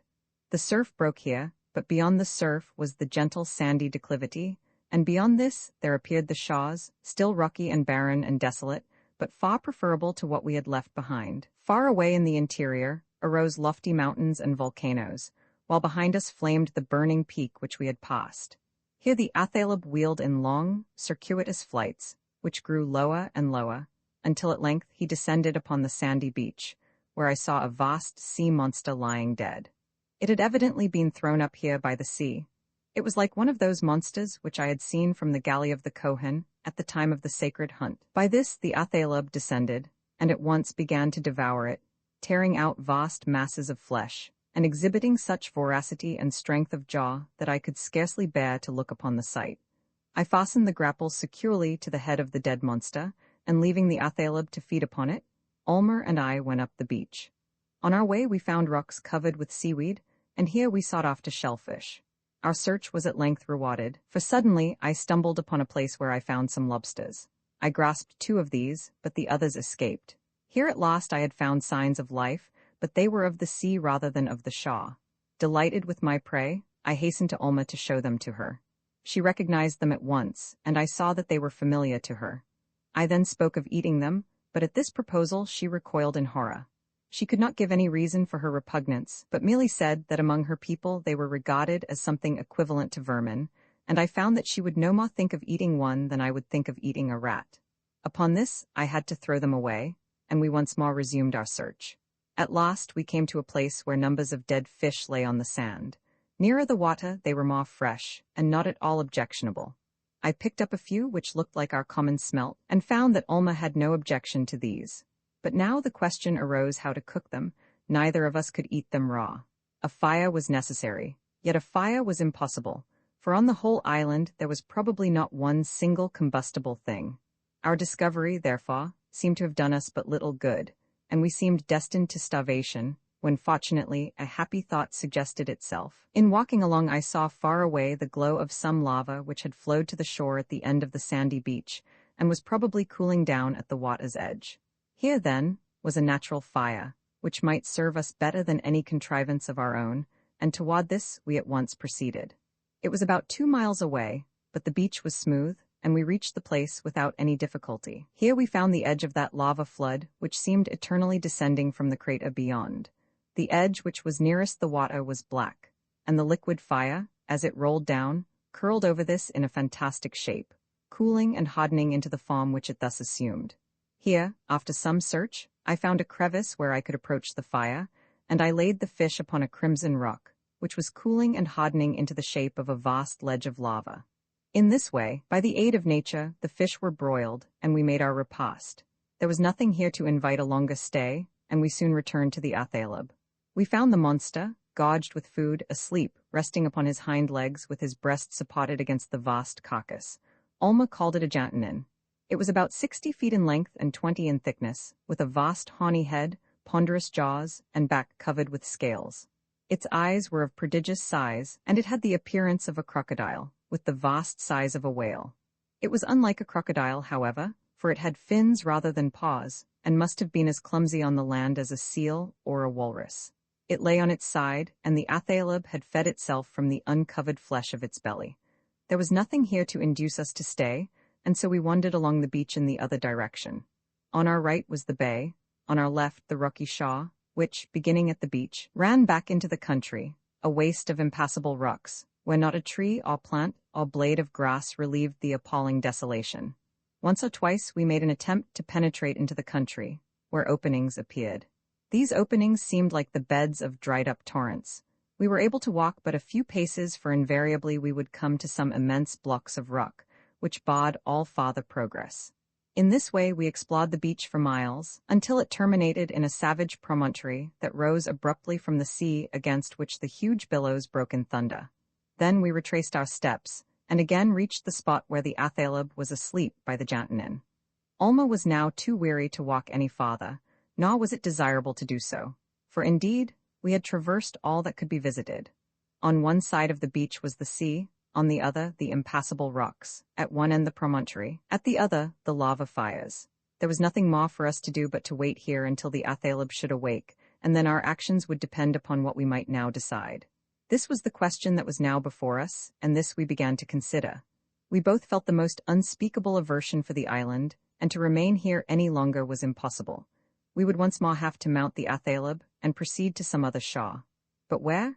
Ah, there was the question. Not on the island, for it did not seem possible that in all its extent there could be one single spot capable of affording a resting place. Layla's information with regard to Maggins had made that much plain. I had not taken in her full meaning, but now mine eyes had seen it. Yet where else could we go? Alma could not tell where under the sky lay that land which she loved. I could not guess where to go to find the land of the Orin.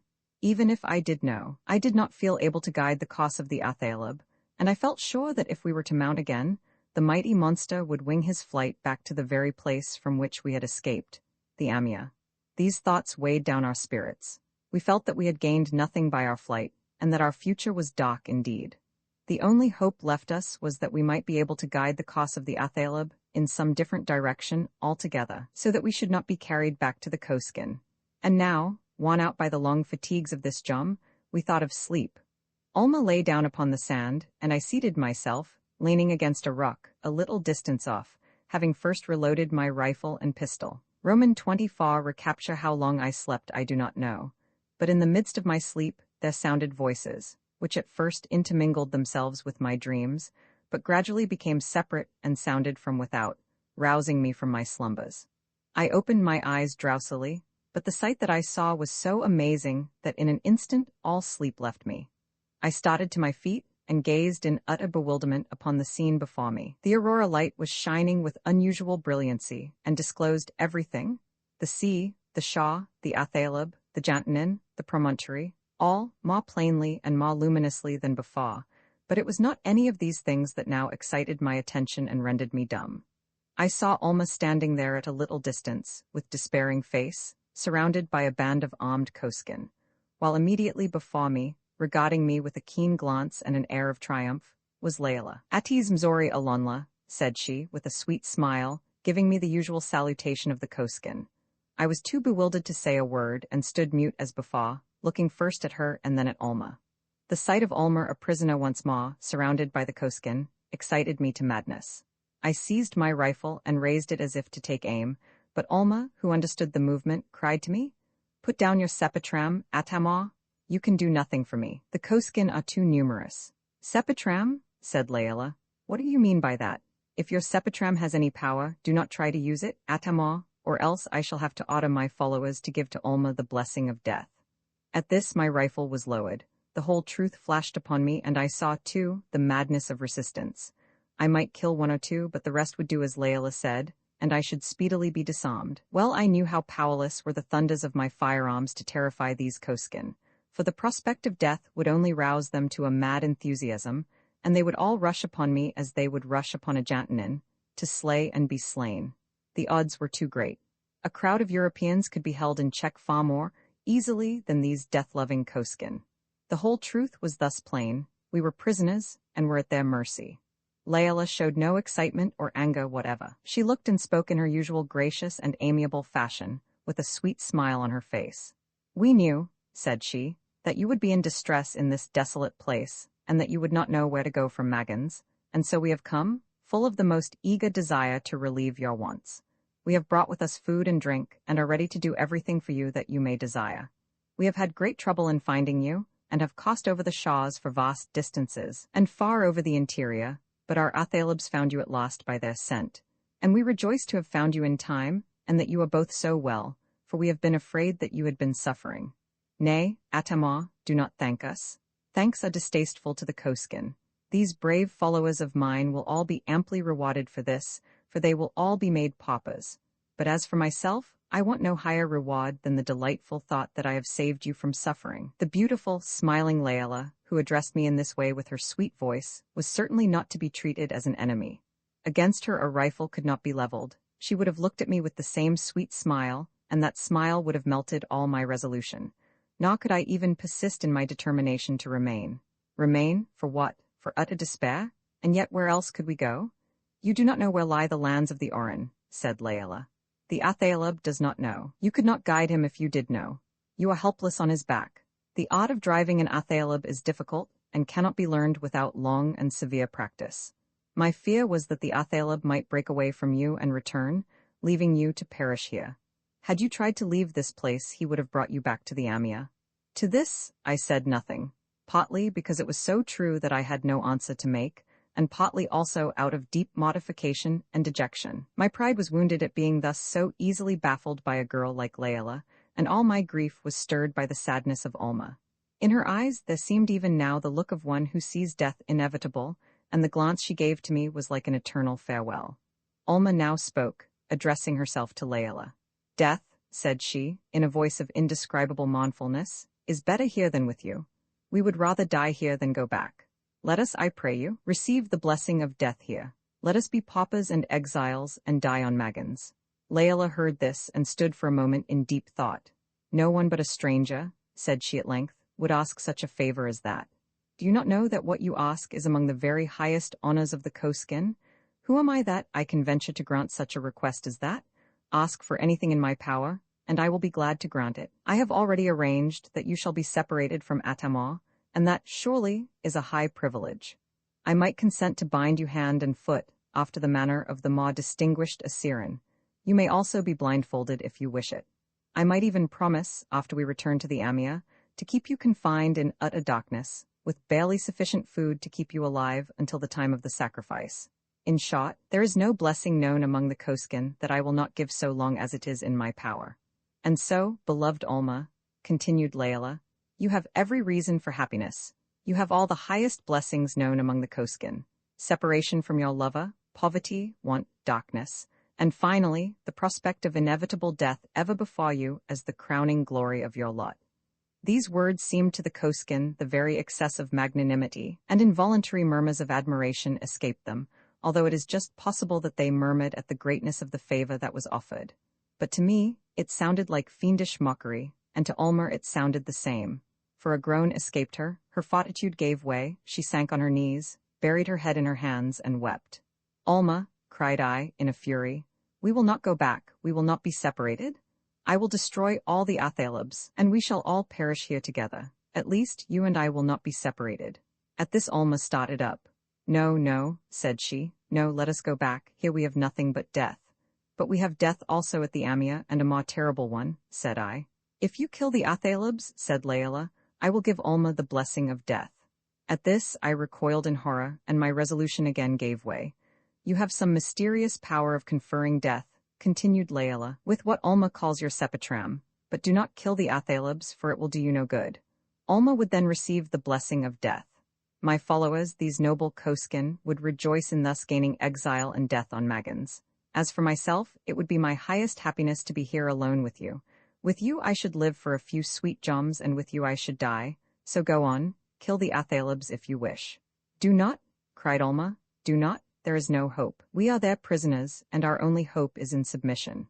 Upon this, all further thought of resistance left me, and I stood in silence, stolidly waiting for their action. As I looked around, I noticed a movement near the Jantanin, and saw several Athalebs there, which were devouring its flesh. I now went over to Alma and spoke with her. We were both full of despair. It seemed as though we might never meet again.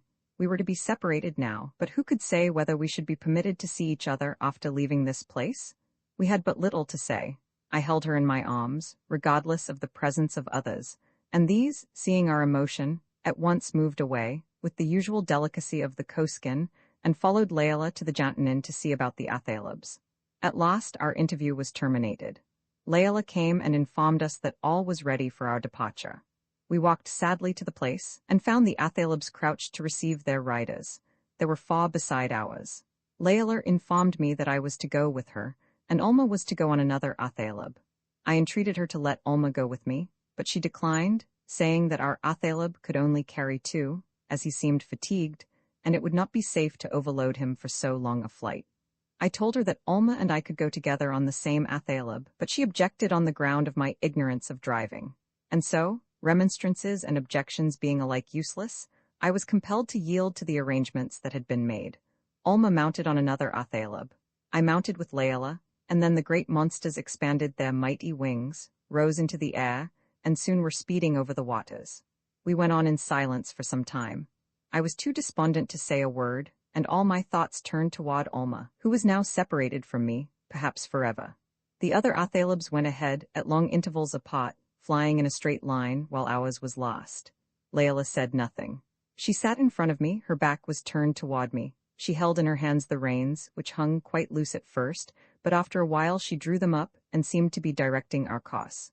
For some time I did not notice anything in particular, for my eyes were fixed upon the Athaleb immediately before us, upon which was seated the loved form of Alma, which I could easily recognize. But our Athaleb flew slowly, and I noticed that we were falling behind. I said this to Layla, but she only remarked that it was fatigued with its long journey. To this I objected that the others had made as long a journey, and insisted that she should draw nearer. This she at first refused to do, but at length, as I grew persistent, she complied, or pretended to do so. In spite of this, however, we again fell behind, and I noticed that this always happened when the reins were drawn tight. On making this discovery, I suddenly seized both reins and let them trail loose, whereupon the Athaleb at once showed a perceptible increase of speed, which proved that there was no fatigue in him whatever. This I said to Layla. She acquiesced with a sweet smile, and taking the reins again, she sat around so as to face me, and said, "You are very quick. It is no use to try to deceive you, Atama. I wish to fall behind." "Why? To save you? To save me?" "Yes, I can take you to the land of the Orin. Now is the time to escape from death. If you go back you must surely die, but now, if you will be guided by me, I can take you to the land of the Orin. There they all hate death, they love life, they live in the light. There you will find those who are like yourself, there you can love and be happy." "But what of Alma?" I asked. Layla made a pretty gesture of despair. "You are always talking of Alma," said she. "What is Alma to you? She is cold, dull, sad. She never will speak. Let her go." "Never," said I. "Alma is worth more than all the world to me." Layla sighed. "I can never, never," said she, "get from you the least little bit of a kind word, even after all that I have done for you, and when you know that I would lie down and let you trample me under your feet if it gave you any pleasure." "Oh, that is not the question at all," said I. "You are asking me to leave Alma, to be false to her, and I cannot." "Among the Koskin," said Layla, "it is the highest happiness for lovers to give one another up." "I am not one of the Koskin," said I. "I cannot let her go away. I cannot let her go back to the Amia, to meet death alone. If she dies, she shall see me by her side, ready to die with her." At this Layla laughed merrily. "Is it possible," said she, "that you believe that? Do you not know that if Alma goes back alone she will not die?" "What do you mean?" "Why, she can only die when you are in her company. She has lived for years among us, and we have waited for someone to appear whom she might love, so that we might give them both the blessing of death. If that one should leave her, Alma could not receive the blessing. She would be compelled to live longer, until some other lover should appear. Now, by going with me to the land of the Orin, you will save Alma's life. And as for Ulma, why, she will be happy, and dear Papa is quite willing to marry her. You must see, therefore, dear Atama, that my plan is the very best that can be thought of for all of us, and above all for Ulma. This, however, was intolerable, and I could not consent to desert Ulma, even if by doing so I should save her life. My own nature revolted from it. Still, it was not a thing which I could dismiss on the instant. The safety of Ulma's life, indeed, required consideration, but then the thought came of her wonder at my desertion. Would she not think me false? Would not the thought of my falsity be worse than death? No, said I will not leave her, not even to save her life. Even among us there are things worse than death. Ulma would rather die by the sacrificial knife than linger on with a broken heart. Oh no, said Layla sweetly, she will rejoice that you are safe. Do you not see that while you are together death is inevitable, but if you separate you may both live and be happy? But she will think me dead, said I, as a new idea occurred. She will think that some accident has befallen me. Oh no, she won't, said Layla. She will think that you have gone off with me. Then that will be worse, and I would rather die, and have her die with me than live and have her think me false. You are very, very obstinate, said Layla sweetly. I made no reply. During this conversation, I had been too intent upon Layla's words to notice the athalebs before me, but now as I looked up I saw that we had fallen far behind, and that Layla had headed our athaleb in a new direction. Upon this, I once more snatched the reins from her, and tried to return to our former course. This, however, I was utterly unable to do. Layla laughed. You will have to let me guide our course, said she. You can do nothing. The athaleb will now go in a straight line to the land of the Orin. Upon this I started up in wild excitement. Never, never, never, I cried in a fury.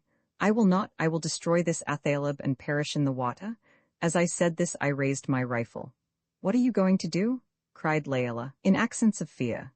Turn back, I cried, or I will kill this athaleb. Upon this Layla dropped the reins, stood up and looked at me with a smile. Oh, Atama, said she, what a thing to ask. How can I go back now when we have started for the land of the Orin? We shall never reach the land of the Orin, I cried. We shall perish in the sea? Oh no, said Layla. You cannot kill the athaleb. You are no more than an insect, your rod is a weak thing, and will break on his iron frame. It was evident that Layla had not the slightest idea of the powers of my rifle. There was no hesitation on my part. I took aim with the rifle. At that moment I was desperate. I thought of nothing but the swift flight of the athaleb, which was bearing me away forever from Ulma. I could not endure that thought, and still less could I endure the thought that she should believe me false. It was therefore, in a wild passion of rage and despair, that I leveled my rifle, taking aim as well as I could at what seemed a vital part under the wing.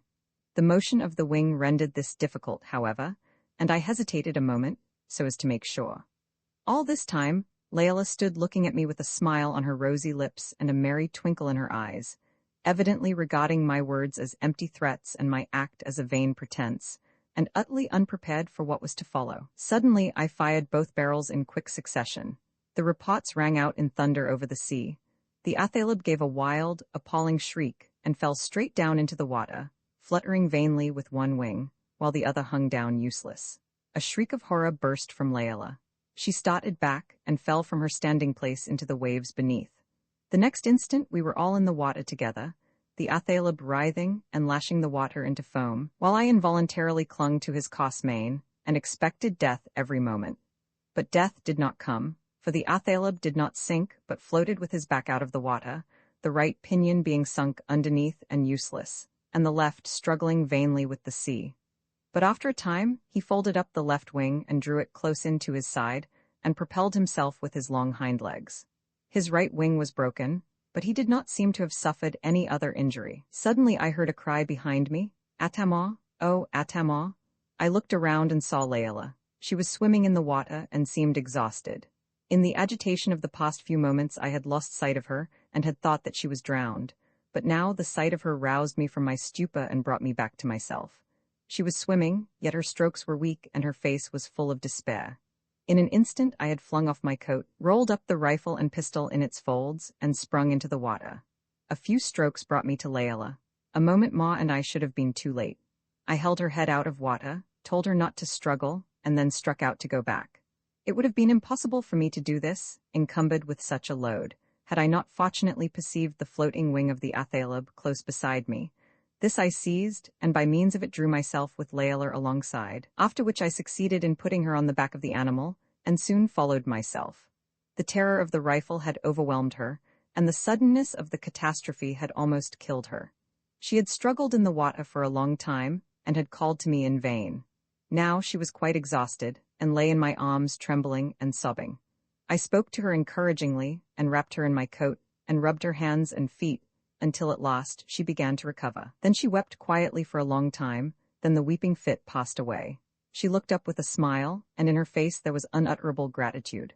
"Atama," said she, "I never loved death like the rest of the Koskin, but now, I feel that death with you would be sweet."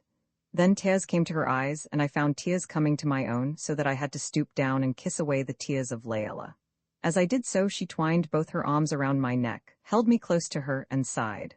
"Oh, Atama, death with you is sweet, and now you cannot reproach me. You have done this yourself with your terrible power, and you have saved my life to let me die with you. You do not hate me then, Atama, do you? Just speak once to a poor little girl, and say that you do not hate her." All this was very pitiable. What man that had a heart in his breast could listen unmoved to words like these, or look without emotion upon one so beautiful, so gentle, and so tender? It was no longer Layla in triumph with whom I had to do, but Layla in distress. The light banter, the teasing, mocking smile, the kindling eye, the ready laugh, all were gone. There was nothing now but mournful tenderness, the timid appeal of one who dreaded a repulse, the glance of deep affection, the abandonment of love. I held Layla in my arms, and I thought of nothing now but words of consolation for her. Life seemed over, death seemed inevitable. And there, on the back of the Athaleb, we floated on the waters and waited for our doom. Roman 25 falling, like Icarus. Into the sea the aurora light, which had flamed brightly, was now extinct, and darkness was upon the face of the deep, where we floated on the back of the monster.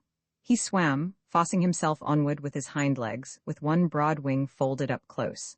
Had both been folded up, the Athaleb could have swum rapidly, but the broken wing lay expanded over the water, tossing with the waves, so that our progress was but slight. Had it not been for this, the Athaleb's own instinct might have served to guide him towards some shore which we might have hoped to reach before life was extinct. But as it was, all thought of reaching any shore was out of the question, and there arose before us only the prospect of death. A death, too, which must be lingering and painful and cruel. Thus amid the darkness we floated, and the waves dashed around us, and the Athaleb never ceased to struggle in the water, trying to force his way onward. It seemed sweet at that moment to have Layla with me, for what could have been more horrible than loneliness amid those black waters? And Layla's mind was made up to meet death with joy, so that her mood conveyed itself to me. And I thought that since death was inevitable, it were better to meet it thus, and in this way end my life. Not amid the horrors of the sacrifice and the mistakosuk, but in a way which seemed natural to a seafaring man like myself, and with which I had long familiarized my thoughts. For I had fallen upon a world and among people which were all alien and unintelligible to me, and to live on would only open the way to new and worse calamities. There was peace also in the thought that my death would snatch the prospect of death from Alma. She would now be safe.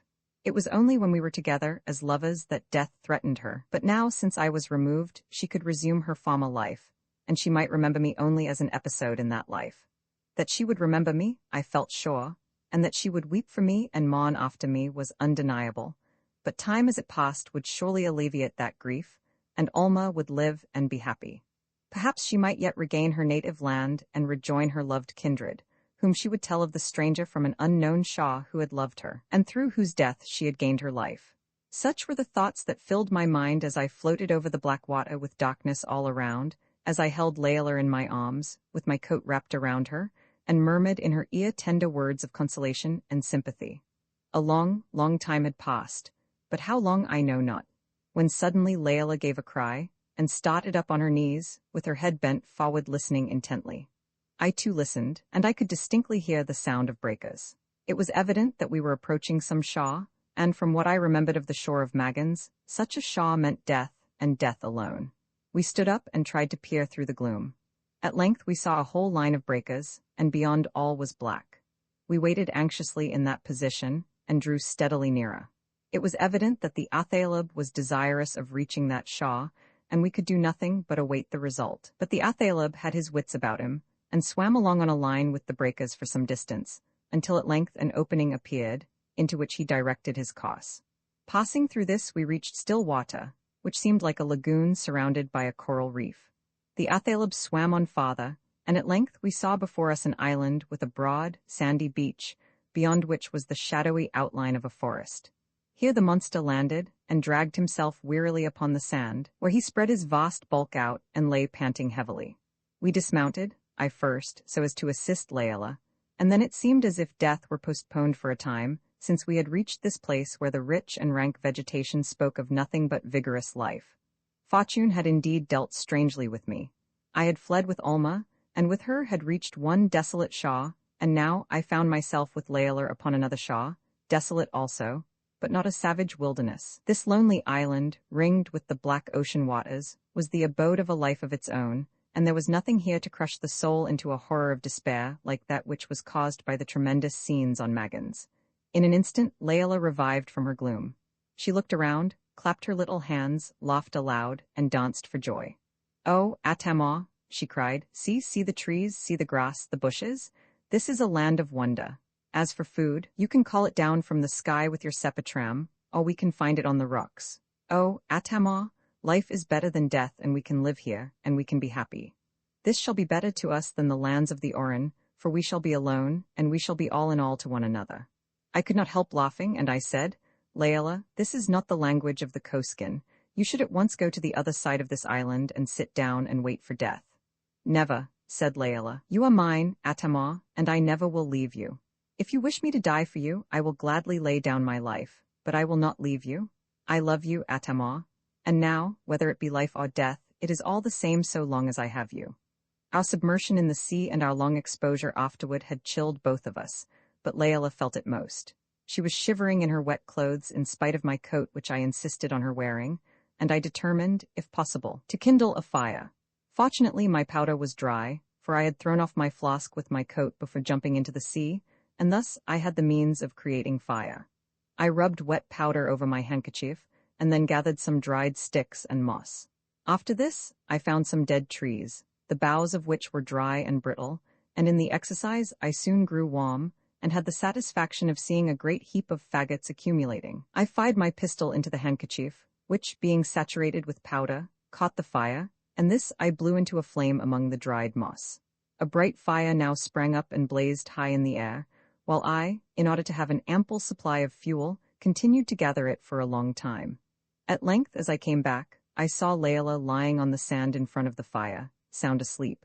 I was glad of this, for she was weary, and had seemed so weak and tremulous that I had felt anxious. So now, I arranged my coat over her carefully, and then sat down for a time to think over this new turn which my fortune had taken. This island was certainly very unlike Magans, yet I had no surety but that it might be equally destitute of food. This was the first question, and I could not think of sleep until I had found out more about the place. The aurora light, which constantly brightens and lessens in this strange world, was now shining gloriously, and I set forth to explore the island. The beach was of fine sand all the way. The water was smooth, and shut in on every side by an outer reef against which the sea waves broke incessantly. As I walked, I soon perceived what the island was, for I had often seen such places before in the South Pacific.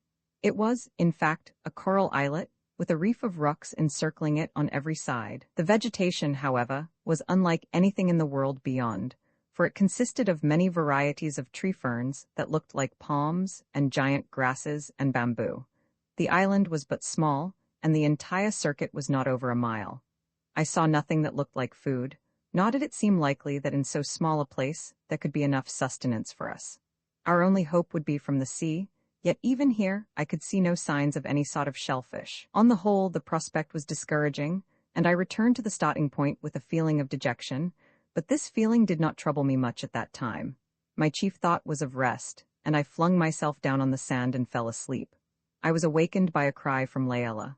Starting up, I saw her standing and looking into the sky. She was intensely excited. As soon as she saw me, she rushed toward me and burst into tears, while I, full of wonder, could only stare upward.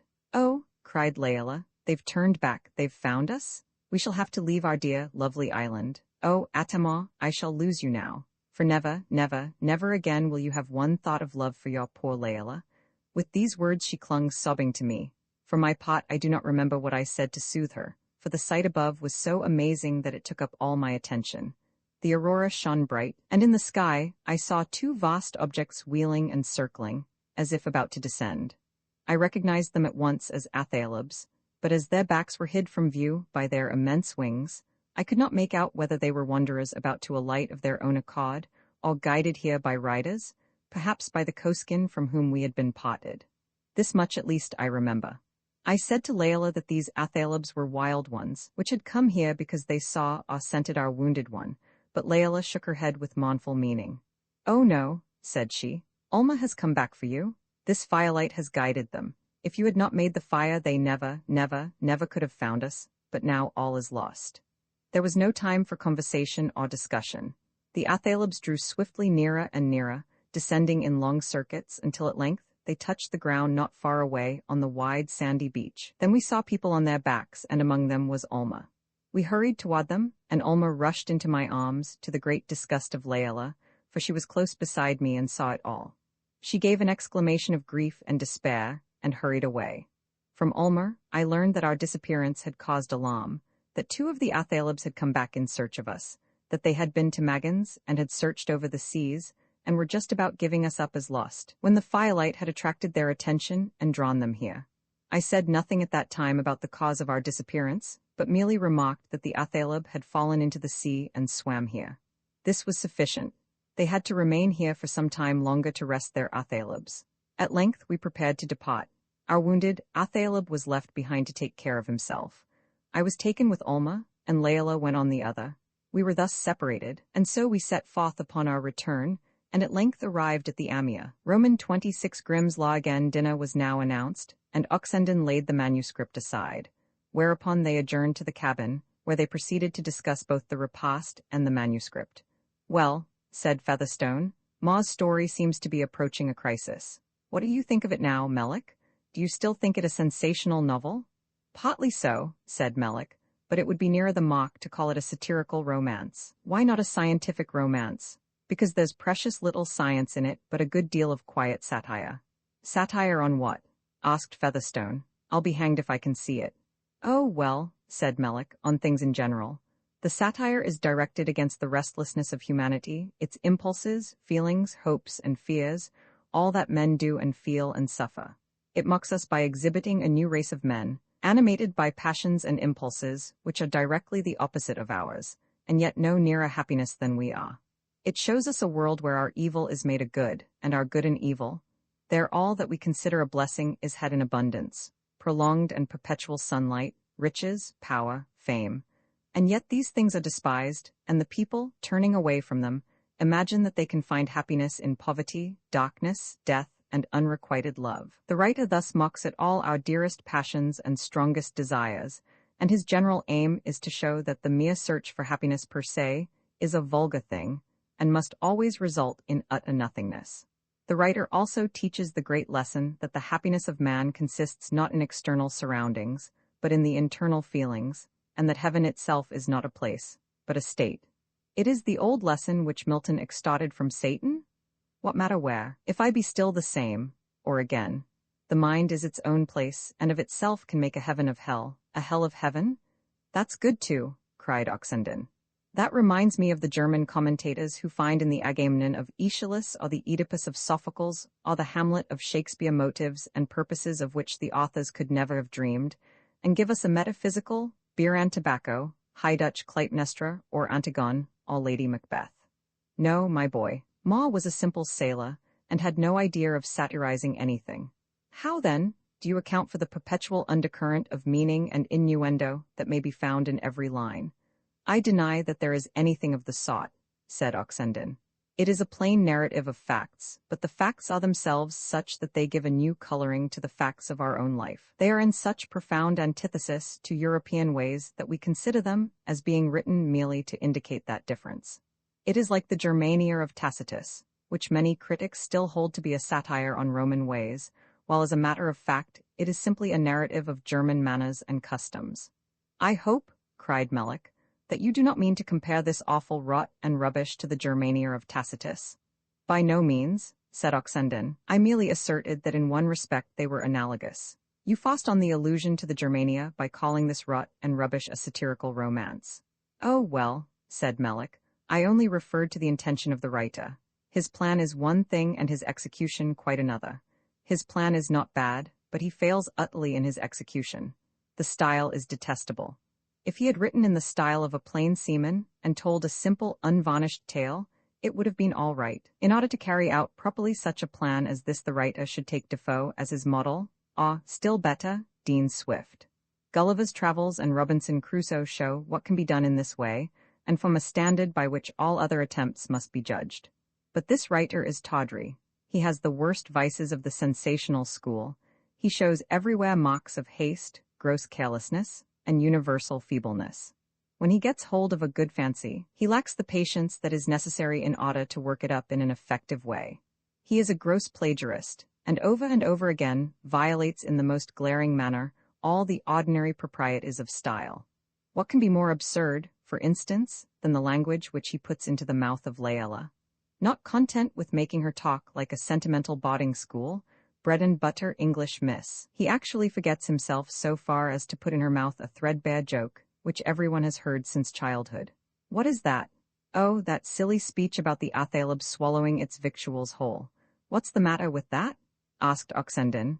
It's merely a chance resemblance. In translating her words into English, they fell by accident into that shape. No one but you would find fault with them. Would it have been better if he had translated her words into the scientific phraseology, which the doctor made use of with regard to the ichthyosaurus? He might have made it this way. Does it bite? No, it swallows its food without mastication. Would that have been better? Besides, it's all very well to talk of imitating Defoe and Swift, but suppose he couldn't do it? Then he shouldn't have written the book. In that case, how could his father have heard about his adventures? His father, exclaimed Melick. Do you mean to say that you still accept all this as bona fide? Do you mean to say, retorted Oxenden, that you still have any doubt about the authenticity of this remarkable manuscript? At this, each looked at the other. Melick elevated his eyebrows, and Oxenden shrugged his shoulders, but each seemed unable to find words to express his amazement at the other's stupidity, and so they took refuge in silence. What do you understand by this Athaleb, doctor? Asked Featherstone. The Athaleb? Said the doctor. Why, it is clearly the pterodactyl. By the by, interrupted Oxenden, do please take notice of that name.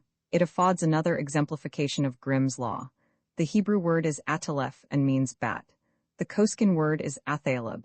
Here you see the thin letter of Hebrew represented by the aspirated letter of the Koskin language, while the aspirated Hebrew is represented by the Koskin medial. Too true, exclaimed Melick in a tone of deep conviction. And now, Oxenden, won't you sing us a song? Nonsense, said Featherstone. Let the doctor tell us about the Athaleb. Well, resumed the doctor, as I was saying, it must be undoubtedly the pterodactyl. It is a most extraordinary animal, and is a species of flying lizard, although differing from the lizard in many respects. It has the head and neck of a bird, the trunk and tail of an ordinary mammal, the jaws and teeth of a reptile, and the wings of a bat. Owen describes one whose sweep of wings exceeded 20 feet, and many have been found of every gradation of size down to that of a bat. There is no reason why they should not be as large as Ma says, and I for my part do not suspect him of exaggeration. Some have supposed that a late, lingering individual may have suggested the idea of the fabulous dragon, an idea which seems to be in the minds of nearly all the human race, for in the early records of many nations we find the destruction of dragons assigned to their gods and heroes. The figure of the pterodactyl represents pretty closely that which is given to the dragons. It is not impossible that they may have existed into the period which we call prehistoric, and that monsters far larger than any which we have yet discovered may have lingered until the time when man began to increase upon the earth, to spread over its surface, and to carve upon wood and stone representations of the most striking objects around him. When the living pterodactyls had disappeared, the memory of them was preserved, some new features were added, and the imagination went so far as to endow them with the power of belching forth smoke and flames. Thus the dragon idea pervaded the minds of men, and instead of a natural animal, it became a fabulous one. The fingers of the forelegs were of the ordinary dimensions, and terminated with crooked nails, and these were probably used to suspend themselves from trees. When in repose, it rested on its hind legs like a bird and held its neck curving behind, so that its enormous head should not disturb its equilibrium. The size and form of the feet, of the leg, and of the thigh prove that they could hold themselves erect with firmness, their wings folded, and move about in this way like birds, just as Ma describes them as doing. Like birds, they could also perch on trees, and could crawl like bats and lizards along the rocks and cliffs. Some think that they were covered with scales, but I am of the opinion that they had a horny hide, with a ridge of hair running down their backs, in which opinion I am sustained by Ma's account. The smaller kinds were undoubtedly insectivorous, but the larger ones must have been carnivorous, and probably fed largely on fish. Well, at any rate, said Melick gravely, this Athaleb solves the difficult question as to how the troglodytes emigrated to the South Pole. How? Asked the doctor. Why, they must have gone there on Athalebs. Your friends the pterodactyls probably lingered longest among the troglodytes, who, seeing that they were rapidly dying out, concluded to depart to another and a better world.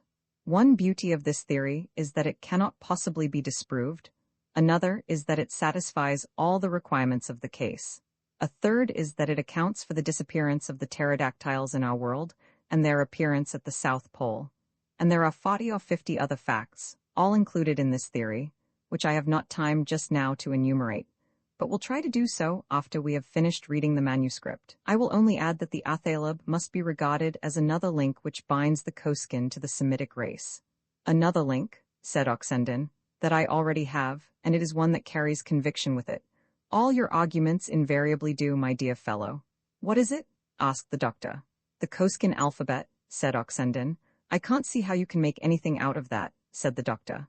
Very well, I can easily explain, replied Oxenden. In the first place, we must take the Old Hebrew alphabet. I will write down the letters in their order first. Saying this, he hastily jotted down some letters on a piece of paper and showed to the doctor the following. That, said he, is substantially the order of the Old Hebrew alphabet. But, said the doctor, the Koskin alphabet differs in its order altogether from that.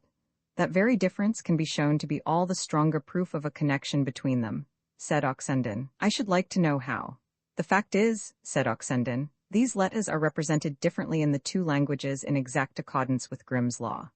By Jove, cried Featherstone, Grimm's law again. According to that law, continued Oxenden, the letters of the alphabet ought to change their order. Now let us leave out the vowels and linguals and deal only with the mutes. First, we have in the Hebrew alphabet the medials B, G, and D. Very well. In the Koskin, we have standing first the thin letters, or tenues, according to Grimm's law, namely P, K, T. Next, we have in the Hebrew the aspirates F, CH, DH. In the Koskin alphabet, we have corresponding to them the medials B, G, D. Next, we have in the Hebrew the tenues, or thin letters P, K, T. In the Koskin, we have the corresponding aspirates F, CH, TH. The vowels, liquids, and sibilants need not be regarded just here, for the proof from the mutes is sufficient to satisfy any reasonable man. Well, said Melick, I for one am thoroughly satisfied, and don't need another single word. The fact is, I never knew before the all-sufficient nature of Grimm's law, why it can unlock any mystery. When I get home, I must buy one, a tame one, if possible, and keep him with me always. It is more useful to a literary man than to any other. It is said that with a knowledge of Grimm's law, a man may wander through the world from Iceland to Ceylon, and converse pleasantly in all the Indo-European languages. Ma must have had Grimm's law stowed away somewhere about him, and that's the reason why he escaped the icebergs, the volcanoes, the cannibals, the subterranean channel monster, and arrived at last safe and sound in the land of the Koskin. What I want is Grimm's law. A nice tidy one, well-trained, in good working order, and kind in harness, and the moment I get one, I intend to go to the land of the Koskin myself. Roman 27 Oxenden preaches a sermon Magans, said the doctor, is clearly a volcanic island, and taken in connection with the other volcanoes around, shows how active must be the subterranean fires at the South Pole. It seems probable to me that the numerous caves of the Koskin were originally fissures in the mountains, formed by convulsions of nature, and also that the places excavated by man must consist of soft volcanic rock, such as pumice stone, or rather tufa, easily worked, and remaining permanently in any shape into which it may be fashioned. As to Magans, it seems another Iceland, for there are the same wild and hideous desolation, the same impassable wildernesses and the same universal scenes of ruin, lighted up by the baleful and tremendous volcanic fires. But what of that little island on which they landed? Asked Featherstone. That surely was not volcanic. No, said the doctor, that must have been a coral island. By the by, is it really true, asked Featherstone, that these coral islands are the work of little insects? Well, they may be called insects, replied the doctor. They are living zoophytes of most minute dimensions, which, however, compensate for their smallness of size by their inconceivable numbers. Small as these are, they have accomplished infinitely more than all that ever was done by the ichthyosaurus, the plesiosaurus, the pterodactyl, and the whole tribe of monsters that once filled the earth. Immense districts and whole mountains have been built up by these minute creatures. They have been at work for ages, and are still at work. It is principally in the South Seas that their labors are carried on. Near the Maldive Islands, they have formed a mass whose volume is equal to the Alps. Around New Caledonia, they have built a barrier of reefs 400 miles in length, and another along the northeast coast of Australia, 1,000 miles in length. In the Pacific Ocean, islands, reefs, and islets innumerable have been constructed by them, which extend for an immense distance. The coral islands are called atolls. They are nearly always circular, with a depression in the center. They are originally made ring-shaped, but the action of the ocean serves to throw fragments of rock into the inner depression, which thus fills up. Firm land appears, the rock crumbles into soil, the winds and birds and currents bring seeds here, and soon the new island is covered with verdure. These little creatures have played a part in the past quite as important as in the present. All Germany rests upon a bank of coral, and they seem to have been most active during the Oolitic period. How do the creatures act? Asked Featherstone. Nobody knows, replied the doctor. A silence now followed, which was at last broken by Oxenden. After all, said he, these monsters and marvels of nature form the least interesting feature in the land of the Koskin. To me, the people themselves are the chief subject of interest. Where did they get that strange, all-pervading love of death, which is as strong in them as love of life is in us? Why, they got it from the imagination of the writer of the manuscript, interrupted Mille. Yes, it's easy to answer it from your point of view, yet from my point of view, it is more difficult. I sometimes think that it may be the strong spirituality of the Semitic race, carried out under exceptionally favorable circumstances, to the ultimate results. For the Semitic race, more than all others, thought little of this life, and turned their affections to the life that lives beyond this. The Koskin may thus have had a spiritual development of their own, which ended in this. Yet there may be another reason for it, and I sometimes think that the Koskin may be nearer to the truth than we are. We have by nature a strong love of life. It is our dominant feeling. But yet there is in the minds of all men a deep underlying conviction of the vanity of life and the worthlessness. In all ages and among all races, the best, the purest, and the wisest have taught this truth, that human life is not a blessing, that the evil predominates over the good, and that our best hope is to gain a spirit of acquiescence with its inevitable ills. All philosophy and all religions teach us this one solemn truth, that in this life the evil surpasses the good. It has always been so. Suffering has been the lot of all living things, from the giant of the primeval swamps down to the smallest zoophyte. It is far more so with man. Some favored classes in every age may furnish forth a few individuals who may perhaps lead lives of self-indulgence and luxury, but to the mass of mankind life has ever been, and must ever be, a prolonged scene of labor intermingled with suffering. The great Indian religions, whether Brahmanic or Buddhistic, teach as their cardinal doctrine that life is an evil. Buddhism is more pronounced in this, for it teaches more emphatically than even the Koskin that the chief end of man is to get rid of the curse of life and gain the bliss of nirvana, or annihilation. True, it does not take so practical a form as among the Koskin, yet it is believed by 1/3 of the human race as the foundation of the religion in which they live and die. We need not go to the Koskin, however, for such maxims as these. The intelligent Hindus, the Chinese, the Japanese, with many other nations, all cling firmly to this belief.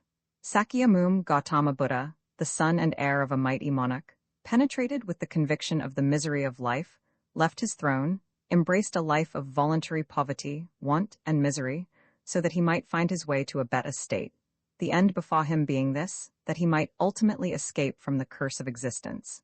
He lived till old age, gained innumerable followers, and left to them, as a solemn legacy, the maxim that not to exist is better than to exist, that death is better than life. Since his day, millions of his followers have upheld his principles and lived his life. Even among the joyous Greeks, we find this feeling at times bursting forth. It comes when we least expect it, and not even a Koskin poet could express this view more forcibly than Sophocles in the Oedipus at Colonus. Not to be born surpasses every lot, and the next best lot by far, when one is born, is to go back whence he came as soon as possible. For while youth is present bringing vain follies, what woes does it not have, what ills does it not bear? Murders, factions, strife, war, envy, but the extreme of misery is attained by loathsome old age, strengthless, unsociable, friendless, where all evils upon evils dwell together. I'll give you the words of a later poet, said Melik, who takes a different view of the case. I think I'll sing them, with your permission. Melik swallowed a glass of wine and then sang the following. They may rail at this life. From the hour I began it, I found it a life full of kindness and bliss, and until they can show me some happier planet, more social and bright, I'll content me with this.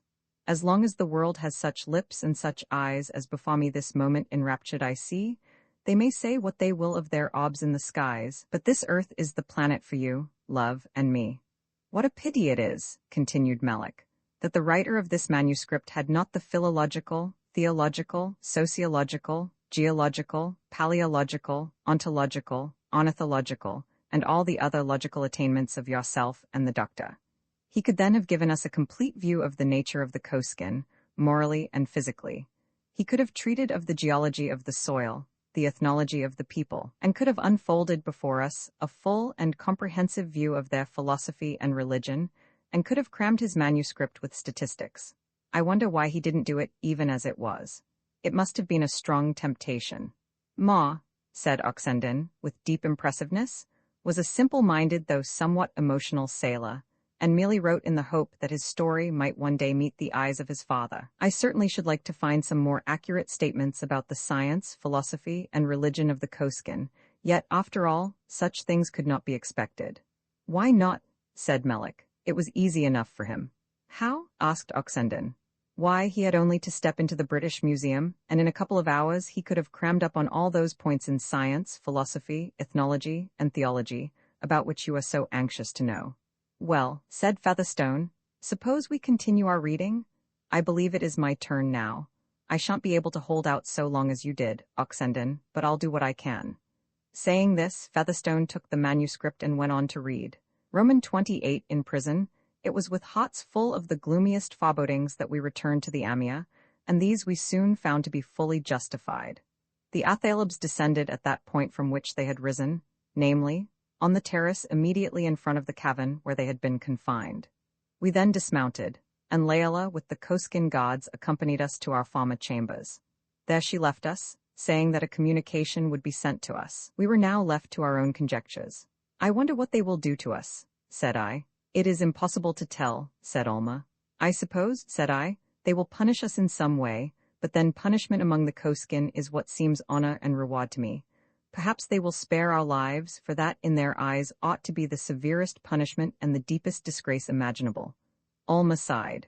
The Koskin do not always act in this matter as one would suppose, said she. It is quite likely that they may dread our escaping, and may conclude to sacrifice us at once. On the next jom, I had a visit from the Kohen Gadol. He informed me that the Papas had held a council of state, in which they had made a special examination of our late flight. He and Laela had both been examined, as well as the Koskin who had gone after us, but Laela's testimony was by far the most important. The Council of State gathered from Laela's report that we had fled to Magans for the especial purpose of gaining the most blessed of deaths, that she pursued us in the interest of the state, and that we on her arrival had generously surrendered our own selfish desires and had at once returned. We learned that much gratification was felt by the council, and also expressed at Laela's account and at our action. First, at our eager love of death, which was so natural in their eyes. Secondly, at the skill which we had shown in selecting Magans. And finally, at our generosity in giving up so readily the blessed prospect of exile and want and death, so as to come back to the Amia. Had we been Koskin, our acts would have been natural enough. But being foreigners, it was considered more admirable in us, and it seemed to show that we were equal to the Koskin themselves. It was felt, however, that in our eager rush after death, we had been somewhat selfish, but as this probably arose from our ignorance of the law, it might be overlooked. On the whole, it was decided that we ought to be rewarded, and that, too, with the greatest benefits that the Koskin could bestow. What these benefits were the Kohen Gadol could not say, and thus we were left, as before, in the greatest possible anxiety. We still dreaded the worst. The highest honors of these men might well awaken apprehension, for they thought that the chief blessings were poverty and darkness and death. Layla next came to see me. She was as amiable as ever, and showed no resentment at all. She gave me an account of what had happened at the Council of State, which was the same as what I had heard from the Kohen Gadol. I asked her why she had made such a report of us. To conciliate their goodwill, said Layla. For if they thought that you had really fled from death from a love of life, they would have felt such contempt for you that serious harm might have happened. Yes, said I, but among the Koskin what you call harm would probably have been just what I want. I should like to be viewed with contempt, and considered unworthy of death and the Mistak Kosik, and other such honors. Oh yes, said Layla, but that doesn't follow. For you see the papas love death so intensely that they long to bestow it on all, and if they knew that you were afraid of it, they would be tempted to bestow it upon you immediately, just to show you how delightful a thing it is. And that was the very thing that I was trying to guard against. Well, said I, and what is the result? Do you know what their decision is? Yes, said Layla. What is it? I asked, eagerly. Layla hesitated. What is it? I cried again, full of impatience. I'm afraid it will not sound very pleasant to you, said Layla, but at any rate your life is spared for the present. They have decided to give you what they call the greatest possible honors and distinctions. Layla paused, and looked at me earnestly. For my part these words sounded ominous, and were full of the darkest meaning. Tell me all, I said. Don't keep me in suspense. Well, said Layla, I'm afraid you will think it hard, but I must tell you. I will tell it therefore, as briefly and formally as possible. First then, they have decreed the blessing of separation. You and Olma must now be parted, since this is regarded as the highest bliss of lovers. Secondly, they have decreed the blessing of poverty. All these luxuries will be taken away, and you will be raised to an equality in this respect with the great papas.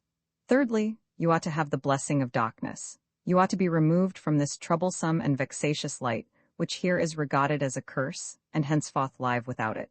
Fourthly, the next decree is the high reward of imprisonment. You ought to be delivered from the evils of liberty, and shut up in a dark cavern, from which it will be impossible to escape or to communicate with anyone outside. Fifthly, you ought to associate with the greatest of the papas, the class that is the most honored and influential. You will be present at all their highest councils, and will have the privilege of perpetual intercourse with those reverend men. They will tell you of the joys of poverty, the happiness of darkness, and the bliss of death. Layla paused and looked at me earnestly. Is there anything more? I gasped. No, said she. Is not that enough? Some were in favor of bestowing immediate death, but they were outvoted by the others. You surely cannot regret that. Layla's words sounded like the words of a mocking demon, yet she did not wish to distress me. She had merely stated my sentence in formal language, without any attempt to soften its tremendous import. As for me, I was overwhelmed with despair. There was but one thought in my mind. It was not of myself, but of Olma. And Olma, I cried. Olma, said Layla, she will have the same. You are both included in the same sentence. At this, a groan burst from me. Horror overwhelmed me. I threw myself down upon the floor and covered my face with my hands. All was lost. Our fate, Olma's fate, was darkness, imprisonment, and death. Could anything be imagined that might mitigate such woes as these? Could anything be conceived of as more horrible? Yes, there remained something more, and this was announced by Layla. Finally, said she, it has been decreed that you shall not only have the blessing of death, but that you shall have the rare honor of belonging to the chosen few who are reserved for the Mistak Kosik. Thus far this had not been granted. It was esteemed too high an honor for strangers. But now, by an exercise of unparalleled liberality, the Grand Council of Papas have added this, as the last and best, to the high honors and rewards which they have decreed for you and Olma. To this I had nothing to say. I was stupefied with horror. To such words what answer could be made? At that moment I could think of nothing but this tremendous sentence, this infliction of appalling woes under the miserable name of blessings. I could not think of Layla, nor did I try to conjecture what her motives might be in thus coming to me as the messenger of evil. I could not find space amid my despair for speculations as to her own part in this, or stop to consider whether she was acting the part of a mere messenger, or was influenced by resentment or revenge. All this was far away from my thoughts, for all my mind was filled with the dread sentence of the Council of Papas and the baleful prospect of the woes that awaited us. On the next jom, I saw Alma. She had already learned the awful tidings. She met me with a face of despair, for there was no longer any hope, and all that remained for us was a last farewell. After this we parted, and each of us was taken to our respective prison. I was taken along dark passages until I came to a cavern with a low, dark portal. Upon entering, I found the darkness deeper than usual, and there was only one solitary lamp, which diffused but a feeble ray through the gloom. The size of the place could not be made out. I saw here a group of human beings, and by the feeble ray of the lamp I perceived that they were wan and thin and emaciated, with scant clothing, all in rags, squalor, misery, and dirt, with coarse hair matted together, and long nails and shaggy beards. They reminded me in their personal appearance of the cannibals of the outer shore. These hideous beings all gathered around me, blinking at me with their bleary eyes and grinning with their abominable faces, and then each one embraced me. The filth, squalor, and unutterable foulness of these wretches all combined to fill my soul with loathing, and the inconceivable horror of that embrace well-nigh overwhelmed me. Yet, after all, it was surpassed by the horror of the thought that Alma might be at that very moment undergoing the same experience, and for her such a thing must be worse than for me. I retreated as far as possible from them, deep into the thick darkness, and sat down. No convicted felon at the last hour of life, no prisoner in the dungeons of the Inquisition, ever could have suffered more mental agony than I did at that moment. The blessings, the awful blessings of the Koskin were descending upon my miserable head. Separation from Alma, squalor and dirt, imprisonment, the society of these filthy creatures, darkness, the shadow of death, and beyond all the tremendous horrors of the Mistakosuk. I do not know how the time passed, for at first I was almost stupefied with despair. Nor could I ever grow reconciled to the society of these wretches, scarce human, who were with me. Some food was offered me, filthy stuff, which I refused. My refusal excited warm commendation, but I was warned against starving myself, as that was against the law. In my despair I thought of my pistol and rifle, which I still kept with me, of using these against my jailers and bursting forth, but this wild impulse soon passed away, for its utter hopelessness was manifest. My only hope, if hope it was, lay in waiting, and it was not impossible that I might see Alma again, if only once. Joms passed away, I know not how. The chief Papa, who is the greatest man in the land of the Koskin, made several attempts to converse with me, and was evidently very condescending and magnanimous in his own eyes, but I did not meet his advances graciously. He was too abhorrent. He was a hideous wretch, with eyes nearly closed and bleary, thick, matted hair, and fiendish expression, in short, a devil incarnate in rags and squalor. But as the joms passed, I found it difficult to repel my associates. They were always inflicting their society upon me, and thrusting on me nasty little acts of kindness. The chief Papa was more persistent than all, with his chatter and his disgusting civilities. He was evidently glad to get hold of a fresh subject for his talkative genius. He was a very garrulous cannibal, and perhaps my being a foreigner made me more interesting in his eyes. The chief topic of his discourse was death. He hated life, loved death, longed for it in all its forms, whether arising from disease or from violence. He was an amateur in corpses, and had a larger experience in dead bodies than any other man in the nation. I could not help asking him once why he did not kill himself, and be done with it. That, said he, is not allowed. The temptation to kill oneself is one of the strongest that human nature can experience, but it is one that we must struggle against, of course, for it is against all law. The greatest blessing must not be seized. It must be given by nature or man. Those who violate the blessed mystery of death are infamous. He assured me that he had all his life cultivated the loftiest feelings of love to others. His greatest happiness consisted in doing good to others, especially in killing them.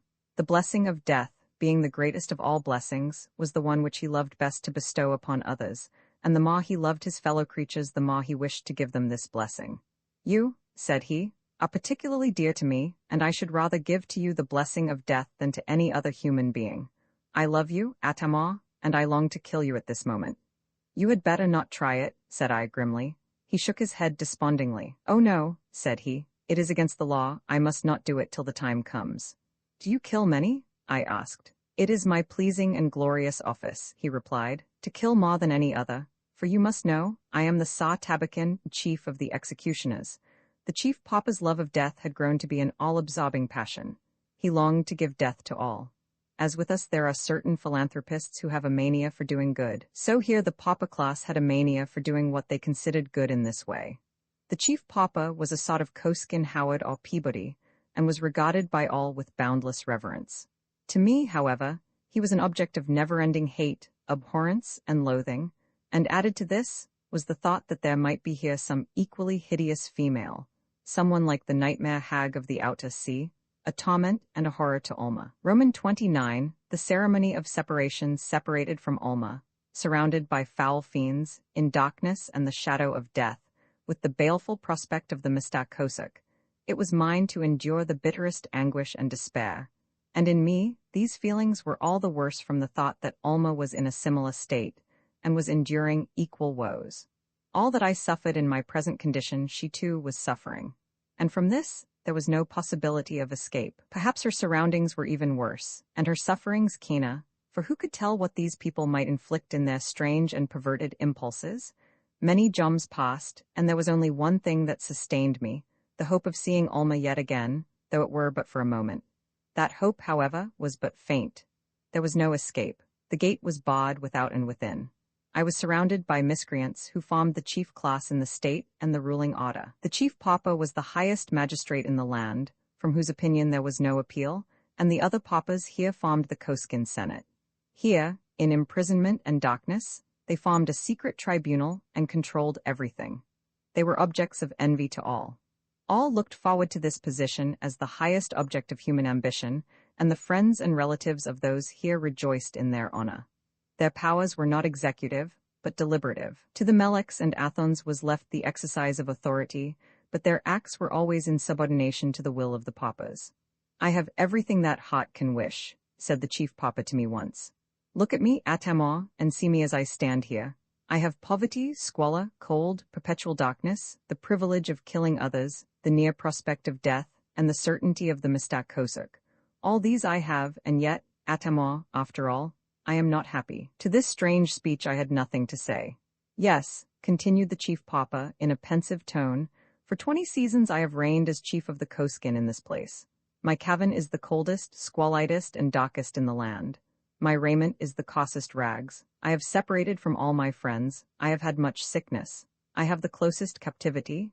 Death, darkness, poverty, want, all that men most live and long for, are mine to satiety. And yet, as I look back and count the joms of my life to see in how many I have known happiness, I find that in all they amount to just 7. Oh, Atama, what a comment is this on the vanity of human life? To this I had no answer ready, but by way of saying something, I offered to kill him on the spot. Nay, nay, Atama, said he, with a melancholy smile, do not tempt me. Leave me to struggle with temptations by myself, and do not seek to make me falter in my duty. Yes, Atama, you behold in me a melancholy example of the folly of ambition. For I often think, as I look down from my lofty eminence, that after all it is as well to remain content in the humble sphere in which we are placed at birth. For perhaps, if the truth were known, there is quite as much real happiness among the rich and splendid, among the Athons and Meliks. On this occasion, I took advantage of the chief Papa's softer mood to pour forth an earnest entreaty for him to save Alma's life, or at least to mitigate her miseries. Alas, he was inexorable. It was like an appeal of some mad prisoner to some gentle-hearted governor in Christendom, entreating him to put some fellow prisoner to death, or at least to make his confinement more severe. The chief Papa stared at me in horror.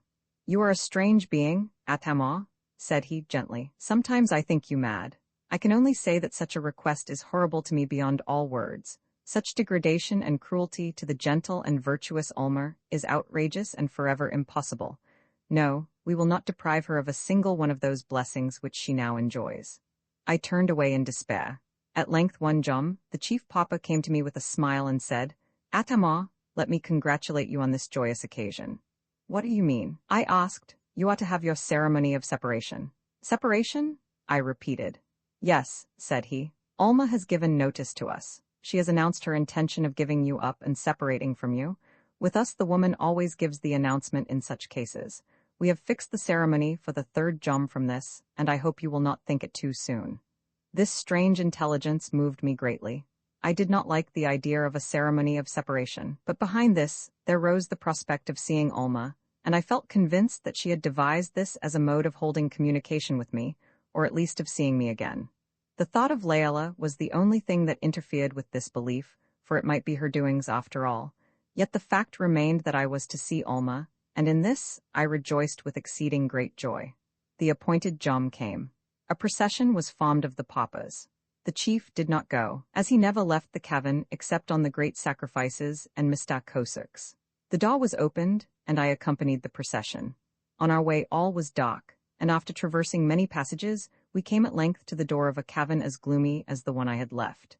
On entering this, I found all dark and drear, and a little distance before me there was a light burning, around which was gathered a group of hags hideous beyond all expression. But these I scarcely noticed, for there amid them, all pale and wan, with her face now lighted up with joyous and eager expectation, I saw my darling, my Alma. I caught her in my arms, and for a few moments neither of us spoke a word. She sobbed upon my breast, but I knew that the tears which she shed were tears of joy. Nor was our joy checked by the thought that it was to be so short-lived. It was enough at that moment that we saw one another, enough that we were in one another's arms, and so we mingled our tears and shared one common rapture. And sweet it was, sweet beyond all expression, the sweetest moment in all my life, for it had come in the midst of the drear desolation of my heart and the black despair. It was like a flash of lightning in the intense darkness, short and sudden indeed, yet still intense while it lasted, and in an instant filling all with its glow. I did this, murmured Alma, to see you and to save you. Save me? I repeated. Yes, said she, I have seen Layla. She told me that there is this chance and this one only to save you. I determined to try it. I cannot bear to think of you at the sacrifice, and for love of me meeting your death, for I would die to save you, Atama. I pressed her closer in my arms. Oh, Alma, said I would die to save you, and if this ceremony will save you I will go through with it, and accept my fate whatever it may be. We were now interrupted. The women, the hags of horror, the shriek-like ones as I may call them, or the fiend-like, the female fiends, the foul ones. They were all around us, and one there was who looked so exactly like the nightmare hag of the outer sea that I felt sure she must be the same, who by some strange chance had come here.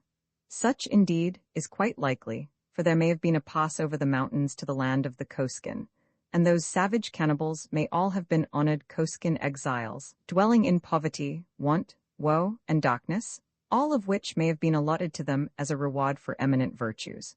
And so here she was, the nightmare hag, and I saw that she recognized me. A circle was now formed around us, and the light stood in the middle.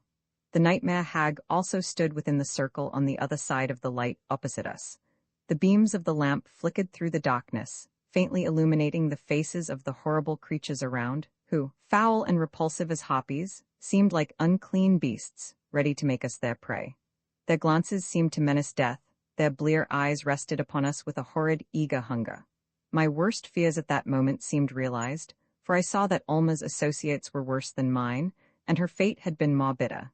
And I wondered how it had been possible for her to live among such associates, or, even though she had lived thus far, whether it would be possible for her to endure it longer. And now there arose a melancholy chant from the old hags around, a dreadful strain that sounded like a funeral dirge, sung in shrill, discordant voices, led by the nightmare hag, who as she sang waved in her hand a kind of club.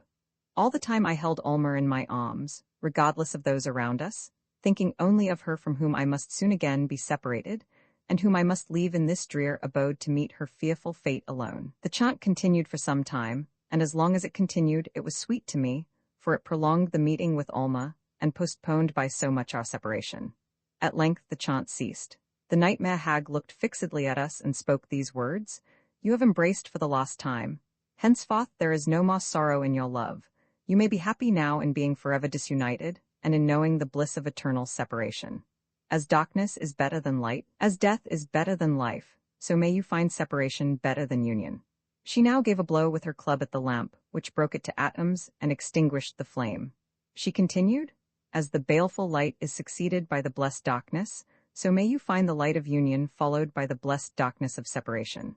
And now in the deep darkness we stood clasped in one another's arms, while around us, from the horrible circle of hags, there arose another chant as harsh and discordant as the previous one, but which, nevertheless, like that, served at least to keep us together a little longer.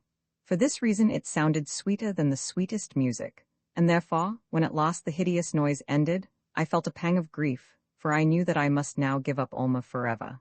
I was right. The ceremony was over. We had to part, and we parted with tears of despair. I was led away, and as I went I heard Olma's sobs. I broke away, and tried to return for one more embrace, but in the darkness I could not find her, and could only hear her sobs at a greater distance, which showed that she too was being led away. I called after her, "Farewell, Olma."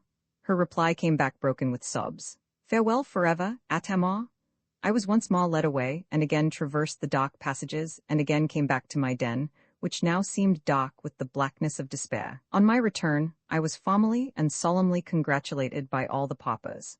I should not have received their congratulations had I not expected that there would be something more.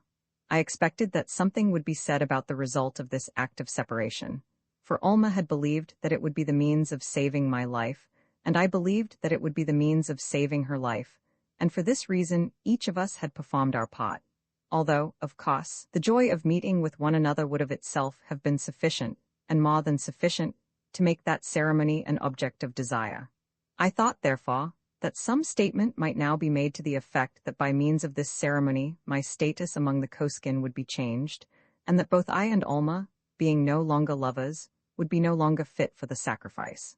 To my intense disappointment, however, nothing whatever was said that had the remotest reference to this. On the following jom I determined to ask the chief papa himself directly, and accordingly, after a brief preamble, I put the question point blank: "Will our ceremony of separation make any difference as to our sacrifice?"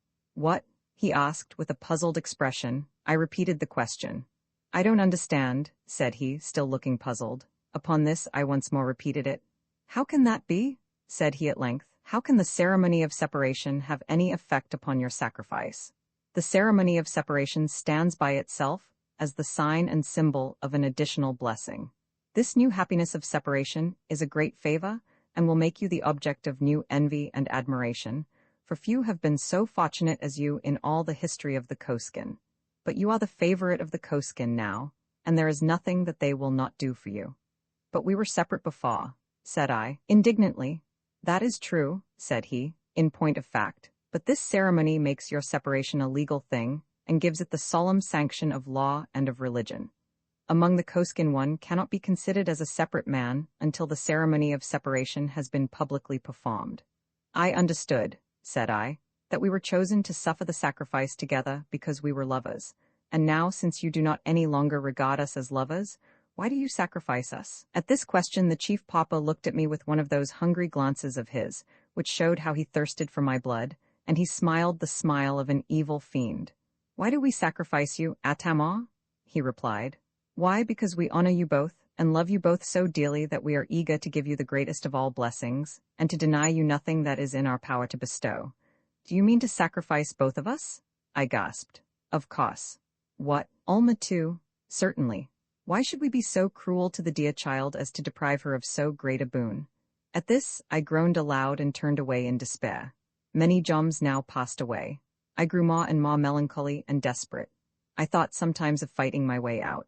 My firearms were now my chief consolation, for I had fully made up my mind not to die quietly like a slaughtered calf, but to strike a blow for life, and meet my death amid slain enemies. In this prospect I found some satisfaction, and death was robbed of some of its terrors. Roman 3, a world of fire and desolation at the sight of that deep red glow. Various feelings arose within us. In me there was new dejection. In Agnew there was stronger hope. I could not think but that it was our ship that was on fire, and was burning before our eyes. Agnew thought that it was some burning forest, and that it showed our approach to some habitable and inhabited land. For hour after hour we watched, and all the time the current drew us nearer, and the glow grew brighter and more intense. At last we were too weak to watch any longer, and we fell asleep.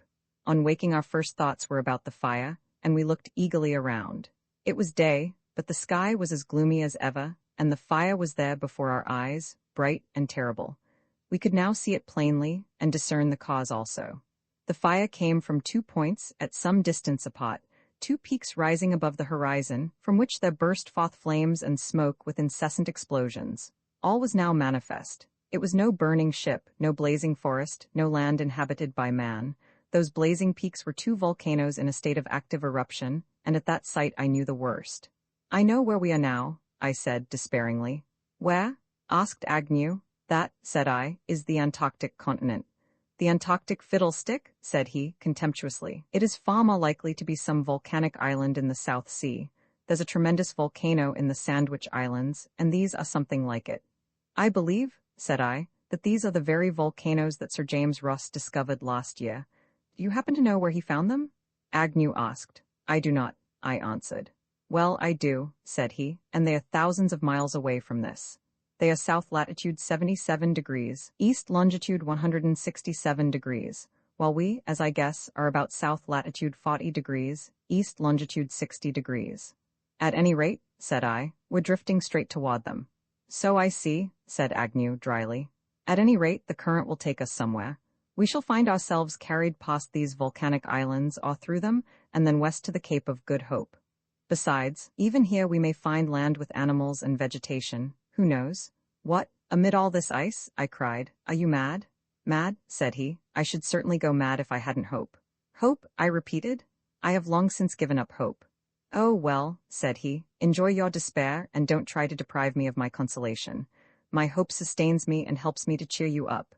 It would never do, old fellow, for both of us to knock under." I said nothing more, nor did Agnew. We drifted on, and all our thoughts were taken up with the two volcanoes, toward which we were every moment drawing nearer. As we approached, they grew larger and larger, towering up to a tremendous height. I had seen Vesuvius and Stromboli and Etna and Cotopaxi, but these appeared far larger than any of them, not excepting the last. They rose, like the Peak of Teneriffe, abruptly from the sea, with no intervening hills to dwarf or diminish their proportions. They were 10 or 12 miles apart, and the channel of water in which we were drifting flowed between them. Here the ice and snow ended. We thus came at last to land, but it was a land that seemed more terrible than even the bleak expanse of ice and snow that lay behind, for nothing could be seen except a vast and drear accumulation of lava blocks of every imaginable shape, without a trace of vegetation, uninhabited, uninhabitable, and unpassable to man. But just where the ice ended and the rocks began there was a long, low reef, which projected for more than a quarter of a mile into the water, affording the only possible landing place within sight. Here we decided to land, so as to rest and consider what was best to be done. Here we landed, and walked up to where rugged lava blocks prevented any further progress. But at this spot, our attention was suddenly arrested by a sight of horror. It was a human figure lying prostrate, face downward. At this sight there came over us a terrible sensation. Even Agnew's buoyant soul shrank back, and we stared at each other with quivering lips. It was some time before we could recover ourselves. Then we went to the figure, and stooped down to examine it. The clothes were those of a European and a sailor. The frame was emaciated and dried up, till it looked like a skeleton. The face was blackened and all withered, and the bony hands were clenched tight. It was evidently some sailor who had suffered shipwreck in these frightful solitudes, and had drifted here to starve to death in this appalling wilderness. It was a sight which seemed ominous of our own fate, and Agnew's boasted hope, which had so long upheld him, now sank down into a despair as deep as my own. What room was there now for hope? Oh, how could we expect any other fate than this? At length I began to search the pockets of the deceased. "What are you doing?" asked Agnew in a hoarse voice. "I'm trying to find out who he is," I said. "Perhaps there may be papers." As I said this, I felt something in the breast pocket of his jacket and drew it forth. It was a leather pocketbook, moldy and rotten like the clothing. On opening it, it fell to pieces. There was nothing in it but a piece of paper, also moldy and rotten. This I unfolded with great care, and saw writing there, which, though faded, was still legible. It was a letter, and there were still signs of long and frequent perusals, and marks, too, which looked as though made by tears, perhaps of the writer, perhaps of the reader. Who can tell? I have preserved this letter ever since, and I now fasten it here upon this sheet of my manuscript. Bristol, April 20, 1820. My darling Tom, I writ you these few lines in haste. I done like you are gone a whalin' en in the South Sea, don't go darlin' Tom, or Meb. I'll never see you again, for I've bad dreams of you darlin' Tom, and im afraid so done go my darlin' Tom. But come back and take anoth ship for America baby I, as well as ever, but Mrs. is par and has got a new tooth, and I think yo ought go a whalin' o'dallin' Tom *****c, as the wages was I in me. Oh, come back, my darlin' Tom, and take me to America and the baby, and we'll all live and love and di together, your loving wife, Polly Reed. I began to read this, but there came a lump in my throat, and I had to stop. Agnew leaned on my shoulder, and we both read it in silence. He rubbed the back of his hand over his eyes and drew a long breath. Then he walked away for a little distance, and I put the letter carefully away in my own pocketbook. After a little while Agnew came back. "Ma," said he, "do you remember any of the burial service?" I understood his meaning at once. "Yes," I said, "some of it, a good deal of it, I think." "That's good," said he. "Let's put the poor fellow underground." "It would be hard to do that," I said. "We'll have to bury him in the snow." At this, Agnew went off for a little distance and clambered over the rocks. He was not gone long. When he returned, he said, "I've found some crumbled pumice stone. We can scoop a grave for him there." We then raised the body and carried it to the place which Agnew had found. So emaciated was the poor dead sailor that his remains were no heavier than a small boy. On reaching the spot, we found the crumbled pumice stone. We placed the body in a crevice among the lava rocks, and then I said what I could remember of the burial service. After this, we carried in our hands the crumbled pumice stone until we had covered the body, and thus gave the poor fellow a Christian burial. We then returned to the Shah. "Ma, old fellow," said Agnew, "I feel the better for this. The service has done me good." "And me too," said I. "It has reminded me of what I had forgotten. This world is only a part of life. We may lose it and yet live on. There is another world, and if we can only keep that in our minds, we shan't be so ready to sink into despair. That is, I shan't. Despair is my weakness. You are more hopeful." "Yes," said Agnew solemnly, "but my hope thus far has referred only to the safety of my skin. After this, I shall try to think of my soul and cultivate, not the hope of escape, but the hope full of immortality. Yes, Ma, after all we shall live, if not in England then, let us hope in heaven." There was a long silence after this, that kind of silence which one may preserve who is at the point of death. "I wonder how he got here?" said Agnew at last. "The letter mentions a whaler. No doubt the ship has been driven too far south. It has foundered. He has escaped in a boat, either alone or with others. He has been carried along this channel and has landed here, afraid to go any farther. But his boat, what has become of that? His boat, that must have gone long ago. The letter was written in 1820. At any rate, let's look around." We did so. After some search, we found fragments of a rotted rope attached to a piece of rock. "That," said Agnew, "must have been fastened to the boat, and as for the boat herself, she has long ago been swept away from this." "What shall we do now?" I said after a long silence. "There's only one thing," said Agnew. "We must go on." "Go on?" I asked in wonder. "Certainly," said he confidently. "Will you stay here?" "No, will you go back?" "You can't. We must therefore go on. That is our only hope." "Hope?" I cried. "Do you still talk of hope?"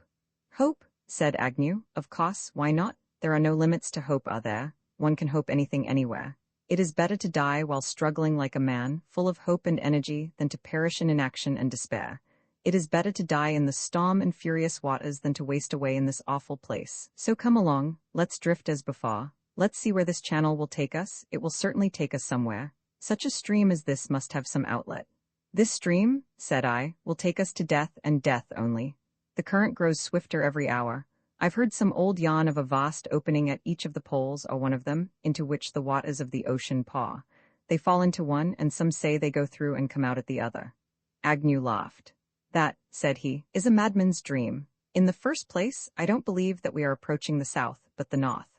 The warmth of the climate here shows that. Yes, we are drawing north. We shall soon emerge into warm waters and bright skies, so come along, and let us lose no more time." I made no further objection. There was nothing else to be done, and at the very worst we could not be in greater danger while drifting on than in remaining behind. Soon, therefore, we were again in the boat, and the current swept us on as before. The channel now was about 4 miles wide. On either side arose the lofty volcanoes, vomiting forth flames and smoke with furious explosions. Vast stones were hurled up into the air from the craters, streams of molten lava rolled down, and at intervals there fell great showers of ashes. The shaws on either side were precipitous and rugged beyond all description, looking like fiery lava streams which had been arrested by the flood and cooled into gloomy, overhanging cliffs. The lava rock was of a deep, dull slate color, which at a distance looked black, and the blackness which thus succeeded to the whiteness of the snow behind us seemed like the funeral pall of nature. Through scenes like these we drifted on, and the volcanoes on either side of the channel towered on high with their fiery floods of lava, their incessant explosions, their fierce outbursts of flames, and overhead there rolled a dense black canopy of smoke, altogether forming a terrific approach to that unknown and awful pathway upon which we were going. So we passed this dread portal, and then there lay before us, what? Was it a land of life or a land of death? Who could say? It was evening when we passed through. Night came on, and the darkness was illuminated by the fiery glow of the volcanic flames. Worn out with fatigue, we fell asleep. So the night passed, and the current bore us on until at length the morning came. We awoke, and now, for the first time in many days, we saw the face of the sun. The clouds had at last broken, the sky was clear, and behind us the sun was shining. That sight told us all. It showed us where we were going. I pointed to the sun. "Look there," said I. "There is the sun in the northern sky behind us. We have been drifting steadily toward the south." At this Agnew was silent, and sat looking back for a long time. There we could still see the glow of the volcanic fires, though they were now many miles away, while the sun, but lately risen, was lying on a course closer to the horizon than we had ever seen it before. "We are going south," said I, "to the South Pole. This swift current can have but one ending. There may be an opening at the South Pole, or a whirlpool like the Maelstrom." Agnew looked around with a smile. "All these notions," said he, "are dreams, are theories, are guesses. There is no evidence to prove them. Why trouble yourself about a guess? You and I can guess, and with better reason, for we have now, it seems, come farther south than any human being who has ever lived. Do not imagine that the surface of the earth is different at the poles from what it is anywhere else. If we get to the South Pole, we shall see there what we have always seen, the open view of land or water, and the boundary of the horizon. As for this current, it seems to me like the Gulf Stream, and it evidently does an important work in the movement of the ocean waters. It paws on through vast fields of ice on its way to other oceans, where it will probably become united with new currents. Theories about openings at the poles, or whirlpools, must be given up. Since the Maelstrom has been found to be a fiction, no one need believe in any other whirlpool. For my own part, I now believe that this current will bear us on, due south, over the pole, and then still onward, until at last we shall find ourselves in the South Pacific Ocean. So cheer up, don't be downhearted, there's still hope. We have left the ice and snow behind, and already the air is warmer. Cheer up, we may find our luck turn at any moment. To this I had no reply to make. Agnew's confidence seemed to me to be assumed, and certainly did not alleviate my own deep gloom, nor was the scene around calculated to rouse me in the slightest degree out of my despair. The channel had now lessened to a width of not more than 2 miles. The shores on either side were precipitous cliffs, broken by occasional declivities, but all of solid rock, so dark as to be almost black, and evidently of volcanic origin. At times there arose rugged eminences, scarred and riven, indescribably dismal and appalling. There was not only an utter absence of life here in these abhorrent regions, but an actual impossibility of life which was enough to make the stoutest heart quail. The rocks looked like iron. It seemed a land of iron penetrated by this ocean stream which had made for itself a channel, and now bore us onward to a destination which was beyond all conjecture. Through such scenes we drifted all that day. Night came, and in the skies overhead there arose a brilliant display of the aurora australis, while toward the north the volcanic fires glowed with intense luster. That night we slept. On awakening we noticed a change in the scene. The shores, though still black and forbidding, were no longer precipitous, but sloped down gradually to the water.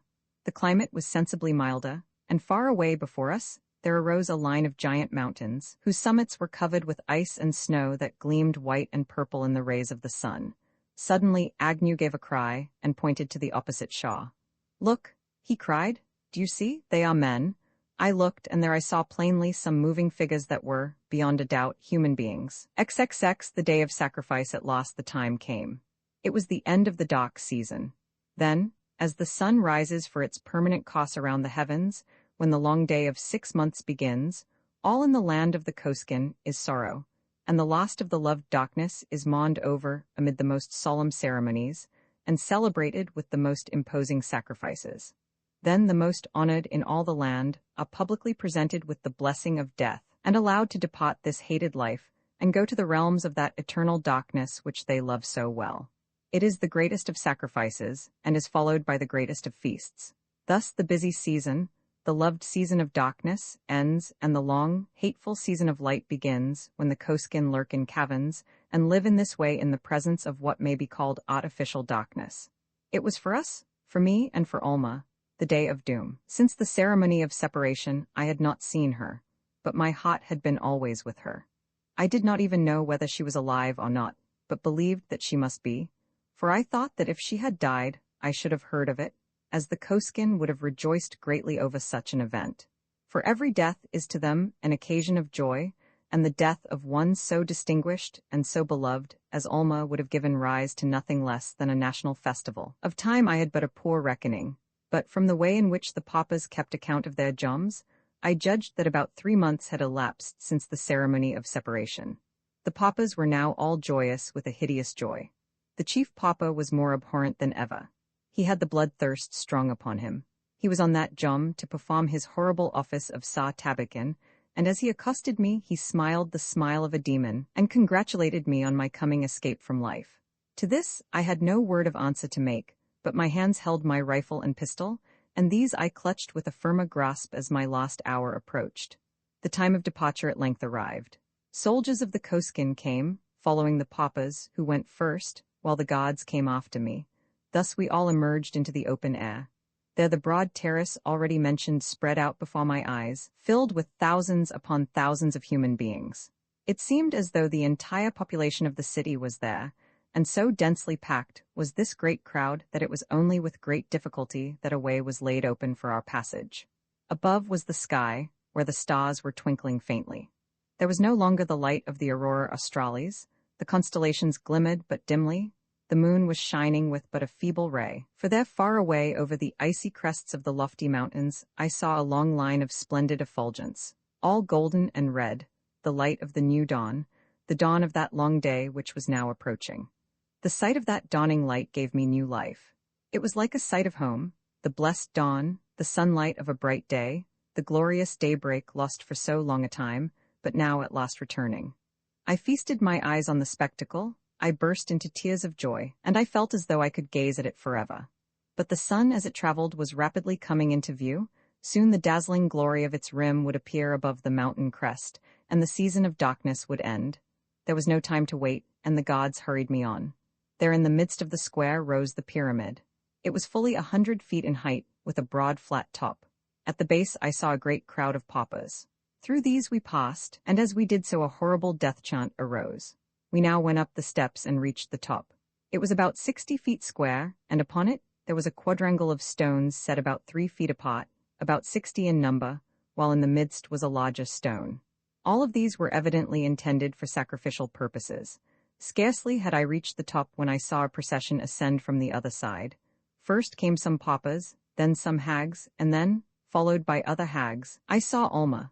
I was transfixed at the sight. A thrill passed through every nerve, and a wild impulse came to me to burst through the crowd, join her, and battle with them all for her life. But the crowd was too dense.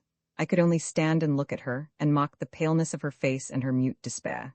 She saw me, waved her hand sadly, and gave a mournful smile. There we stood separated by the crowd, with our eyes fastened on each other, and all our hearts filled with one deep, intense yearning to fly to one another's side. And now there came up from below, louder and deeper, the awful death chant. Time was pressing. The preparations were made. The chief papa took his station by the central stone, and in his right hand he held a long, keen knife. Toward this stone I was led. The chief papa then looked with his blear and blinking eyes to where the dawn was glowing over the mountain crest, and every moment increasing in brightness. And then, after a brief survey, he turned and whetted his knife on the sacrificial stone. After this he turned to me with his evil face, with the glare of a horrid death hunger in his ravenous eyes, and pointed to the stone. I stood without motion. He repeated the gesture and said, "Lie down here." "I will not," said I. "But it is on this stone," said he, "that you ought to get the blessing of death." "I'll die first," said I fiercely, and I raised my rifle. The chief papa was puzzled at this. The others looked on quietly, thinking it probably a debate about some punctilio. Suddenly he seemed struck with an idea. "Yes, yes," said he. "The woman first, it is better so." Saying this he walked toward Alma and said something to the hags. At this the chief of them, namely, the nightmare hag, led Alma to the nearest stone and motioned to her to lie down. Alma prepared to obey, but paused a moment to throw at me one last glance and wave her hand as a last farewell. Then, without a word, she laid herself down upon the stone. At this, a thrill of fury rushed through all my being, rousing me from my stupor, impelling me to action, filling my brain with madness. The nightmare hag had already raised her long, keen knife in the air. Another moment and the blow would have fallen. But my rifle was at my shoulder. My aim was deadly. The report rang out like thunder. A wild, piercing yell followed, and when the smoke cleared away, the nightmare hag lay dead at the foot of the altar. I was already there, having burst through the astonished crowd, and Alma was in my arms. And holding her thus for a moment, I put myself in front of her and stood at bay, with my only thought that of defending her to the last and selling my life as dearly as possible. The result was amazing. After the report, there was for some moments a deep silence, which was followed by a wild, abrupt outcry from 500,000 people. The roar of indistinguishable words bursting forth from the lips of all that throng, whose accumulated volume arose in one vast thunderclap of sound, pealing forth, echoing along the terraced streets, and rolling on far away in endless reverberations. It was like the roar of mighty cataracts, like the sound of many waters, and at the voice of that vast multitude, I shrank back for a moment. As I did so, I looked down, and beheld a scene as appalling as the sound that had overawed me. In all that countless throng of human beings, there was not one who was not in motion, and all were pressing forward toward the pyramid as to a common center. On every side, there was a multitudinous sea of upturned faces, extending as far as the eye could reach. All were in violent agitation, as though all were possessed by one common impulse, which forced them toward me. At such a sight, I thought of nothing else than that I was the object of their wrath, and that they were all with one common fury rushing toward me to wreak vengeance upon me and upon Alma for the slaughter of the nightmare hag. All this was the work of but a few moments, and now as I stood there holding Alma, appalled, despairing, yet resolute and calm, I became aware of a more imminent danger. On the top of the pyramid, at the report of the rifle, all had fallen down flat on their faces, and it was over them that I had rushed to Alma's side. But these now began to rise, and the hags took up the corpse of the dead, and the paupers swarmed around with cries of "Mutt, Mutt, dead, dead," and exclamations of wonder.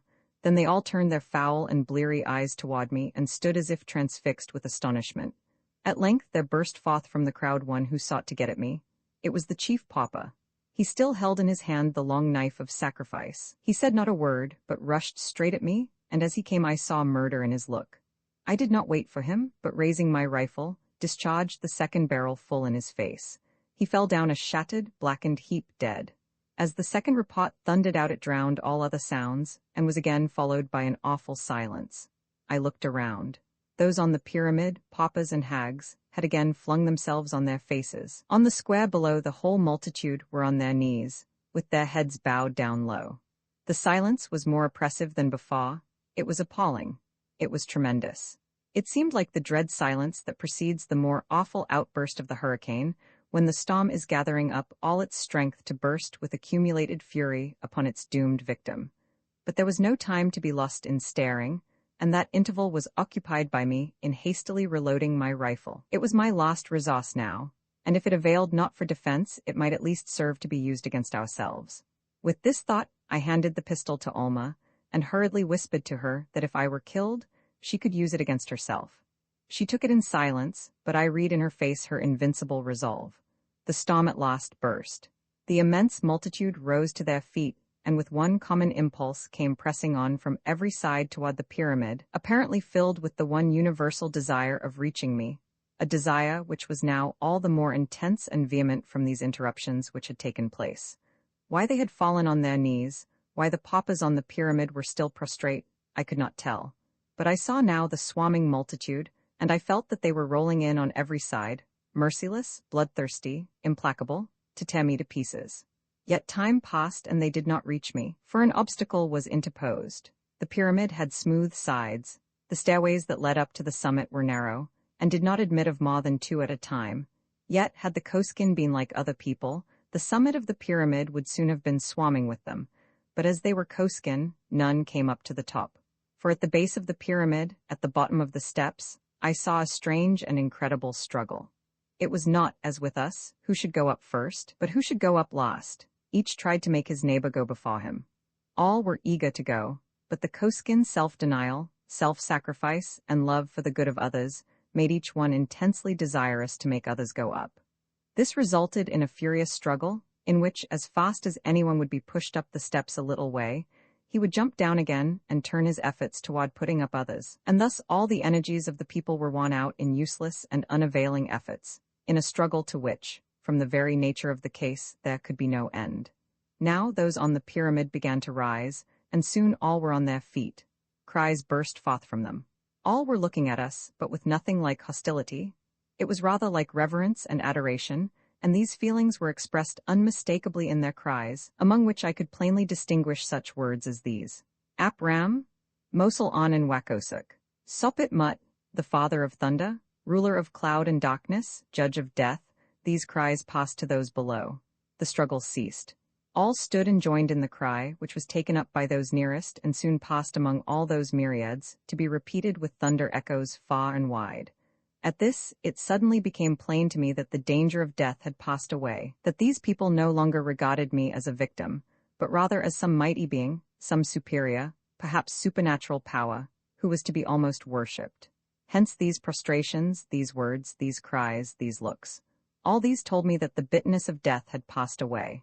At this discovery there was, for a moment, a feeling of aversion and horror within me at filling such a position, that I, a weak mortal, should dare to receive adoration like this, and I recoiled at the thought. Yet this feeling soon passed, for life was at stake, not my own merely, but that of Alma, and I was ready now to go through anything if only I might save her. So, instead of shrinking from this new pot, I eagerly seized upon it, and at once determined to take advantage of the popular superstition to the utmost. Far away over the crests of the mountains I saw the golden edge of the sun's disk, and the light flowed therefrom in broad effulgence, throwing out long rays of glory in a luminous flood over all the land. I pointed to the glorious orb, and cried to the papas, and to all who were nearest, in a loud voice, I am Atama, the man of light. I come from the land of light. I am the father of thunder, of cloud and darkness, the judge of death. At this, the papas all fell prostrate and cried out to me to give them the blessing of death.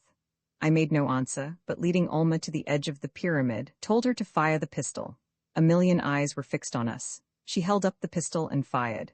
Immediately after, I fired both barrels of the rifle, and as the reports rang out and the smoke cleared away, I heard a mighty murmur, and once more beheld all prostrate. Upon this I hurriedly loaded again, and waited for further revelations. All the time I could not help wondering at the effect produced by the rifle now, in comparison with the indifference with which it had been regarded at my first arrival in the country.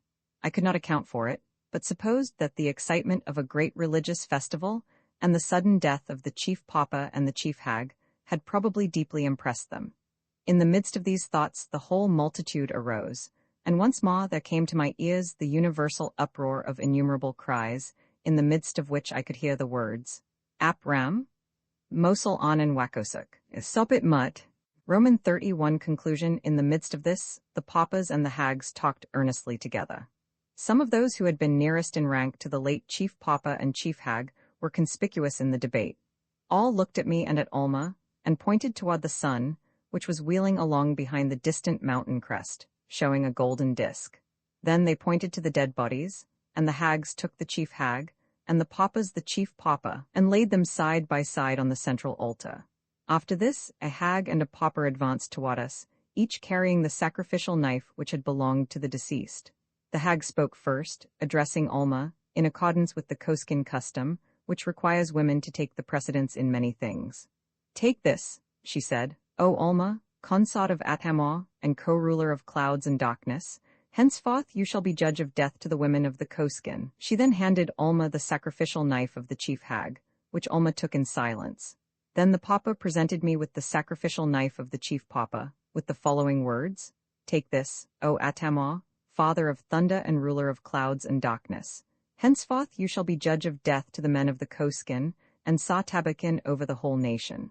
I received the knife in silence, for I had nothing to say, but now Alma spoke, as was fitting for her to do, since with the Koskin the women must take the precedence, and here it was expected that she should reply in behalf of both of us. So Alma, holding the sacrificial knife, stood looking at them, full of dignity, and spoke as follows, We will take this, O Koskin, and we will reward you all. We will begin our reign over the Koskin with memorable acts of mercy. These 2 great victims shall be enough for the Kosik of this season. The victims designed for this sacrifice shall have to deny themselves the blessing of death, yet they shall be rewarded in other ways, and all the land from the highest to the lowest shall have reason to rejoice in our rule. To all you hags and papas, we grant the splendid and unparalleled boon of exile to Magans, that you can have all the suffering which heart can wish, and inevitable death. To all classes and ranks in the whole nation, we promise to grant a diminution in their wealth by 1/4. In the abundance of our mercy, we are willing ourselves to bear the burden of all the offerings that may be necessary in order to accomplish this. All in the land may at once give up 1/4 of their whole wealth to us. At this, the hags and papas gave a horrible yell of applause. As rulers of light and darkness, we will henceforth govern the nation in the light as well as in the dark. We will sacrifice ourselves so far to the public good as to live in the light and in open palaces. We will consent to undergo the pains of light and splendor, to endure all the evils of luxury, magnificence, and boundless wealth, for the good of the Koskin nation. We will consent to forego the right of separation, and agree to live together, even though we love one another. Above all, we will refuse death and consent to live. Can any rulers do more than this for the good of their people? Another outburst of applause followed. In 3 joms, continued Alma, all you hags and papas shall be sent to exile and death on Magans. As for the rest of the Koskin, hear our words. Tell them from us that the laborers shall all be elevated to the rank of papas, the artisans shall be made laborers, the tradesmen artisans, the soldiers tradesmen, the Athons soldiers, the Kohens Athons, and the Meleks Kohens. There shall be no Meleks in all the land. We, in our love for the Koskin, will henceforth be the only Meleks. Then all the misery of that low station will rest on us, and in our low estate as Meleks, we shall govern this nation in love and self-denial.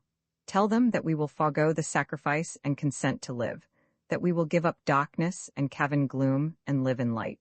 Tell them to prepare for us the splendid palaces of the Meleks, for we will take the most sumptuous and magnificent of them all. Tell all the people to present their offerings. Tell them that we consent to have endless retinues of servants, soldiers, followers, and attendants. Tell them that with the advent of Alma and Atamor, a new era begins for the Koskin, in which every man may be as poor as he likes, and riches shall be unknown in the land. These extraordinary words seemed to fill the papas with rapture. Exclamations of joy burst from them. They prostrated themselves in an irrepressible impulse of grateful admiration, as though such promises could only come from superior beings. Then most of them hurried down to communicate to the people below the glorious intelligence. Soon it spread from mouth to mouth, and all the people were filled with the wildest excitement. For never before had such a thing been known, and never had such self-sacrifice been imagined or thought possible, as that the rulers of the Koskin could consent to be rich when they might be papas, to live together when they might be separate, to dwell in the light when they might lurk in the deepest cavern gloom, to remain in life when they might have the blessing of death. Selfishness, fear of death, love of riches, and love of luxury, these were all unintelligible to the Koskin, as much as to us would be self-abnegation, contempt of death, voluntary poverty, and asceticism. But as with us self-denying rulers may make others rich and be popular for this, so here among the Koskin, a selfish ruler might be popular by making others poor. Hence the words of Alma, as they were made known, gave rise to the wildest excitement and enthusiasm, and the vast multitude poured forth their feelings in long shouts of rapturous applause. Amid this, the bodies of the dead were carried down from the pyramid, and were taken to the Kosik in a long and solemn procession, accompanied by the singing of wild and dismal chants. And now the sun, rolling along behind the icy mountain crest, rose higher and higher every moment, and the bright light of a long day began to illumine the world. There sparkled the sea, rising far away like a watery wall, with the horizon high up in the sky. There rose the circle of giant mountains, sweeping away till they were blended with the horizon. There rose the terraces of the Amia, all glowing in the sunlight, with all its countless houses and cavern openings, and arching trees and pointing pyramids. Above was the canopy of heaven, no longer black, no longer studded with stars or glistening with the fitful shimmer of the aurora, but all radiant with the glorious sunlight, and disclosing all the splendors of the infinite blue. At that sight, a thrill of joy passed through me. The long, long night at last was over. The darkness had passed away like some hideous dream. The day was here, the long day that was to know no shadow and no decline, when all this world should be illuminated by the ever-circling sun, a sun that would never set until his long course of many months should be fully run. My heart swelled with rapture, my eyes filled with tears. "O light," I cried. "O gleaming, golden sunlight, O light of heaven, light that brings life and hope to man." And I could have fallen on my knees and worshipped that rising sun. But the light which was so glorious to us was painful and distressing to the Koskin. On the top of the pyramid, the papas crouched, shading their eyes. The crowd below began to disperse in all directions, so as to betake themselves to their coverts and to the caverns, where they might live in the dark. Soon nearly all were gone except the papas at the foot of the pyramid, who were awaiting our commands, and a crowd of Meleks and Athons at a distance. At a gesture from me, the few papas near us descended and joined those below. Ulmer and I were alone on the top of the pyramid. I caught her in my arms in a rapture of joy. This revulsion from the lowest despair, from darkness and from death back to hope and light and life, was almost too much to endure. We both wept, but our tears were those of happiness. "You will be all my own now," said I, "and we can fly from this hateful land. We can be united, we can be married, here before we start, and you will not be cruel enough to refuse. You will consent, will you not, to be my wife before we fly from the Koskin?" At this Ulma's face became suffused with smiles and blushes. Her arms were about me, and she did not draw away, but looked up in sweet confusion and said, "Why, as to that, I cannot be more your wife than I am." "What do you mean?" I exclaimed in wonder. "My wife?" Her eyes dropped again, and she whispered, "The ceremony of separation is with the Koskin the most sacred form of marriage. It is the religious form, the other is merely the civil form." This was unintelligible, nor did I try to understand it. It was enough to hear this from her own sweet lips, but it was a strange feeling, and I think I am the only man since Adam that ever was married without knowing it. "As to flight," continued Ulma, who had quite adopted the Koskin fashion, which makes women take the lid. "As to flight, we need not hurry. We are all powerful now, and there is no more danger. We must wait until we send embassies to my people, and when they are ready to receive us, we will go. But now let us leave this, for our servants are waiting for us, and the light is distressing to them. Let us go to the nearest of our palaces and obtain rest and food." Here Featherstone stopped, yawned, and laid down the manuscript. "That's enough for today," said he. "I'm tired and can't read any more. It's time for supper." Roman 4, the sight of human beings, thus unexpectedly found, filled us with strange feelings which I cannot explain. The country was still iron-bound and dark and forbidding, and the stream ran on in a strong current, deep, black as ink, and resistless as fate. The sky behind was lighted up by the volcanic glare which still shone from afar, and in front the view was bounded by the icy heights of a mountain chain. Here was, indeed, a strange country for human habitation, and strange, indeed, were the human beings whom we saw. "Shall we land?" said Agnew. "Oh no," said I, "don't be hasty. The elements are sometimes kinder than men, and I feel safer here, even in this river of death, than ashore with such creatures as those." Agnew made no reply. We watched the figures on the shore. We saw them coming down, staring and gesticulating. We drew on nearer to them till we were able to see them better. A nearer view did not improve them. They were human beings, certainly, but of such an appalling aspect that they could only be likened to animated mummies. They were small, thin, shriveled, black, with long matted hair and hideous faces. They all had long spears, and wore about the waist short skirts that seemed to be made of the skin of some seafowl. We could not imagine how these creatures lived, or where. There were no signs of vegetation of any kind, not a tree or a shrub. There were no animals, but there were great flocks of birds, some of which seemed different from anything that we had ever seen before. The long spears which the natives carried might possibly be used for catching these, or for fishing purposes. This thought made them seem less formidable, since they would thus be instruments of food rather than weapons of war. Meanwhile we drifted on as before, and the natives watched us, running along the shore abreast of us, so as to keep up with the boat. There seemed over 100 of them. We could see no signs of any habitations, no huts, however humble, but we concluded that their abodes were farther inland. As for the natives themselves, the longer we looked at them, the more abhorrent they grew. Even the wretched aborigines of Van Diemen's Land, who have been classed lowest in the scale of humanity, were pleasing and congenial when compared with these, and the land looked worse than Tierra del Fuego. It looked like a land of iron, and its inhabitants like fiends. Agnew again proposed to land, but I refused. No, I said. I'd rather starve for a week and live on hope. Let us drift on. If we go on, we may have hope if we choose, but if we land here, we shall lose even that. Can we hope for anything from such things as these? Even if they prove friendly, can we live among them? To stay here is worse than death. Our only hope is to go on. Agnew made no reply, and we drifted on for 2 hours, still followed by the natives. They made no hostile demonstrations. They merely watched us, apparently from motives of curiosity. All this time we were drawing steadily nearer to the line of lofty mountains, which with their icy crests rose before us, like an inaccessible and impassable barrier, apparently closing up all farther progress. Nor was there any indication of any pass or any opening, however narrow, through which the great stream might run. Nothing was there but one unbroken wall of iron cliffs and icy summits. At last we saw that the sloping shaws grew steeper, until, about a mile or two before us, they changed to towering cliffs that rose up on each side for about 1,000 feet above the water.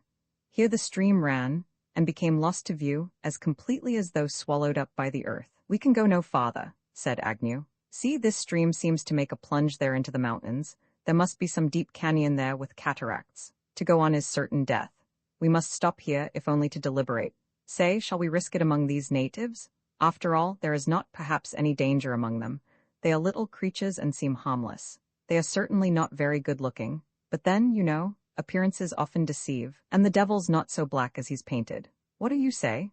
"I suppose we can do nothing else," said I. In fact, I could see that we had reached a crisis in our fate. To go on seemed certain death. To stop was our only alternative, and as we were armed, we should not be altogether at the mercy of these creatures. Having made this decision, we acted upon it at once, for in such a current there was no time for delay, and so, seizing the oars, we soon brought the boat ashore. As we approached, the crowd of natives stood awaiting us, and looked more repulsive than ever. We could see the emaciation of their bony frames. Their toes and fingers were like birds' claws. Their eyes were small and dull and weak, and sunken in cavernous hollows, from which they looked at us like corpses. A horrible sight. They stood quietly, however, and without any hostile demonstration, holding their spears carelessly resting upon the ground. "I don't like the looks of them," said I. "I think I had better fire a gun." "Why?" cried Agnew. "For heaven's sake, man, don't hurt any of them." "Oh no," said I only mean to inspire a little wholesome respect." Saying this, I fired in the air. The report rang out with long echoes, and as the smoke swept away, it showed us all the natives on the ground. They had seated themselves with their hands crossed on their laps, and there they sat looking at us as before, but with no manifestation of fear or even surprise. I had expected to see them run, but there was nothing of the kind. This puzzled us. Still, there was no time now for any further hesitation. The current was sweeping us toward the chasm between the cliffs, and we had to land without delay. This we did, and as I had another barrel still loaded and a pistol, I felt that with these arms and those of Agnew we should be able to defend ourselves. It was in this state of mind that we landed, and secured the boat by means of the grappling iron. The natives now all crowded around us, making many strange gestures, which we did not understand. Some of them bowed low, others prostrated themselves. On the whole, these seemed like marks of respect, and it occurred to me that they regarded us as superior beings of some sort. It was evident that there was nothing like hostility in their minds. At the same time, the closer survey which I now made of them filled me with renewed horror. Their meager frames, small, watery, lackluster eyes, hollow, cavernous sockets, sunken cheeks, protruding teeth, claw-like fingers, and withered skins, all made them look more than ever like animated mummies, and I shrank from them involuntarily, as one shrinks from contact with a corpse. Agnew, however, was very different, and it was evident that he felt no repugnance whatever. He bowed and smiled at them, and shook hands with half a dozen of them in succession. The handshaking was a new thing to them, but they accepted it in a proper spirit, and renewed their bows and prostrations. After this, they all offered us their lances. This certainly seemed like an act of peace and goodwill. I shook my head and declined to touch them, but Agnew accepted one of them, and offered his rifle in return. The one to whom he offered it refused to take it. He seemed immensely gratified because Agnew had taken his lance, and the others seemed disappointed at his refusal to take theirs.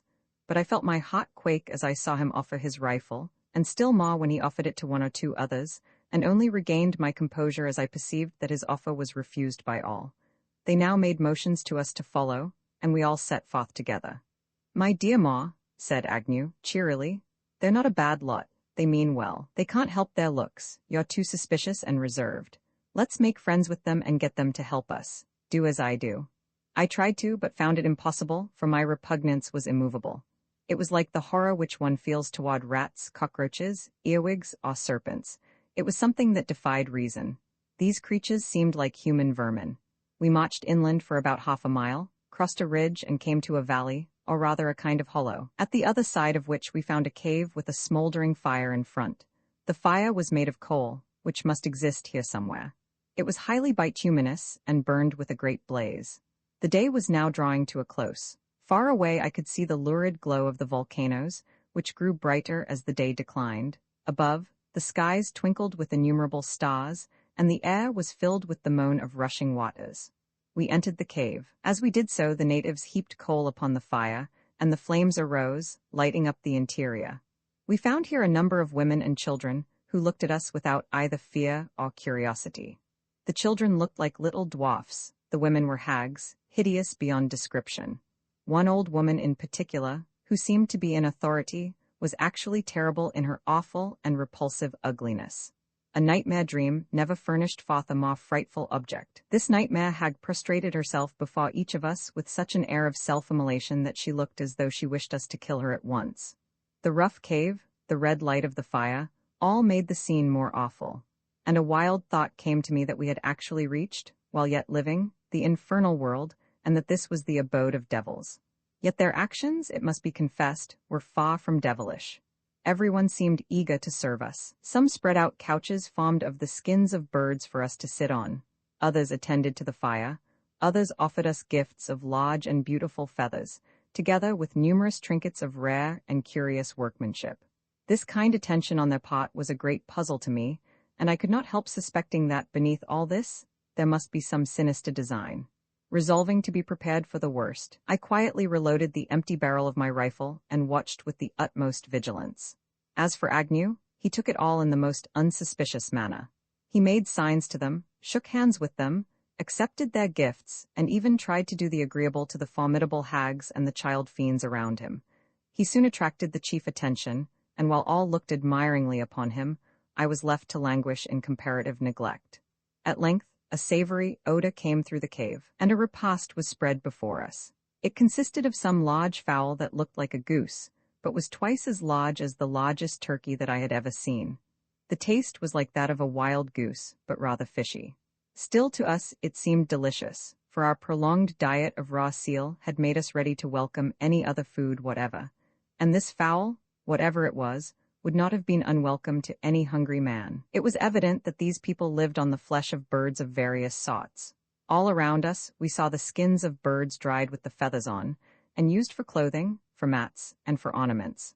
The repast being finished, we both felt greatly strengthened and refreshed. Agnew continued to cultivate his new acquaintances, and seeing me holding back, he said, "Ma, old fellow, these good people give me to understand that there is another place better than this, and want me to go with them. Will you go?" At this a great fear seized me. "Don't go," I cried, "don't go. We are close by the boat here, and if anything happens we can easily get to it." Agnew laughed in my face. "Why, you don't mean to tell me," said he, "that you are still suspicious and after that dinner?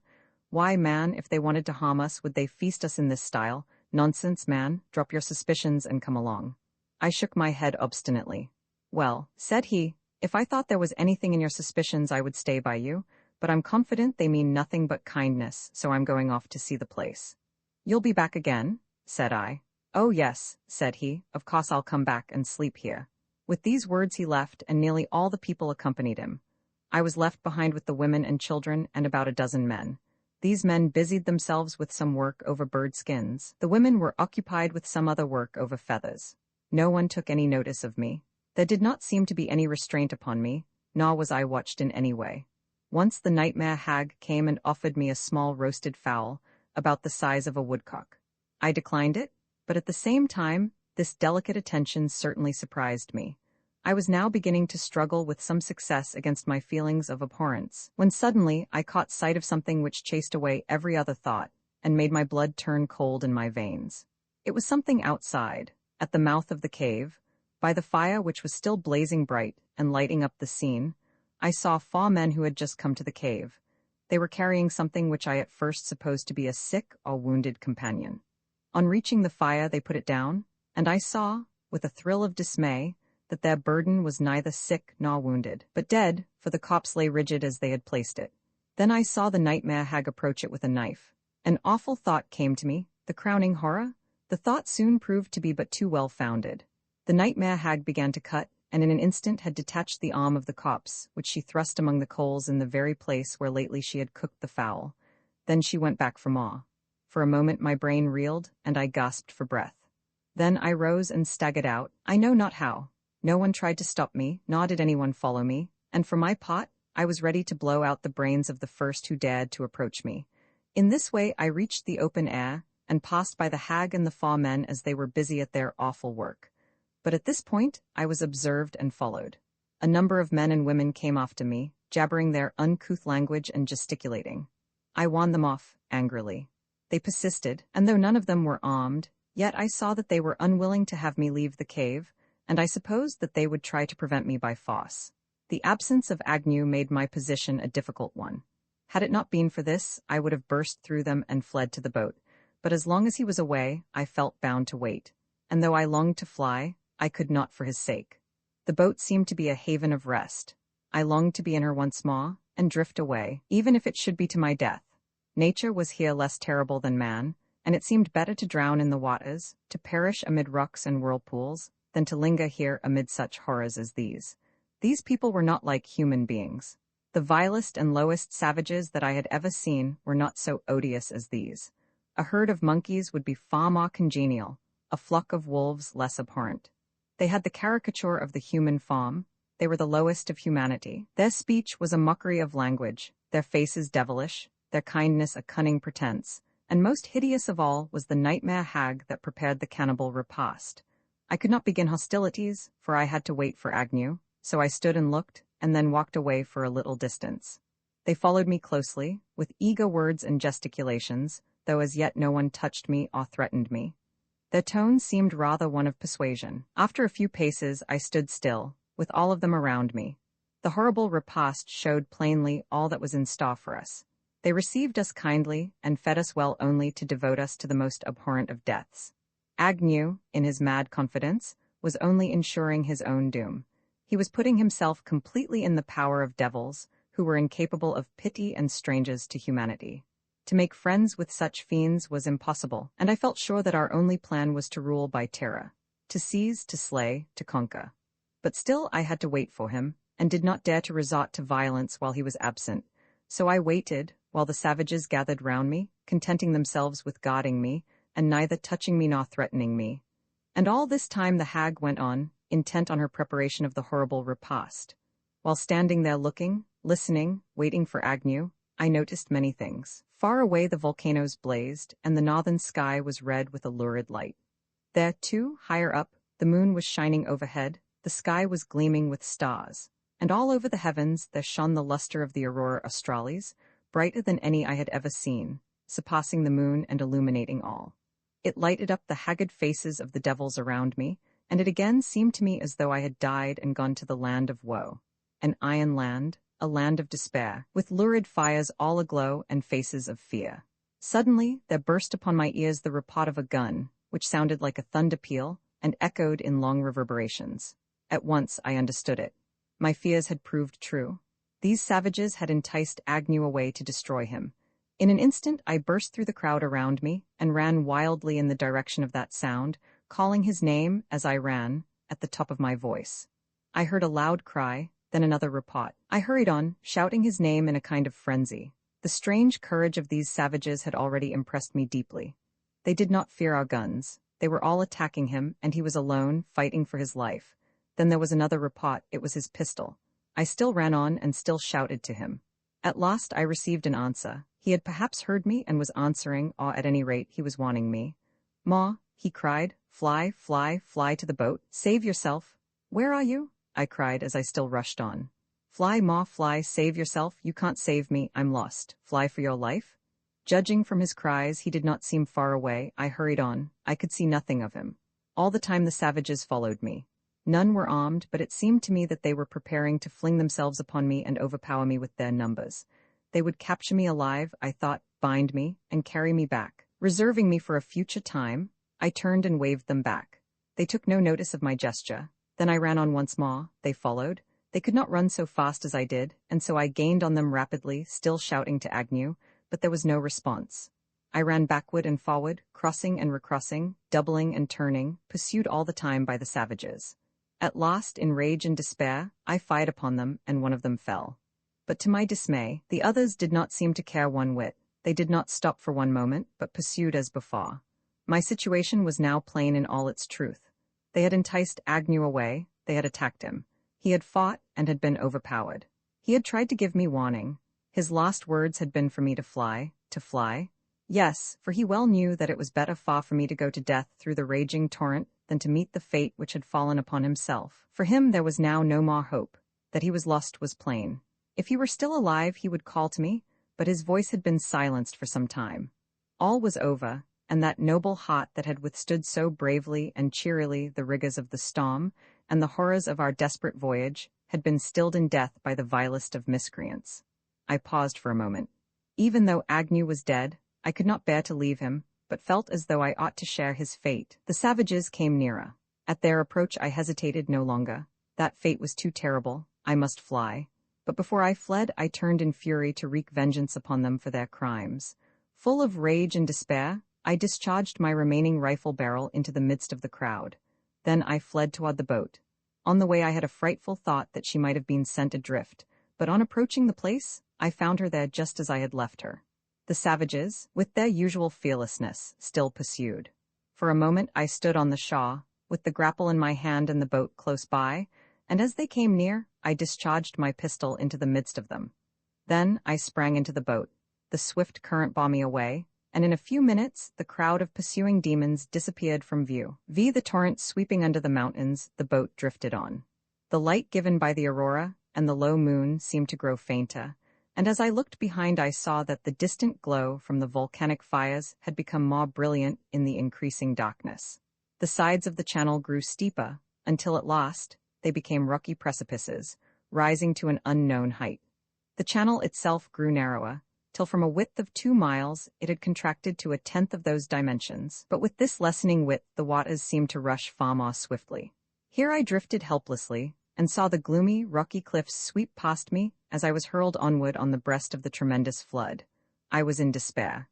The fate of Agnew had prepared me for my own, and I was only thankful that my fate, since it was inevitable, would be less appalling. Death seemed certain, and my chief thought now was as to the moment when it would come. I was prepared. I felt that I could meet it calmly, sternly, even thankfully. Far better was a death here amid the roar of waters than at the hands of those abhorrent beings by whose treachery my friend had fallen. As I went on, the precipices rose higher and seemed to overhang, the channel grew narrower, the light grew fainter, until at last all around me grew dark. I was floating at the bottom of a vast chasm, where the sides seemed to rise precipitously for thousands of feet, where neither watery flood nor rocky wall was visible, and where, far above, I could see the line of sky between the summits of the cliffs, and watch the glowing stars. And as I watched them, there came to me the thought that this was my last sight on earth, and I could only hope that the life which was so swiftly approaching its end might live again somewhere among those glittering orbs.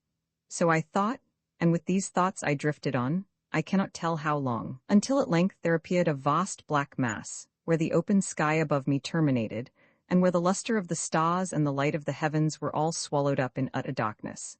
This, then, I thought, is the end. Here, amid this darkness, I must make the awful plunge and find my death. I fell upon my knees in the bottom of the boat and prayed.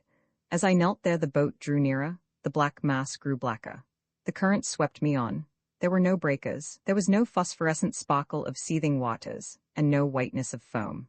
I thought that I was on the brink of some tremendous cataract 1,000 times deeper than Niagara, some fall where the waters plunged into the depths of the earth, and where, gathering for the terrific descent, all other movements, all dashings and writhings and twistings, were obliterated and lost in the one overwhelming onward rush. Suddenly all grew dark beyond all expression. The sky above was in a moment snatched from view. I had been flung into some tremendous cavern, and there, on my knees with terror in my heart, I waited for death. The moments passed and death delayed to come.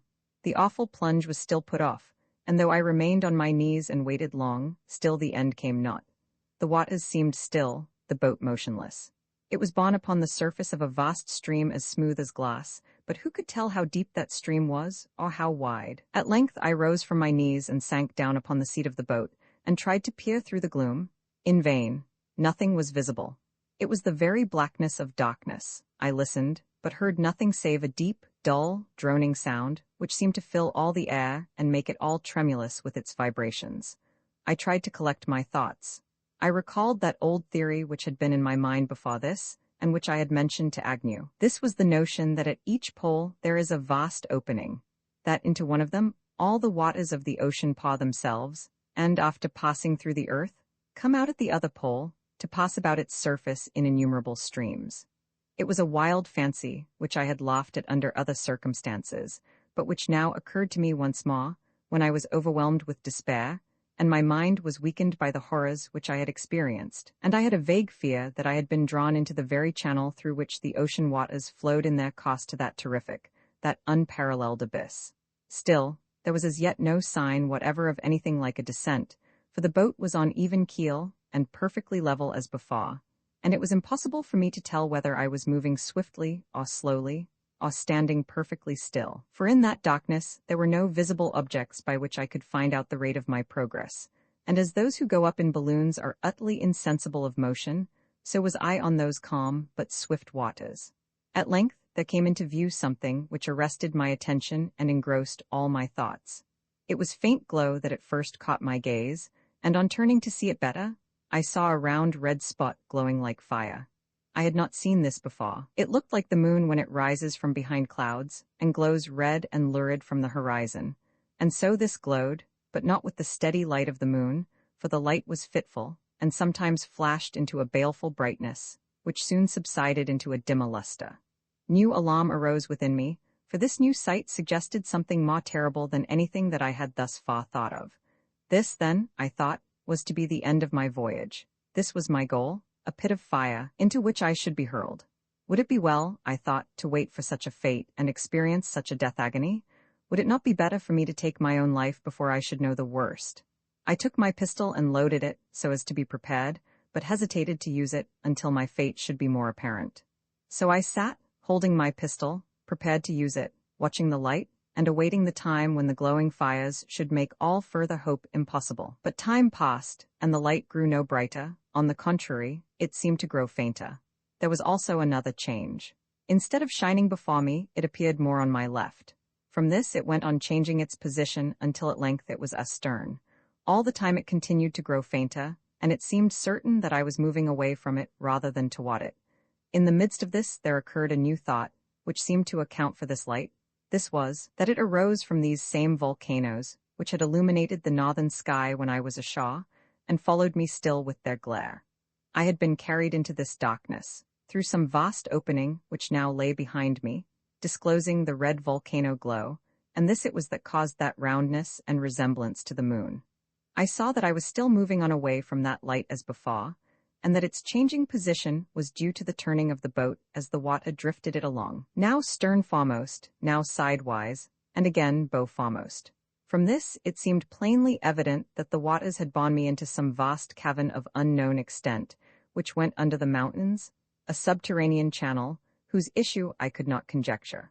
Was this the beginning of that course which should ultimately become a plunge deep down into some unutterable abyss? Or might I ever hope to emerge again into the light of day, perhaps in some other ocean, some land of ice and frost and eternal night?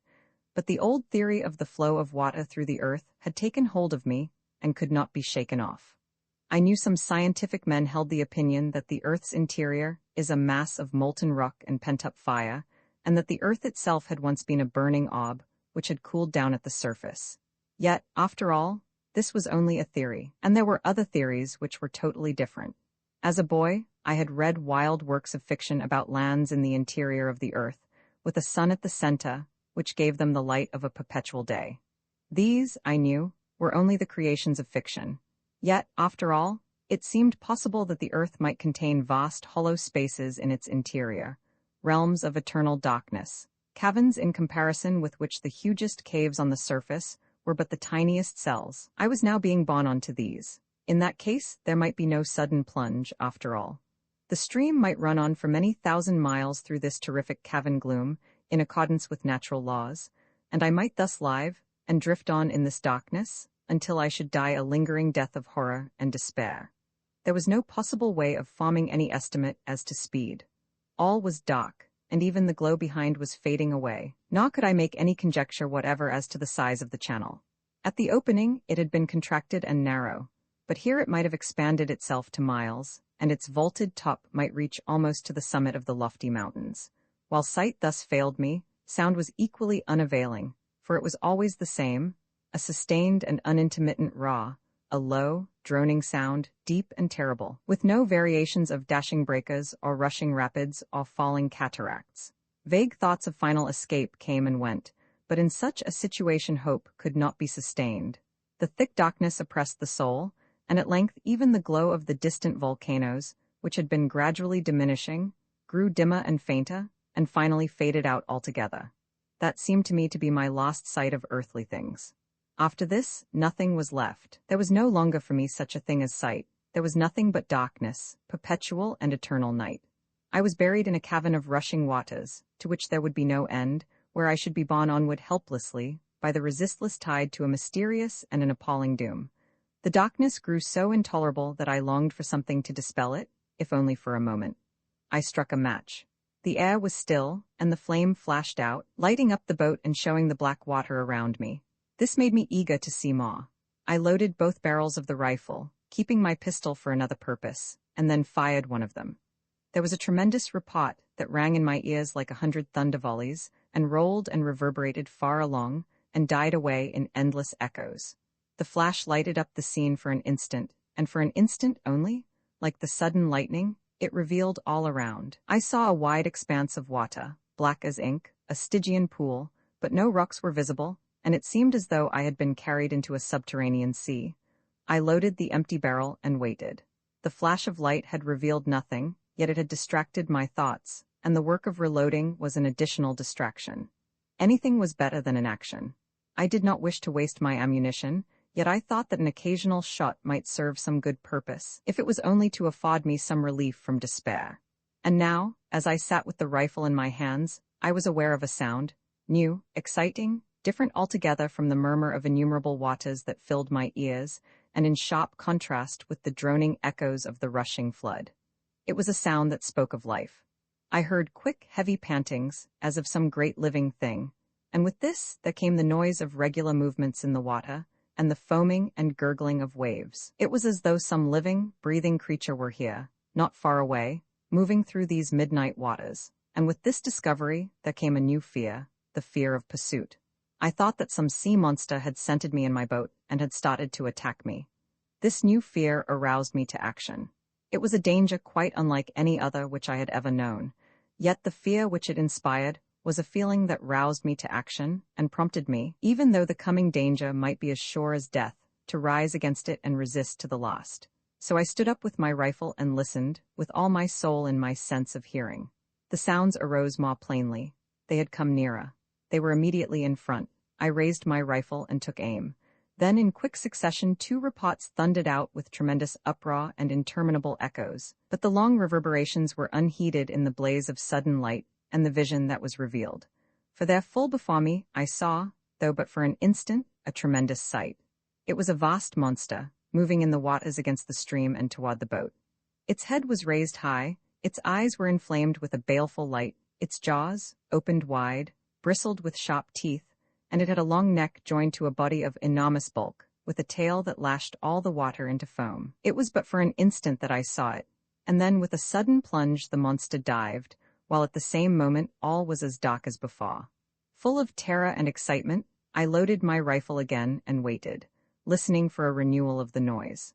I felt sure that the monster, balked of his prey, would return with redoubled fury, and that I should have to renew the conflict. I felt that the dangers of the subterranean passage and of the rushing waters had passed away, and that a new peril had arisen from the assault of this monster of the deep. Nor was it this one alone that was to be dreaded. Where one was, others were sure to be, And if this one should pass me by, it would only leave me to be assailed by monsters of the same kind, and these would probably increase in number as I advanced farther into this realm of darkness.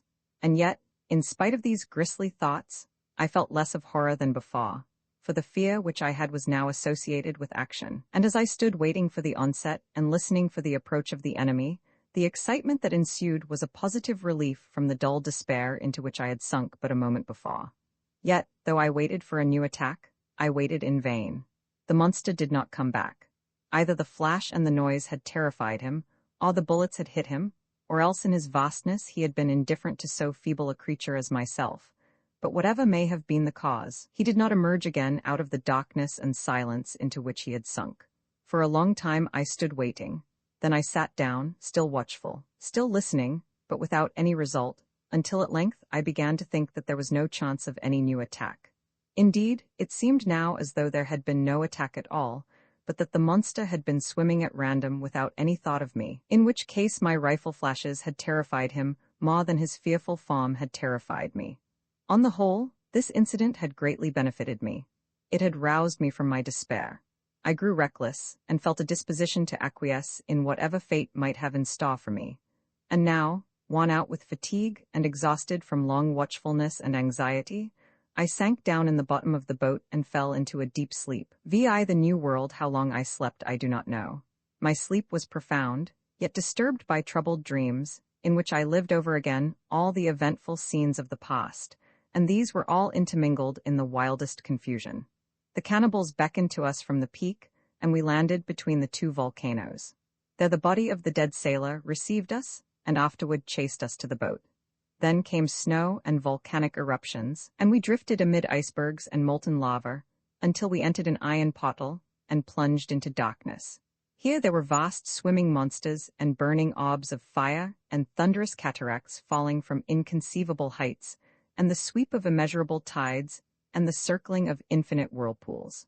While in my ears there rang the never-ending roar of remorseless waters that came after us, with all their waves and billows rolling upon us. It was a dream in which all the material terrors of the past were renewed, but these were all as nothing when compared with a certain deep underlying feeling that possessed my soul, a sense of loss irretrievable, an expectation of impending doom, a drear and immitigable despair. In the midst of this I awoke. It was with a sudden start, and I looked all around in speechless bewilderment. The first thing of which I was conscious was a great blaze of light so lately lost, and supposed to be lost forever, but now filling all the universe, bright, brilliant, glowing, bringing hope and joy and gladness, with all the splendor of deep blue skies and the multitudinous laughter of ocean waves that danced and sparkled in the sun.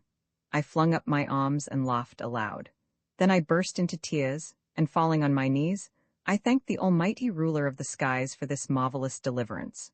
Rising from my knees I looked around, and once more amazement overwhelmed me. I saw a long line of mountains towering up to immeasurable heights, their summits covered with eternal ice and snow.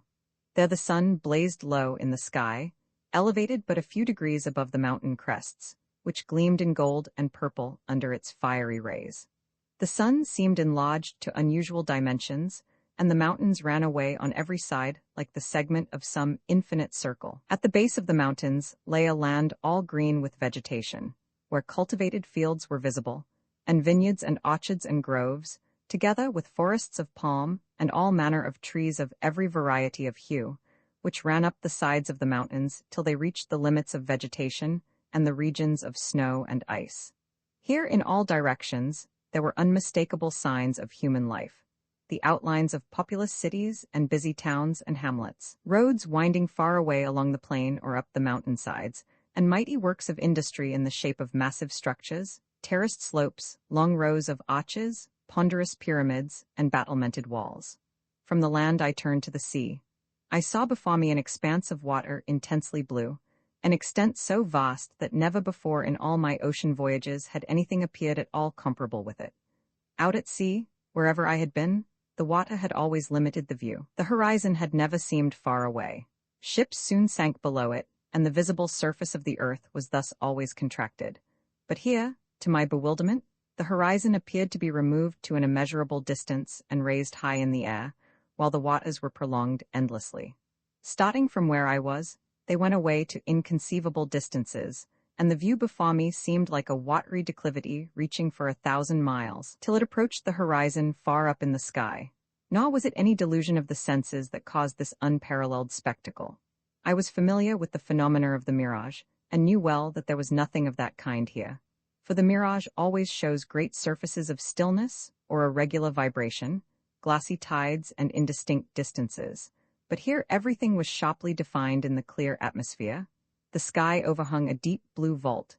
The waves danced and sparkled in the sun. The waters rolled and foamed on every side, and the fresh breeze, as it blew over the ocean, brought with it such exhilarating influences that it acted upon me like some reviving cordial. From the works of nature, I turned to those of man. These were visible everywhere. On the land, in cities and cultivated fields and mighty constructions. On the sea, in floating craft, which appeared wherever I turned my eyes. Boats like those of fishermen, ships long and low, some like galleys, propelled by 100 oars, others provided with one huge square sail, which enabled them to run before the wind. They were unlike any ships which I had ever seen, for neither in the Mediterranean nor in Chinese waters were there any craft like these, and they reminded me rather of those ancient galleys which I had seen in pictures. I was lost in wonder as to where I was, and what land this could be to which I had been brought. I had not plunged into the interior of the earth, but I had been carried under the mountains, and had emerged again into the glad light of the sun. Could it be possible, I thought, that Agnew's hope had been realized, and that I had been carried into the warm regions of the South Pacific Ocean? Yet in the South Pacific, there could be no place like this, no immeasurable expanse of waters, no horizon raised mountain high. It seemed like a vast, basin-shaped world, for all around me the surface appeared to rise, and I was in what looked like a depression. Yet I knew that the basin and the depression were an illusion, and that this appearance was due to the immense extent of level surface with the environment of lofty mountains. I had crossed the Antarctic Circle. I had been borne onward for an immense distance. Over all the known surface of the earth, no one had ever seen anything like this. There were but two places where such an immeasurable plain was possible, and those were at the flattened poles. Where I now knew well. I had reached the Antarctic Pole. Here the earth was flat, an immense level with no roundness to lessen the reach of the horizon, but an almost even surface that gave an unimpeded view for hundreds of miles. The subterranean channel had rushed through the mountains and had carried me here. Here came all the waters of the Northern Ocean pouring into this vast polar sea, perhaps to issue forth from it by some similar passage. Here, then, was the South Pole, a world by itself, and how different from that terrible, that iron land on the other side of the mountains? Not a world of ice and frost, but one of beauty and light, with a climate that was almost tropical in its warmth, and lands that were covered with the rank luxuriance of a teeming vegetable life. I had passed from that outer world to this inner one, and the passage was from death unto life, from agony and despair to sunlight and splendor and joy. Above all, in all around me, that which most impressed me now was the rich and superabundant life, and a warmth of air which made me think of India. It was an amazing and an unaccountable thing, and I could only attribute it to the flattening of the poles, which brought the surface nearer to the supposed central fires of the earth, and therefore created a heat as great as that of the equatorial regions. Here I found a tropical climate, a land warmed not by the sun, but from the earth itself, or another cause might be found in the warm ocean currents. Whatever the true one might be, I was utterly unable to form a conjecture, but I had no time for such speculations as these. After the first emotions of wonder and admiration had somewhat subsided, I began to experience other sensations. I began to remember that I had eaten nothing for a length of time that I had no means of calculating, and to look around to see if there was any way of satisfying my hunger. The question arose now, what was to be done? After my recent terrible experience, I naturally shrank from again committing myself to the tender mercies of strange tribes.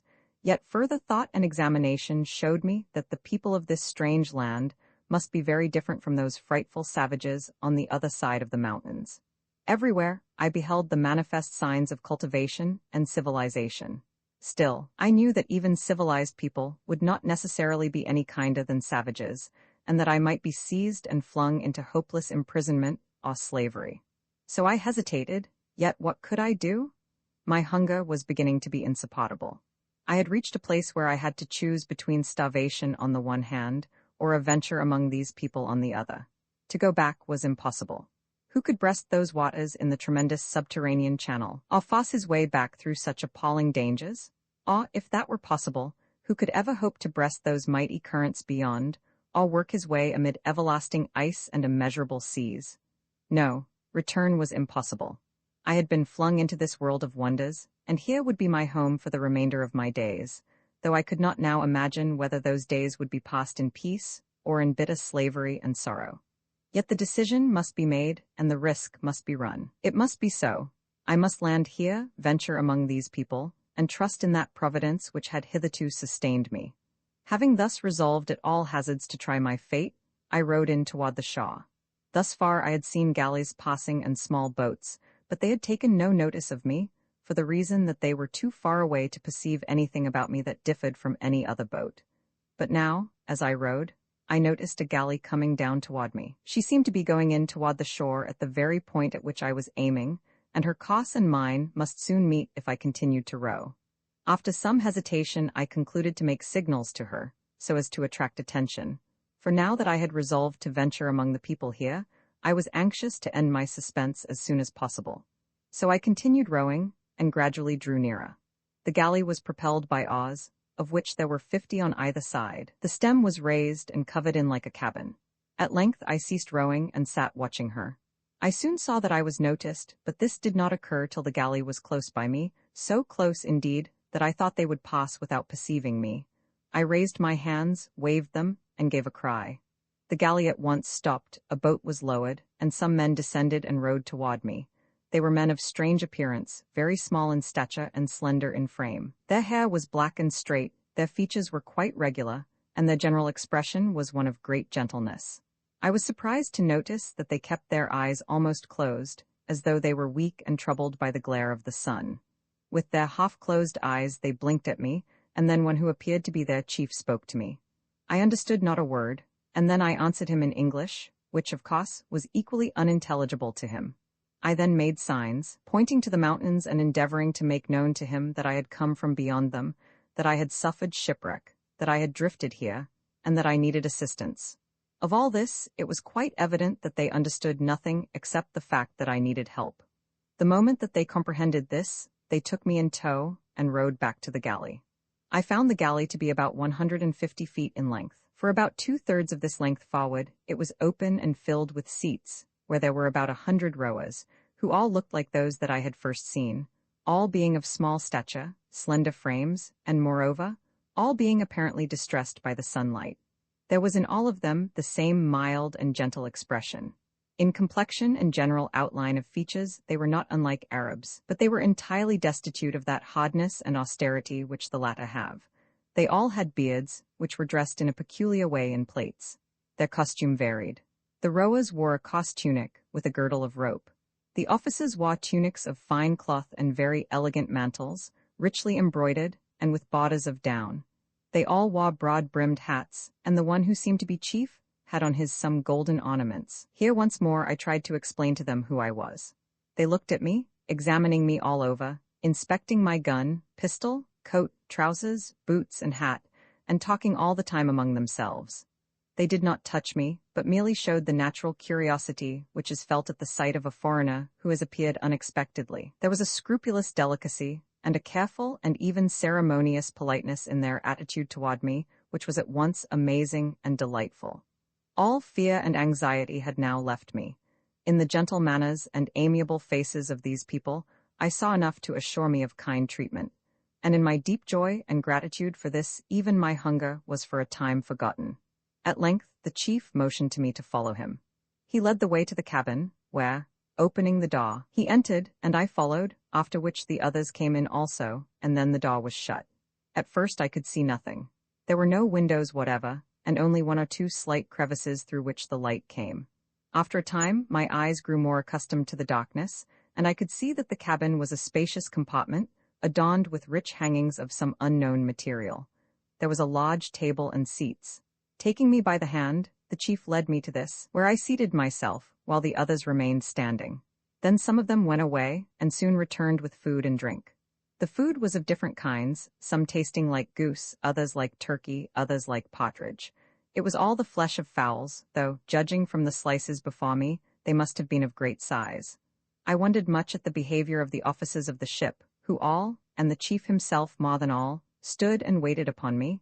But it was a new world, and I supposed that this must be the fashion. So I made no objections, but accepted the situation and ate with a thankful heart. As the first keenness of my appetite was satisfied, I had more leisure to make observations. I noticed that the eyes of my new friends no longer blinked. They were wide open, and so far as I could make them out, their faces were much improved. Weakness of eyes seemed common among these people, and therefore the officers had their cabin darkened, while the unfortunate rowers had to labor in the blazing sun. Such was my conclusion, and the fact reminded me of the miserable fellahin of Egypt, who have ophthalmia from the blazing sun and burning sand.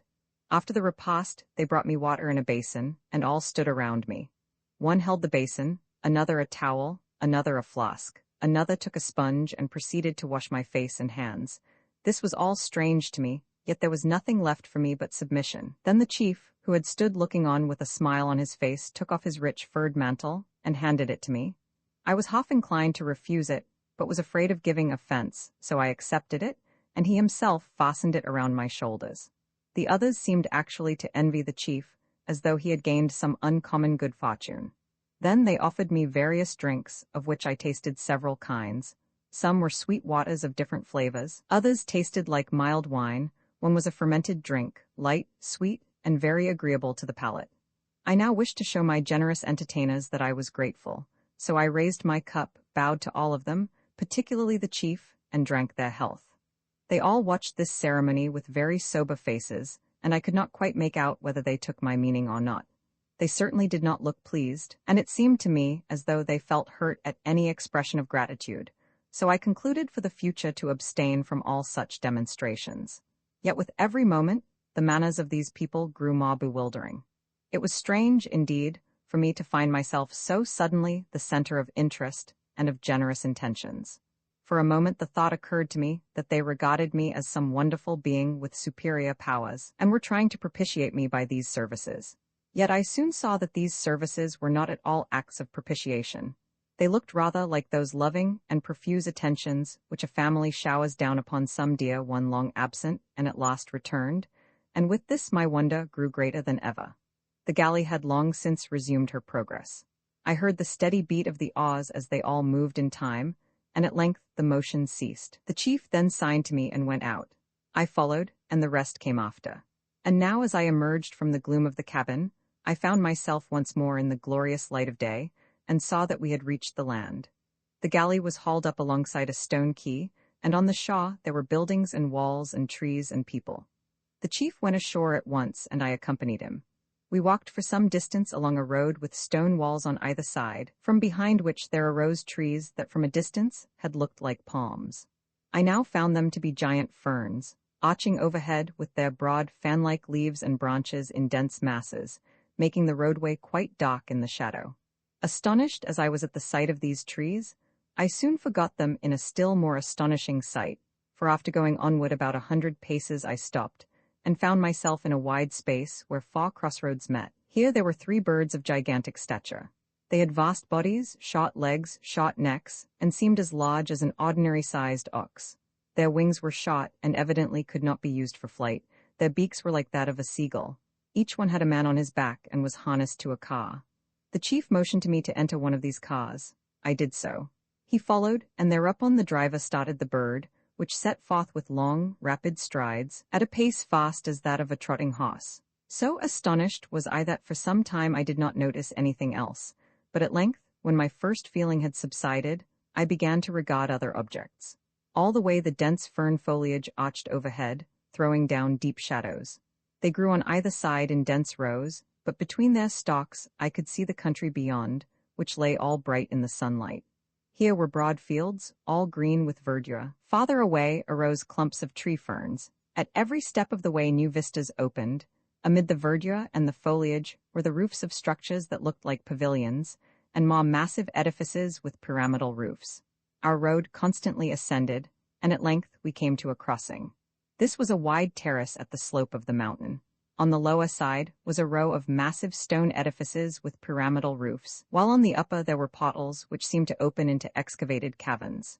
Here, too, on either side, arose the giant ferns, overarching and darkening the terrace with their deep shadow. From this point I looked back, and through the trunks of the tree ferns I could see fields and pavilions, and the pyramidal roofs of massive edifices, and broad, verdant slopes, while in the distance there were peeps of the boundless sea.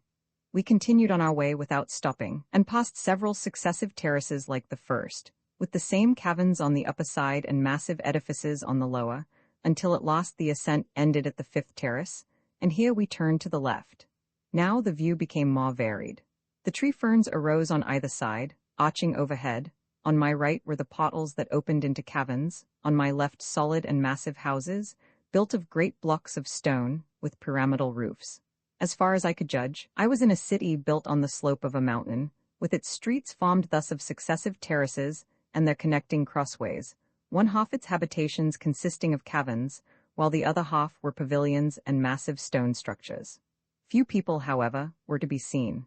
Occasionally, I saw one or two groping along with their eyes half shut, seeking the darkest shadows, and it seemed to me that this extraordinary race of men had some natural and universal peculiarity of eyesight which made them shun the sunlight, and seek the darkness of caves and of dense, overshadowing foliage. At length, we came to a place where the terrace ran back till it formed a semicircle against the mountain slope, when several vast portals appeared. Here there was a large space, where the tree ferns grew in long lines crossing each other, and making a denser shade than usual. On the lower side were several stone edifices of immense size, and in the middle of the place there arose a singular structure, shaped like a half pyramid, with 3 sides sloping, and the fourth perpendicular, flat on the top, which was approached by a flight of steps. We now went on until we reached the central portal of the range of caverns, and here we stopped. The chief got out and beckoned to me. I followed. He then led the way into the cavern, while I, full of wonder, walked behind him. Romans 7 scientific theories and skepticism. Thus far Mille had been reading the manuscript, but at this point he was interrupted by the announcement that dinner was ready. Upon this he stopped abruptly, for on board the Falcon dinner was the great event of the day, and in its presence even the manuscript had to be laid aside. Before long, they were all seated around the dining table in the sumptuous cabin, prepared to discuss the repast which had been served up by the genius of the French chef whom Lord Featherstone had brought with him. Let us pause here for a moment to take a minute survey of these 4 friends. In the first place, there was Lord Featherstone himself, young, handsome, languid, good-natured to a fault, with plenty of muscle if he chose to exert it, and plenty of brain if he chose to make use of it, a man who had become weary of the monotony of high life, and, like many of his order, was fond of seeking relief from the ennui of prosperity amid the excitements of the sea. Next to him was Dr. Congreve, a middle-aged man, with iron-gray hair, short beard and mustache, short nose, gray eyes, with spectacles and stoutish body. Next came Noel Oxenden, late of Trinity College, Cambridge, a college friend of Featherstone's, a tall man with a refined and intellectual face and reserved manner. Finally, there was Otto Mille, a litterateur from London, about 30 years of age, with a wiry and muscular frame, and the restless manner of one who lives in a perpetual fidget. For some time nothing was said. They partook of the repast in silence, but at length it became evident that they were thinking of the mysterious manuscript. Featherstone was the first to speak. "A deuced queer sort of thing this, too," said he. "This manuscript, I can't quite make it out. Who ever dreamed of people living at the South Pole, and in a warm climate, too? Then it seems deuced odd, too, that we should pick up this copper cylinder with the manuscript. I hardly know what to think about it." Mille smiled. "Why, it isn't much to see through," said he. "See through what?" said the doctor hastily, pricking up his ears at this, and peering keenly at Mille through his spectacles. "Why, the manuscript, of course." "Well," said the doctor, "what is it that you see? What do you make out of it?" "Why, anyone can see," said Mille, "that it's a transparent hoax, that's all. You don't mean to say, I hope, that you really regard it in any other light." "A transparent hoax?" repeated the doctor. "Will you please state why you regard it in that light?" "Certainly," said Mille. "Some fellow wanted to get up a sensation novel and introduce it to the world with a great flourish of trumpets, and so he has taken this way of going about it. You see, he has counted on its being picked up and perhaps published. After this, he would come forward and own the authorship." "And what good would that do?" asked the doctor mildly. He couldn't prove the authorship and he couldn't get the copyright. Oh, of course not, but he would gain notoriety, and that would give him a great sale for his next effort. The doctor smiled. See here, Melick, said he, you've a very vivid imagination, my dear fellow, but come, let us discuss this for a little while in a common-sense way. Now how long should you suppose that this manuscript has been afloat? Oh, a few months or so, said Melick. A few months, said the doctor. A few years, you mean? Why, man, there are successive layers of barnacles on that copper cylinder which show a submersion of at least 3 years, perhaps more. By Jove, yes, remarked Featherstone. Your sensation novelist must have been a lunatic if he chose that way of publishing a book. Then, again, continued the doctor, how did it get here? Oh, easily enough, answered Melick. The ocean currents brought it. The ocean currents? Repeated the doctor. That's a very vague expression. What do you mean? Of course it has been brought here by the ocean currents. Why, if it were thrown off the coast of England, it would be carried away, in the ordinary course of things, and might make the tour of the world. The ocean currents, said the doctor, have undoubtedly brought this to us. Of that I shall have more to say presently, but just now, in reference to your notion of a sensation novelist and an English origin, let me ask your opinion of the material on which it is written. Did you ever see anything like it before? Is it paper? No, said Melick. It is evidently some vegetable substance. No doubt the writer has had it prepared for this very purpose, so as to make it look natural. Do you know what it is? Asked the doctor. No. Then I'll tell you it's papyrus. Papyrus? Yes, actual papyrus. You can find but little of that in existence at the present day. It is only to be found here and there in museums. I know it perfectly well, however, and saw what it was at the first glance. Now, I hold that a sensation novelist would never have thought of papyrus. If he didn't wish to use paper, he could have found a dozen other things. I don't see how he could have found anyone able to prepare such a substance as this for writing. It must have come from a country where it is actually in use. Now, mock you, the papyrus plant may still be found growing wild on the banks of the Upper Nile, and also in Sicily, and it is made use of for ropes and other things of that sort. But as to making writing material out of it, that is hardly possible, for the art is lost. The ancient process was very elaborate, and this manuscript is written on leaves which resembled in a marvelous manner those of the Egyptian papyrus books. There are 2 rolls at Marseille, which I have seen and examined, and they are identical with this. Now, these papyrus leaves indicate much mechanical skill and have a professional look. They seem like the work of an experienced manufacturer. I don't see, said Melick obstinately, why one shouldn't get papyrus now and have it made up into writing material.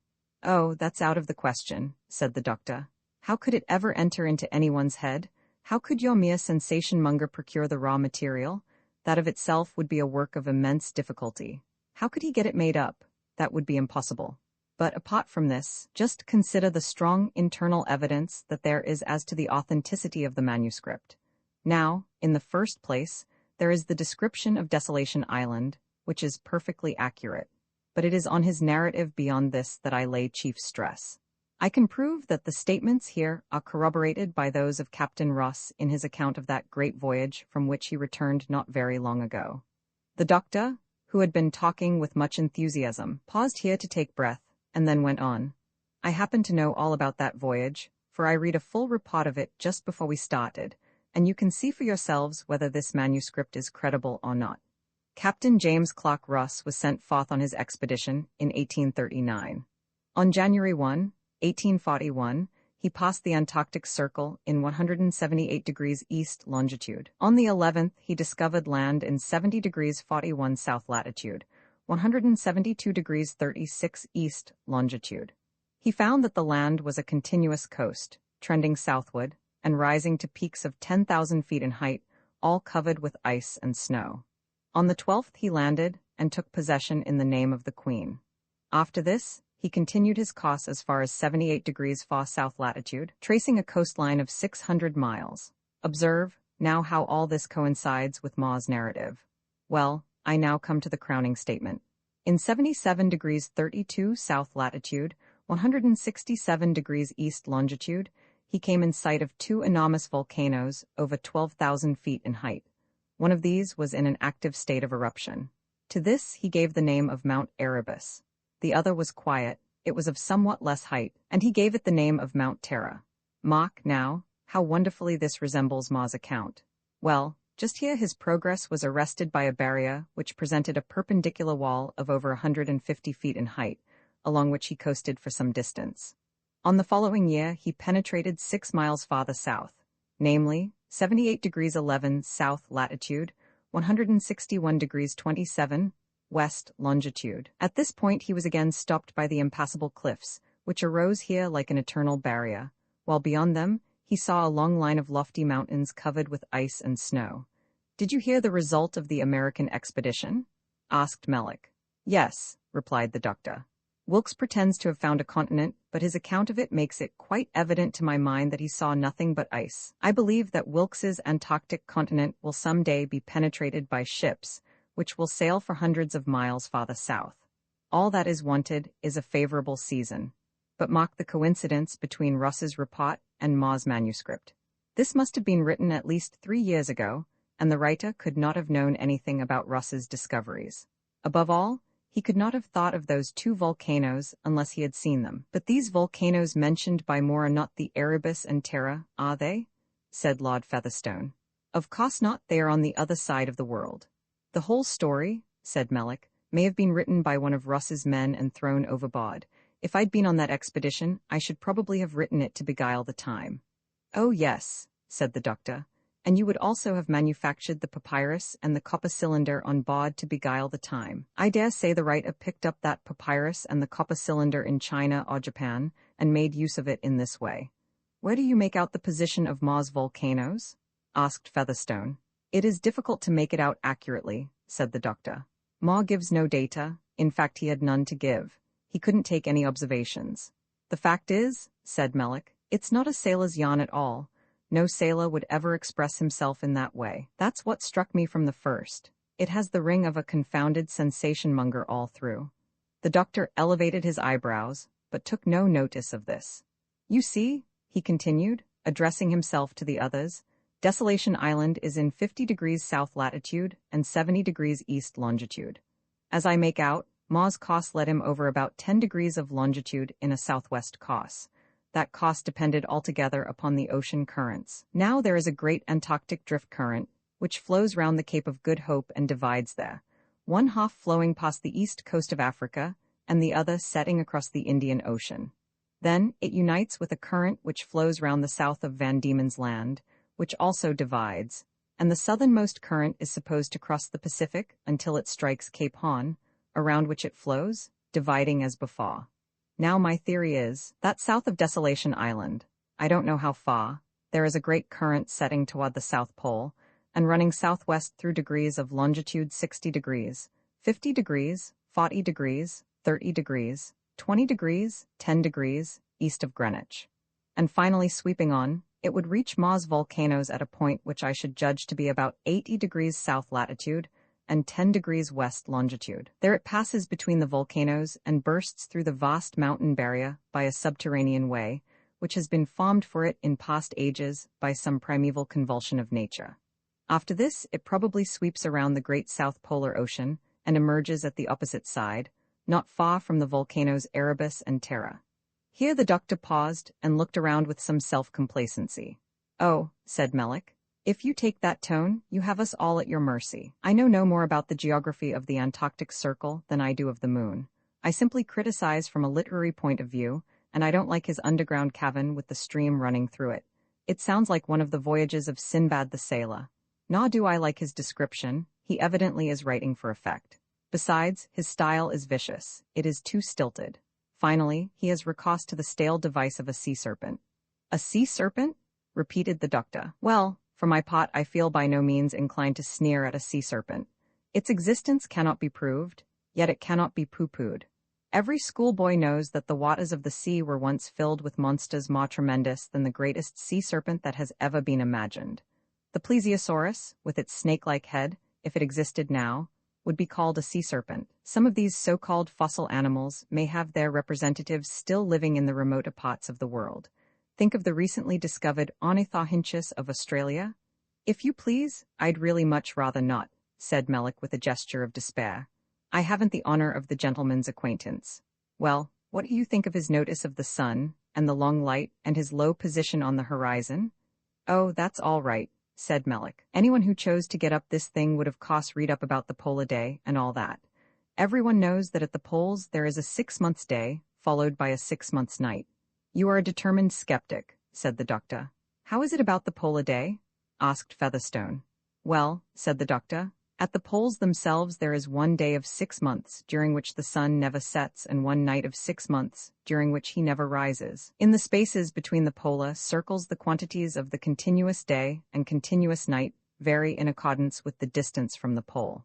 At the north point of Nova Zembla, 75 degrees north latitude, there is uninterrupted light from May 1st to August 12th, and uninterrupted darkness from November 8th to February 9th. At the Arctic Circle at the summer solstice, the day is 24 hours long. At the Antarctic Circle at the same time the night is 24 hours long. Upon this, Melle filled the doctor's wineglass with a great deal of ceremony. After all those statistics, he said, you must feel rather dry. You should take a drink before venturing any further. The doctor made no reply, but raised the glass to his lips and swallowed the wine in an abstracted way. The thing that struck me most, said Oxenden, in all that has been read thus far, is the flatness of the South Pole and the peculiar effect which this produces on the landscape. I must say, added Melle, that the writer has got hold of a very good idea there, and has taken care to put it forward in a very prominent fashion. What is the difference, asked Oxenden, between the two diameters of the earth, the polar and the equatorial? Is it known? By Jove, said Featherstone, that's the very question I was going to ask. I've always heard that the earth is flattened at the poles, but never knew how much. Is there any way by which people can find out? The doctor drew a long breath and beamed upon the company with a benevolent smile. Oh yes, said he, I can answer that question if you care to know and won't feel bored. Answer it then, my dear fellow, by all means, said Featherstone, in his most languid tone. There are 2 ways, said the doctor, by which the polar compression of the earth has been found out.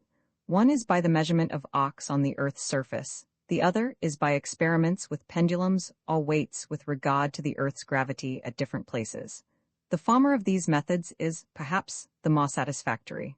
Measurements of arcs have been made on a very extensive scale in different parts of the world, in England, France, Lapland, Peru, and India. Mr. Ivory, who devoted himself for years to an exhaustive examination of the subject, has deduced that the equatorial radius of the earth is over 3,962 miles, and the polar radius over 3,949 miles. This makes the depression at either pole upward of 13 miles. A depression of over 13 miles, as you must plainly see, should produce strange results in the scenery at the poles. Of course, if there are mountains, no difference would be noticed between this and any other part of the earth's surface, but if there is water, why, we ought to expect some such state of things as Ma describes. The gravitation test has also been tried, with very nearly the same result. The surface of the earth at the equator, being farthest from the center of gravity, indicates the least weight in bodies, but at the poles, where the surface is nearest the center of gravity, there must be the greatest weight. It is found, in fact, that the weight of bodies increases in passing from the equator to the poles. By experiments made in this way, the polar compression is ascertained to be the same as I have mentioned. What effect would this have on the climate at the poles? Asked Oxenden. That's a complicated question, said the doctor. In answer to that, we must leave ascertained facts and trust to theories, unless, indeed, we accept as valid the statements of this remarkable manuscript. For my own part, I see no reason why it should not be as Ma says. Remember, this polar world is 13 miles nearer to the center of the earth. Whether this should affect the climate or not depends upon the nature of the earth's interior. That interior, according to the popular theory of the present day, is a mass of fire. This theory affirms that the earth was once a red-hot mass, which has cooled down, but the cooling process has only taken place on the surface, leaving the interior still a molten mass of matter, in a state of intense heat and combustion. At the poles, the surface is thus 13 miles nearer to these tremendous fires. Of course, it may be supposed that the Earth's crust is of about equal thickness on all parts. Yet still, even if this be so, 13 miles ought to make some difference. Now at the North Pole, there seem to be causes at work to counterbalance the effect of the internal heat, chiefly in the enormous accumulation of polar ice, which probably hems it in on every side. And though many believe in an open polar sea of warm water at the North Pole, Yet still the effect of vast ice masses and of cold submarine currents must be to render the climate severe. But at the South Pole, it is different. The observations of Ross and of Ma show us that there is a chain of mountains of immense height which seem to encircle the pole. If this be so, and I see no reason to disbelieve it, then the ice of the outer seas must be kept away altogether from that strange inner sea of which Ma speaks. Ross saw the volcanoes Erebus and Terra. Ma saw 2 others. How many Ma there may be it is impossible to say, but all this shows that the effect of the Earth's internal fires is very manifest in that region, and Ma has penetrated to a secluded world, which lies apart by itself, free from the influence of ice masses, left to feel the effect of the internal fires, and possessing what is virtually a tropical climate. Well, said Mille, there is no theory, however wild and fantastic, which some man of science will not be ready to support and to fortify by endless arguments, all of the most plausible kind. For my own part, I still believe Ma and his South Polar world to be no more authentic than Sindbad the sailor.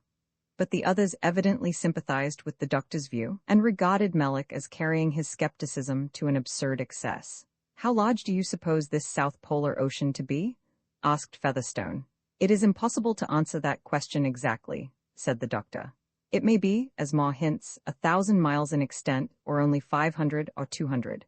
For my own part, however, I feel like taking Ma's statements at their utmost value, and the idea that I have gathered from his narrative is that of a vast sea like the Mediterranean, surrounded by impassable mountains, by great and fertile countries, peopled with an immense variety of animals, with a fauna and flora quite unlike those of the rest of the world, and above all, with great nations possessing a rare and unique civilization, and belonging to a race altogether different from any of the known races of men. Well, said Melle, that at least is the idea which the writer of the manuscript tries to convey. By this time they had finished dinner. And now, said Featherstone, let's have some more of the manuscript. Melle is tired of it, I dare say. I would relieve him, but I'm an infernally bad reader. Doctor, what do you say? Will you read the next installment? With all my heart, said the doctor briskly. Very well then, said Featherstone. We will all be your attentive hearers. And now the doctor took up the manuscript and began to read. Roman 8. The cave dwellers. The cavern into which the chief led me was very spacious, but had no light except that which entered through the portal. It was with difficulty that I could see anything, but I found that there were many people here moving about, all as intent upon their own pursuits as those which one encounters in the streets of our cities. As we went on farther, the darkness increased, until at last I lost sight of the chief altogether, and he had to come back and lead me. After going a little farther, we came to a long, broad passageway, like a subterranean street, about 20 feet in width and as many in height. Here there were discernible a few twinkling lamps, which served to make the darkness less intense and enabled me to see the shadowy figures around. These were numerous, and all seemed busy, though what their occupation might be I could not guess. I was amazed at the extent of these caverns, and at the multitude of the people. I saw also that from the nature of their eyes, the sunlight distressed them, and in this cavern gloom they found their most congenial dwelling place. From what I had thus far seen, this extraordinary people shrank from the sunlight, and when they had to move abroad they passed over roads which were darkened as much as possible by the deep shadows of mighty ferns, while for the most part they remained in dark caverns, in which they lived and moved and had their being. It was a puzzle to me whether the weakness of their eyes had caused this dislike of light, or the habit of cave-dwelling had caused this weakness of eyes. Here, in this darkness, where there was but a faint twinkle from the feeble lamps, their eyes seemed to serve them as well as mine did in the outer light of day. And the chief, who outside had moved with an uncertain step, and had blinked painfully at objects with his eyes almost closed, now appeared to be in his proper element, and while I hesitated like a blind man and groped along with a faltering step, he guided me, and seemed to see everything with perfect vision. At length we stopped, and the chief raised up a thick, heavy mat which hung like an unwieldy curtain in front of a doorway. This the chief lifted. At once a blaze of light burst forth, gleaming into the dark, and appearing to blind him. His eyes closed. He held up the veil for me to pass through. I did so. He followed, and then groped his way slowly along, while I accompanied and assisted him. I now found myself in a large grotto with an arched roof, from which was suspended an enormous lamp, either golden or gilded. All around were numerous lamps. The walls were adorned with rich hangings, couches were here, with soft cushions and divans and ottomans.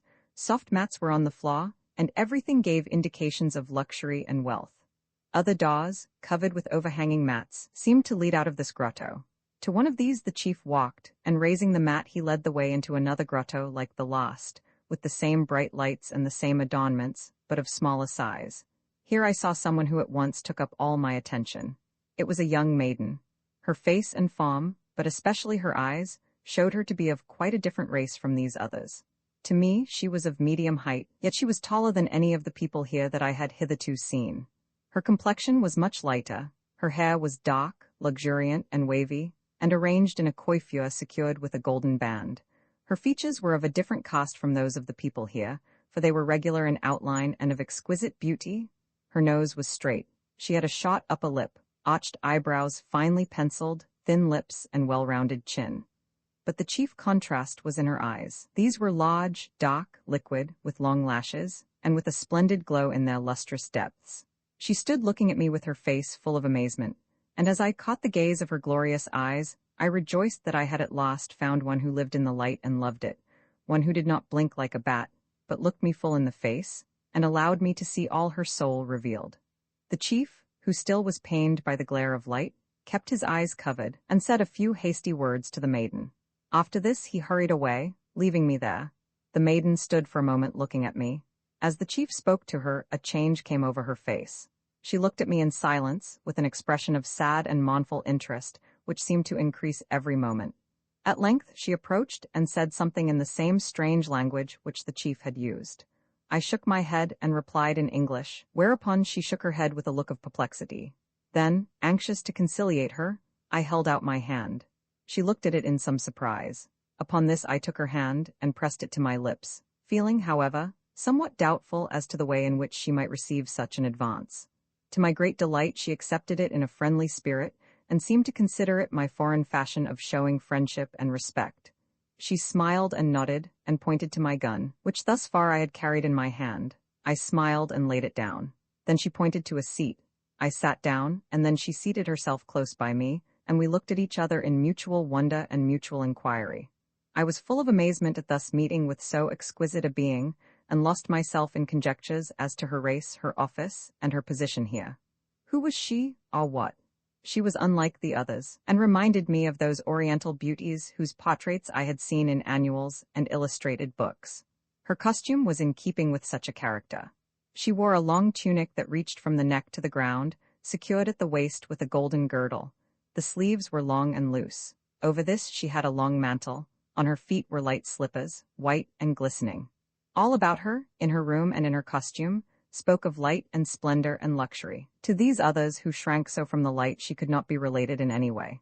The respect with which she was treated by the chief, the peculiar splendor of her apartments, seemed to indicate some high rank. Was she, then, the queen of the land?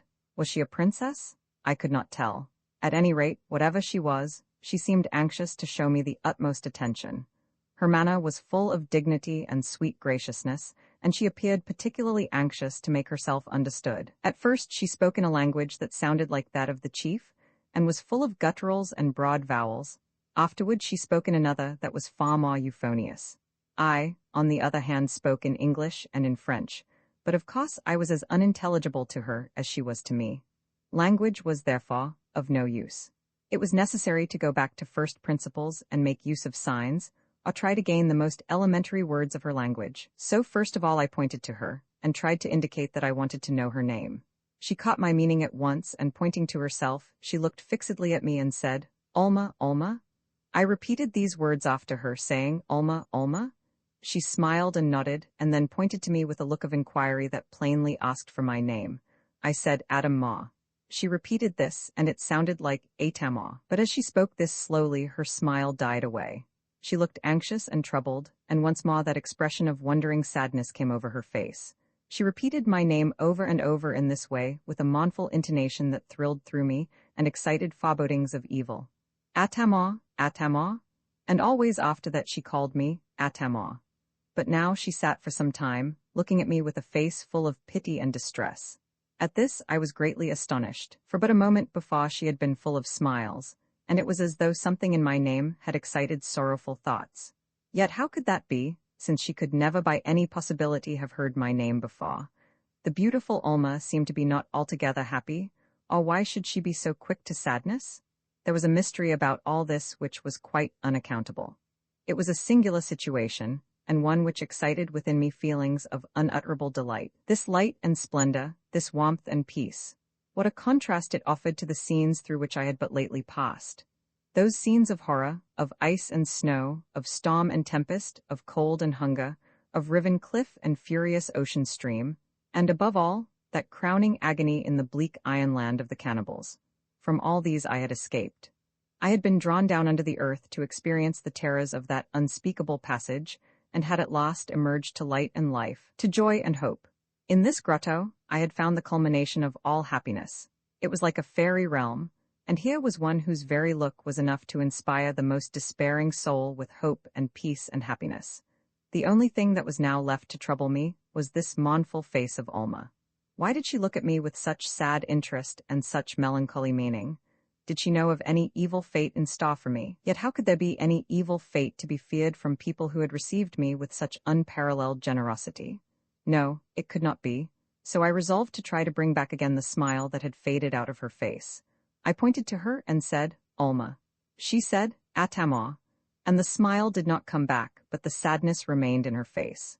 My eager desire now was to learn her language, and I resolved at once to acquire as many words and phrases as possible. I began by asking the names of things such as seat, table, mat, coat, hat, shoe, lamp, floor, wall, and all the common objects around. She gave all the names and soon became so deeply interested that her sadness departed, and the smile came back once more. For my own part, I was always rather quick at learning languages. I had a correct ear and a retentive memory. In my wanderings round the world, I had picked up a smattering of many languages, such as French, Italian, Spanish, Arabic, German, Hindustani, and a few others. The words which I learned from Alma had a remote resemblance to Arabic, and in fact, my knowledge of Arabic was actually of some assistance, though how it was that these people should have a language with that resemblance was certainly a mystery, and I did not try to solve it. The beautiful Alma soon grew immensely interested in my efforts to learn, and also in the English words which I gave when I pointed to any object. Thus I pointed to myself and said, man, then pointing to her, I said, woman. She laughed, and pointing to me said, is, and pointing to herself said, isa. Then I pointed to the row of lights and said, light. She did the same and said, ah. Then her face grew mournful, and she pointed to me, saying, Attends. It struck me then that there was some chance resemblance between ah, the word meaning light, and one of the syllables of my name as she pronounced it, and that this might cause her sadness. But as I could make out nothing of this, I dismissed the thought and went on with my questions.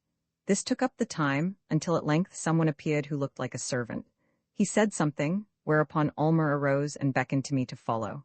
I did so, and we went to a neighboring apartment, where there was spread a bounteous repast. Here we sat and ate, and Alma told me the names of all the dishes. After dinner we returned to the room. It was a singular and a delightful position. I was left alone with the beautiful Alma, who herself showed the utmost graciousness and the kindest interest in me. I could not understand it, nor did I try to. It was enough that I had such a happy lot. For hours we thus were together, and I learned many words. To ensure remembrance, I wrote them down in my memorandum book with a pencil, and both of these were regarded by Alma with greatest curiosity. She felt the paper, inspected it, touched it with her tongue, and seemed to admire it greatly, but the pencil excited still greater admiration. I signed to her to write in the book. She did so, but the characters were quite unlike anything that I had ever seen. They were not joined like our writing and like Arabic letters, but were separate like our printed type, and were formed in an irregular manner. She then showed me a book made of a strange substance. It was filled with characters like those which she had just written. The leaves were not at all like paper, but seemed like some vegetable product, such as the leaves of a plant or the bark of a tree. They were very thin, very smooth, all cut into regular size, and fastened together by means of rings. This manuscript is written upon the same material. I afterward found that it was universally used here, and was made of a reed that grows in marshes. Here in these vast caverns there was no way by which I could tell the progress of time, but Alma had her own way of finding out when the hours of wakeful life were over. She arose and said, Salonla. This I afterward found out to be common salutation of the country. I said it after her. She then left me. Shortly afterward a servant appeared, who took me to a room, which I understood to be mine. Here I found everything that I could wish, either for comfort or luxury, and as I felt fatigue, I flung myself upon the soft bed of down, and soon was sound asleep. I slept for a long time. When I awoke, I heard sounds in the distance, and knew that people were moving. Here in these caverns there was no difference between day and night, but by modes of which I was ignorant, a regular succession was observed of waking times and sleeping times. Roman 9 The cavern of the dead. On going forth into the outer grotto, I saw the table spread with a sumptuous repast, and the apartment in a blaze of light. Alma was not here, and though some servants made signs for me to eat, yet I could not until I should see whether she was coming or not. I had to wait for a long time, however, and while I was waiting the chief entered, shading his eyes with his hand from the painful light. He bowed low with the most profound courtesy, saying, "Salanla," to which I responded in the same way. He seemed much pleased at this and made a few remarks which I did not understand, whereupon, anxious to lose no time in learning the language, I repeated to him all the words I knew and asked after others. I pointed to him and asked his name. He said, "Kohen."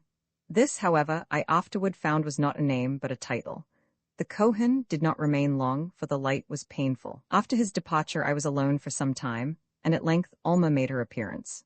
I sprang to meet her, full of joy, and took her hand in both of mine and pressed it warmly. She smiled, and appeared quite free from the melancholy of the previous day. We ate our breakfast together, after which we went out into the world of light, groping our way along through the dark passages amid the busy crowd. Alma could see better than I in the darkness, but she was far from seeing well, and did not move with that easy step and perfect certainty which all the others showed. Like me, she was a child of light, and the darkness was distressing to her. As we went on, we were seen by all, but were apparently not considered prisoners. On the contrary, all looked at us with the deepest respect, and bowed low, or moved aside, and occasionally made little offerings of fruit or flowers to one or the other of us. It seemed to me that we were treated with equal distinction, and if Alma was their queen, I, their guest, was regarded with equal honor. Whatever her rank might be, however, she was to all appearance the most absolute mistress of her own actions, and moved about among all these people with the independence and dignity of some person of exalted rank. At length we emerged into the open air. Here the contrast to the cavern gloom inside gave to the outer world unusual brightness and splendor, so that even under the heavy overarching tree ferns, which had seemed so dark when I was here before, it now appeared light and cheerful. Alma turned to the right, and we walked along the terrace. But few people were visible.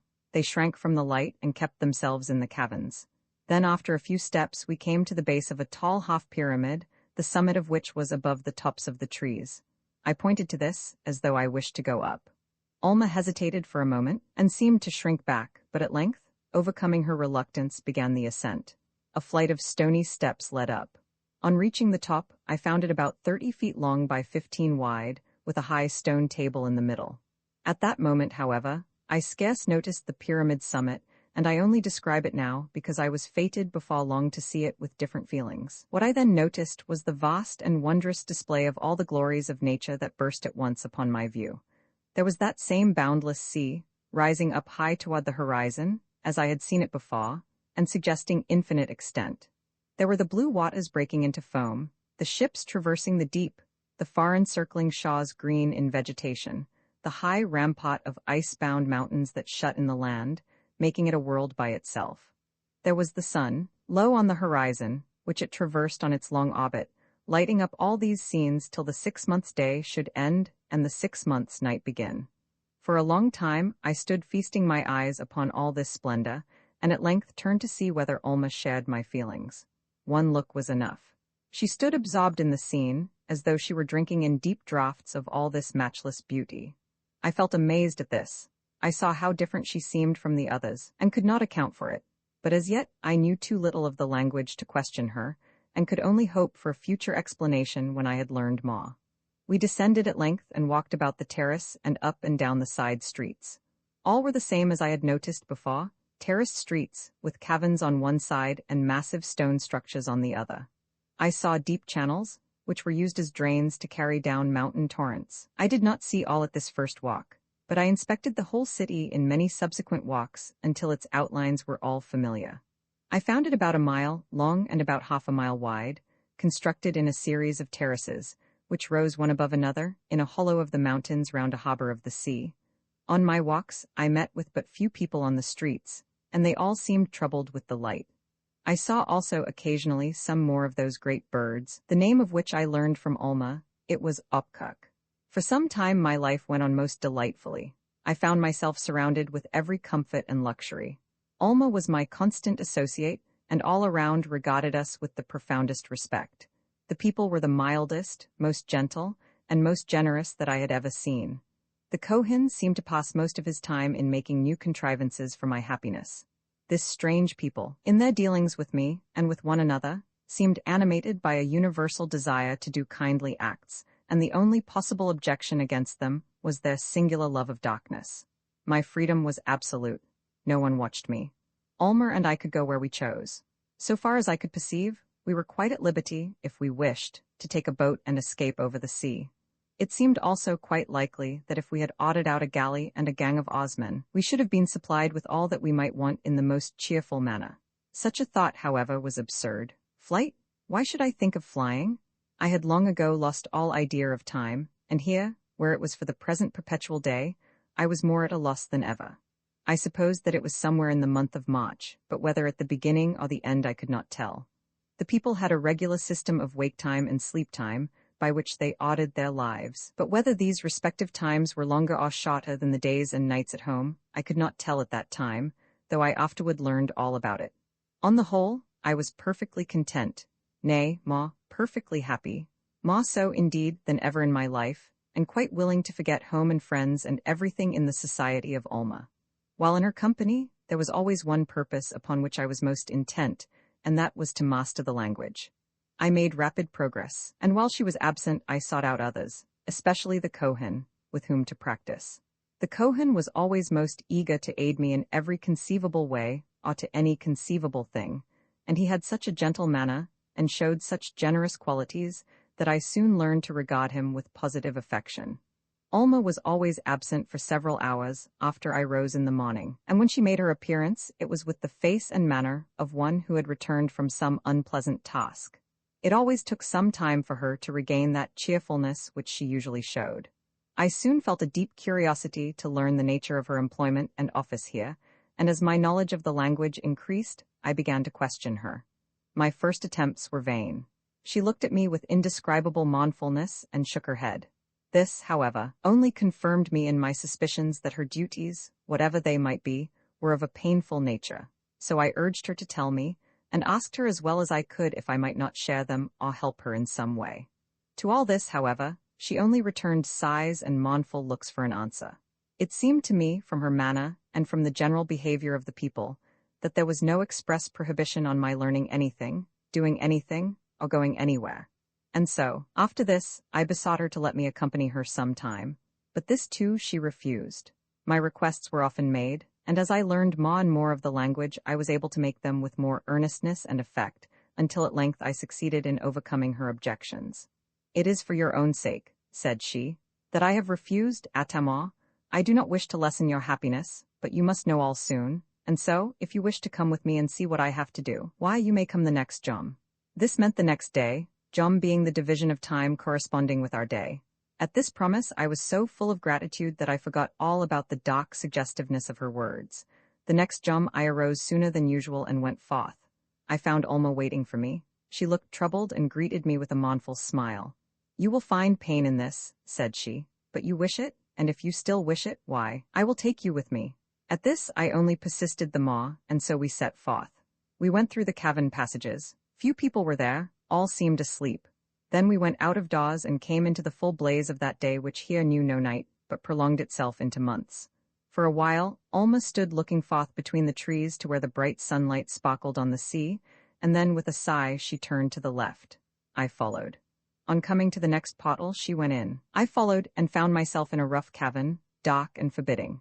Traversing this, we came to an inner doorway, closed with a heavy mat. This she raised and passed through while I went in after her. I found myself in a vast cavern, full of dim, sparkling lights which served not to illuminate it, but merely to indicate its enormous extent. Far above rose the vaulted roof, to a height of apparently 100 feet. Under this there was a lofty half-pyramid with stone steps. All around, as far as I could see in the obscure light, there were niches in the walls, each one containing a figure with a light burning at its feet. I took them for statues. Alma pointed in silence to one of these which was nearest, and I went up close so as to see it. The first glance that I took made me recoil with horror. It was no statue that I saw in that niche, but a shriveled human form, a hideous sight. It was dark and dried. It was fixed in a sitting posture, with its hands resting on its knees and its hollow eyes looking forward. On its head was the mockery of a wreath of flowers, while from its heart there projected the handle and half of the blade of a knife which had been thrust there. What was the meaning of this knife? It seemed to tell of a violent death. Yet the flowers must surely be a mark of honor. A violent death with honor, and the embalmed remains. These things suggested nothing else than the horrid thought of a human sacrifice. I looked away with eager and terrible curiosity. I saw all the niches, hundreds upon hundreds, all filled with these fearful occupants. I turned again with a sinking heart to Alma. Her face was full of anguish. "This is my duty," said she.